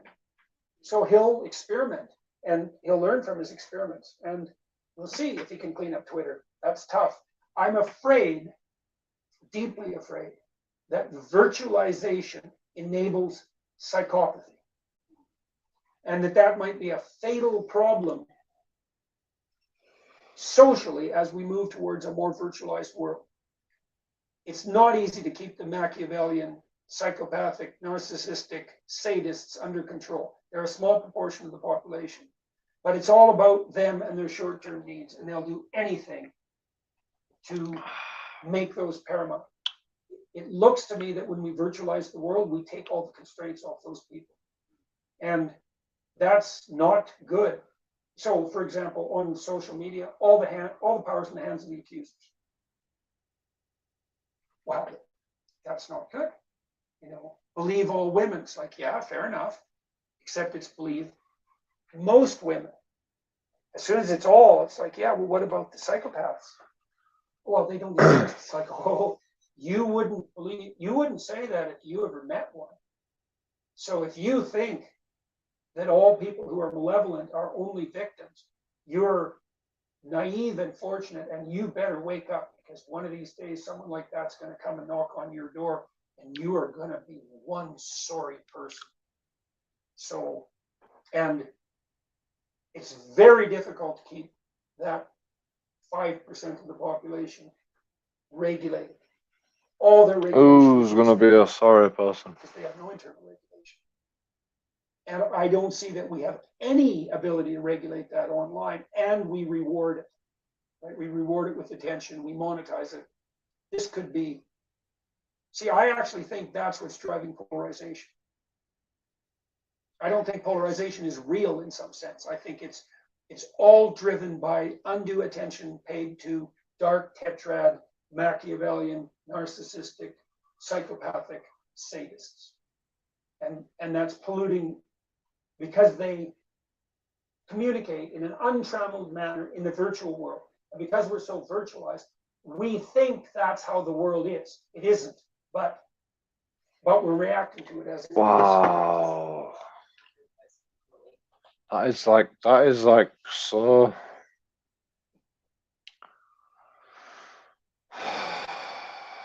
I don't even know how to like talk about that. That's so strange. Like I watch a lot of Twitch streamers, right? Let me sort this fucking camera out. I watch a lot of Twitch streamers and streamers and YouTube videos. And there's a lot of people out there. You don't know what they're about. But they keep like saying, like they keep saying, don't talk about politics and don't do this and don't do that, and these are the rules in my chat and all this bullshit. And it's like it feels like they're dictating the way society should be. And then you get like these Twitch streamers with like millions of subscribers, and you say one thing that's wrong, and they go, "Why are you asking if I'm pregnant?" Banned for 3,567 seconds. And it's like, well, because on your Twitch stream you just talked about having a pregnancy test on your table. So I was just gonna say congratulations if you're trying for a baby, but they didn't give me a chance to say that because I got banned straight away for asking someone if they're pregnant, if they're getting pregnant. They put all the life on the internet, and then they go, "Oh, we don't like you talking about personal stuff." It's like, well, why put all your life on the internet? Genius. I don't know. Oh, definitely. Oh yeah, anywhere where there's a lot of public attention available. Yeah, politics, entertainment, media, anywhere where people have the privilege of being in the public eye. Yeah, that's exactly. The psychopaths will invade that for sure. Now that doesn't mean that all the people in those industries have that characteristic. I would say that's a lurking temptation for people who have a talent in that direction, right? Because every temperament is going to come with its own temptations. And to be a person like you, say, although I'm not saying this about you necessarily, although it's probably true about you too, is that you're very likely to be extroverted and disagreeable. If you weren't extroverted, you wouldn't have that verbal fluency and you wouldn't be comfortable in the public eye. And if you weren't disagreeable, you wouldn't challenge people. Okay, so what's the problem with being extroverted and disagreeable? Well, it tilts you towards narcissism. Now, there are ways that can be regulated. Maybe you're enmeshed in good social arrangements. Like, so you have a husband, say, who helps keep you sane, and children and friends, and they help box you in. And maybe you're conscientious, and so there are, and like I said, every temperamental variant has its attendant temptations. But it's definitely the case that social media rewards disagreeable, extroverted people, and it also disinhibits all the temptations that are associated with that. It's not good. And the research on this is becoming quite clear, by the way. So we know that female hyper users of Instagram are also, they're sadistic, Machiavellian, psychopathic, and narcissistic, and they optimize for short-term mating strategies. So they're promiscuous, and that's a marker for antisocial behavior. So antisocial people, broadly speaking, have more sexual partners. They start engaging in sex earlier. They're more callous in their utilization of themselves and others. And so, would you call that toxic femininity? Is there such a thing as toxic femininity? We know what toxic femininity is. It's the female version of antisocial behavior is reputation savaging. Yeah, gossip, innuendo, backbiting, and females can be very good at that. Now, men can do that too, and they do, especially on social media. But it's definitely the case that social media rewards female antisocial type behavior, clearly. And so it scales. We were talking about whether the feminine ethos scales. Feminine pathology scales magnificently on social media. And so God only knows what the consequence of that's going to be. And that's part of cancel culture. It's like, well, we can't confront you directly, but we can sure take you out behind the scenes. And that's everyone familiar with junior high culture among teenage girls knows what that's like. Absolutely. Now, one last question on climate change, because you gave that brilliant speech. I just want to know how, well, I want to ask about the psychology around climate change activism, because it's become an issue of morality as opposed to practicality. And how do conservatives combat this notion that if you're not doing everything you can to slash emissions, then you're morally compromised? Maybe you should You not. don't care about the planet. Well, you ask more intelligent questions. It's like, well, what do you mean care about the planet? First of all, that's pretty vague. It's like, you really think that all of our problems can be reduced to excess carbon dioxide production? We have other problems. Well, here's the problem. 20 million people die a year because of indoor pollution. Well, is that a problem? It's a way bigger problem than climate change by the looks of it. Is it a big enough problem? Well, if not, there's others. Lots of children are still starving. We could provide them with nutrition at a fraction of the cost that we're planning to expend not doing a very Which good would job cause more carbon mediating our dioxide. carbon output. I think the central issue for conservatives is to stop. Not that I'm like allowing disagreeing with Jordan Peterson, radicals but to like, exploit you on the what are you gonna do? Kill everybody? No, you're not moral because I'm agreeing with you him. think that the apocalypse that confronts us can be reduced to a single variable, that you know what the variable is, because that's how wise you are, and that you know what the solution to that is. End all fossil. It's the apocalypse is all carbon dioxide, and the cure is end all fossil fuels. That's what you think. Is it? You know what that means? That means you don't think. It doesn't mean you're moral. It certainly doesn't mean I'm immoral if I oppose you.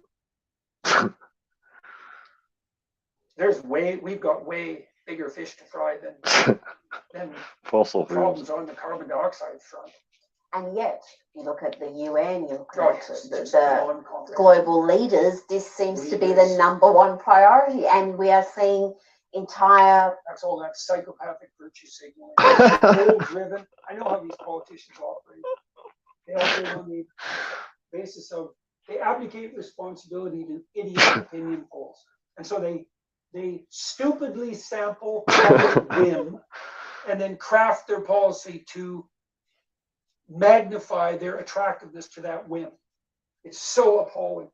I know perfectly well that that's what crafted COVID policy in Canada during the pandemic. It wasn't science. I know the people. I mean, like,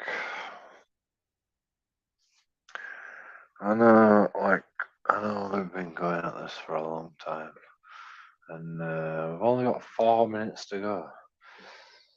But I'd just like to say,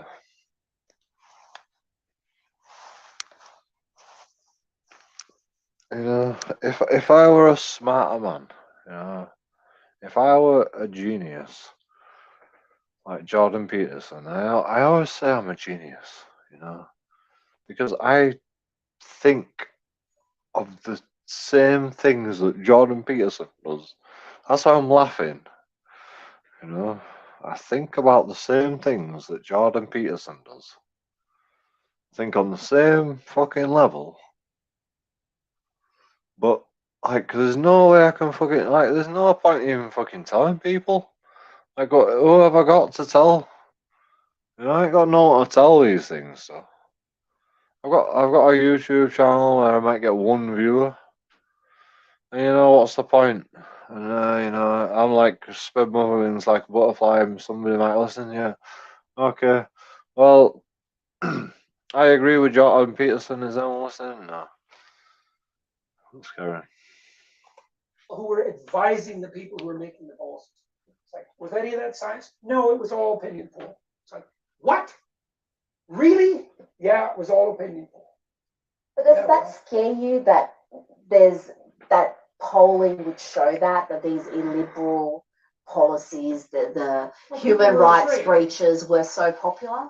Yeah, well, people were afraid. We stampeded, And what happened was we fall prey to the first actor phenomenon. So there was a pandemic and it was an unbound problem. How serious is this? No one knows. So it's an apocalypse, right? An apocalypse, I suppose, is a problem of unspecifiable significance. It's a new apocalypse. What do we do about that? Everything we can. What does that mean? Well, we don't know. So then the totalitarians act first. Lock everyone down. It's like, oh, we better lock everyone down. Brilliant. Have you looked at the death tolls in Sweden during the pandemic? They're among the lowest in Europe. And their excess deaths are much better. That's great. With any of that science, That's the best thing ever. Idiot opinion polls. Come on, man. And so they Come on, man. stupidly sample public whim and then craft their policy to magnify their attractiveness to that whim. It's so appalling. I know perfectly well that that's what crafted COVID policy in Canada during the pandemic. It wasn't science. I know the people who were advising the people who were making the policies. It's like, was any of that science? No, it was all opinion poll. It's like, what? Really? Yeah, it was all opinion poll.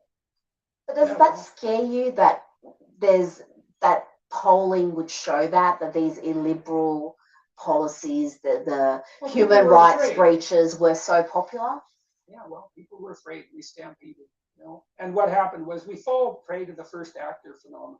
So there was a pandemic and it was an unbound problem. How serious is this? No one knows. So it's an apocalypse, right?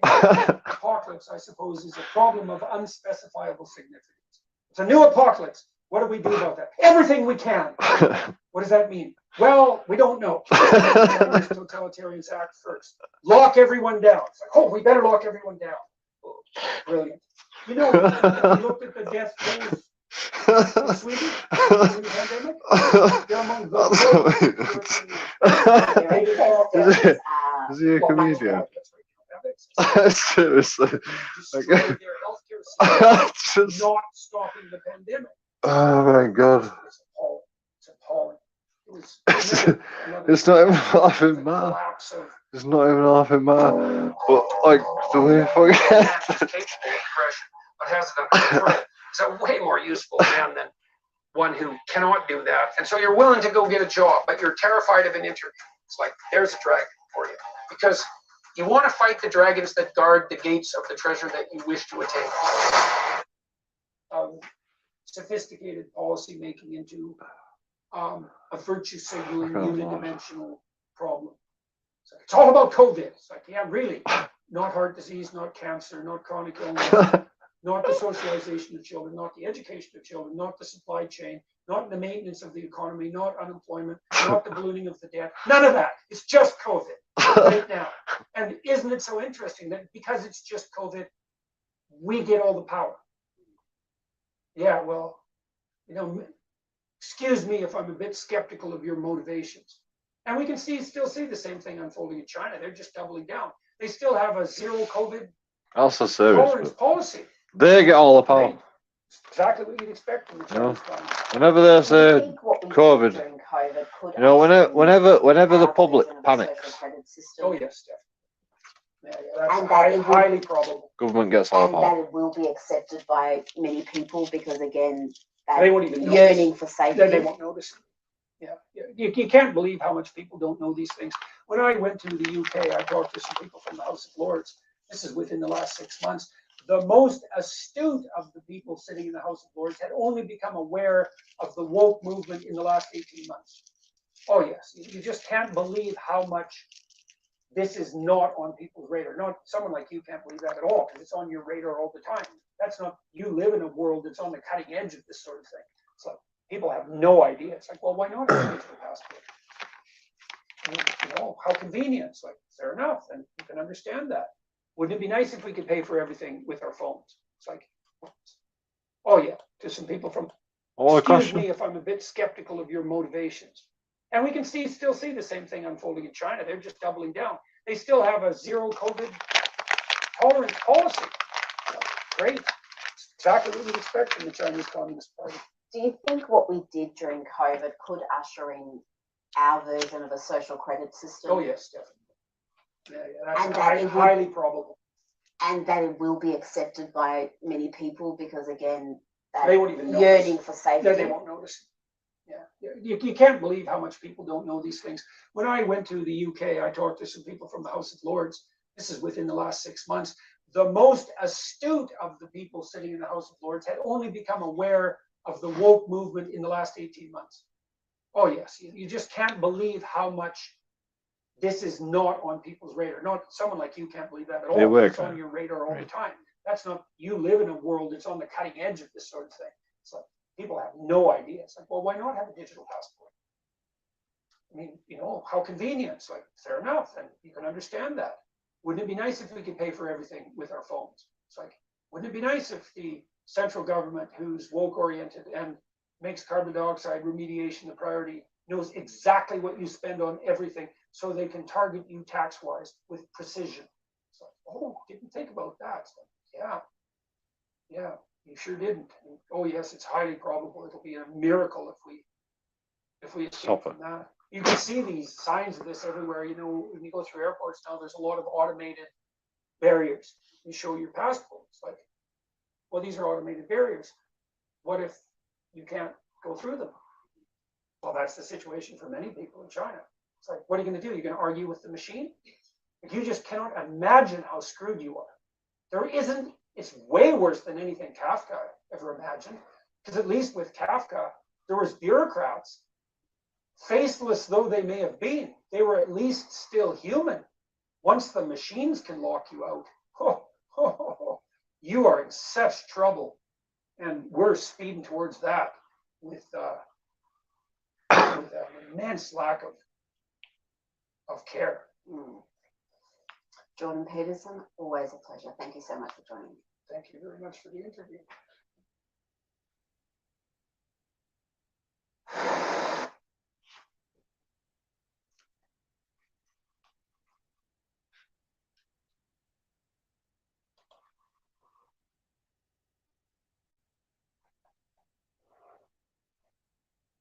I don't know what to say. What do you want? What's beeping at me?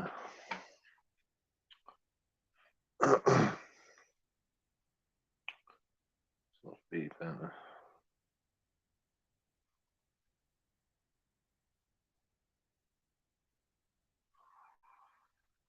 What happened? Fuck.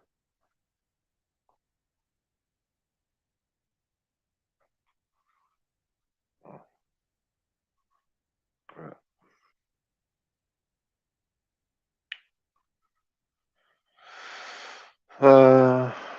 What can I say about that?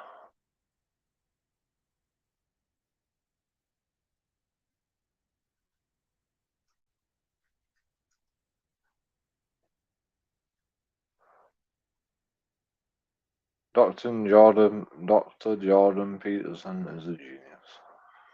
I can say that. Sure. And if you think you're better than, like, if you think you know better than Dr. Jordan Peterson, you're an idiot. Although I've said a lot of the same things that Dr. Jordan Peterson said along the years.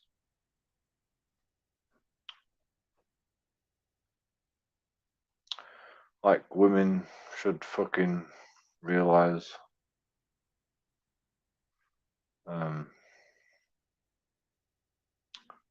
they should, like, just respect fucking men for a start. I mean, he didn't say that in so many words, but, you know, that's what I said. And I think Jordan Peterson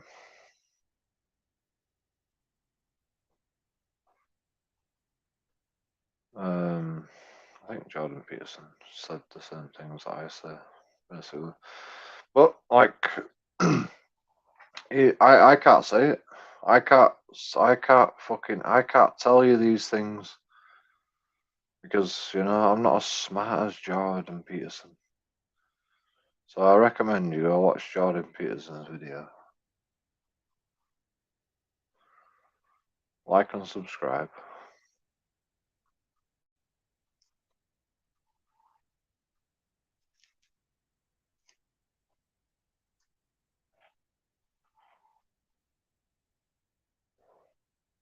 And maybe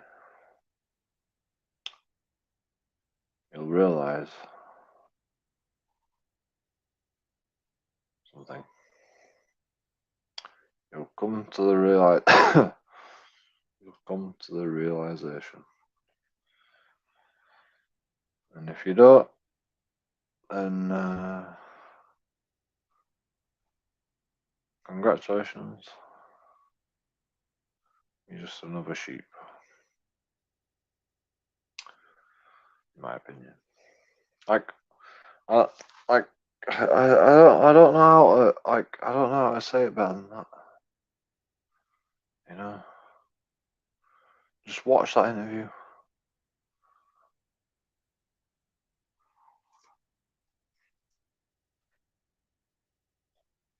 It took me 4 hours to review it.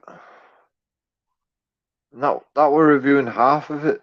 There's another fucking hour on my YouTube channel. I don't even know why I bothered doing StreamYards. Like, fucking knobhead. They even said bye as well. Like, just say something. Fucking knobhead. What the fuck? Like, just say, oh, I can't get to work or something. Just say, like, I can't do it. I can't become a guest for some reason. I don't know why. It's probably my fault. I don't know. Why is it my fault? How can it be my fault? And anyway, joking out, it's out. Like and subscribe. YouTube, it was a review video. It was for educational purposes only. And hopefully I didn't swear too much. Like and subscribe. Monetize me. Monetize me, YouTube. You like to. Oh, who's here? Someone's here. What you gotta say? You gotta say anything? Anything? Bye. Like and subscribe. Joking out, it's out. Like and subscribe. Done it, you son of a guns.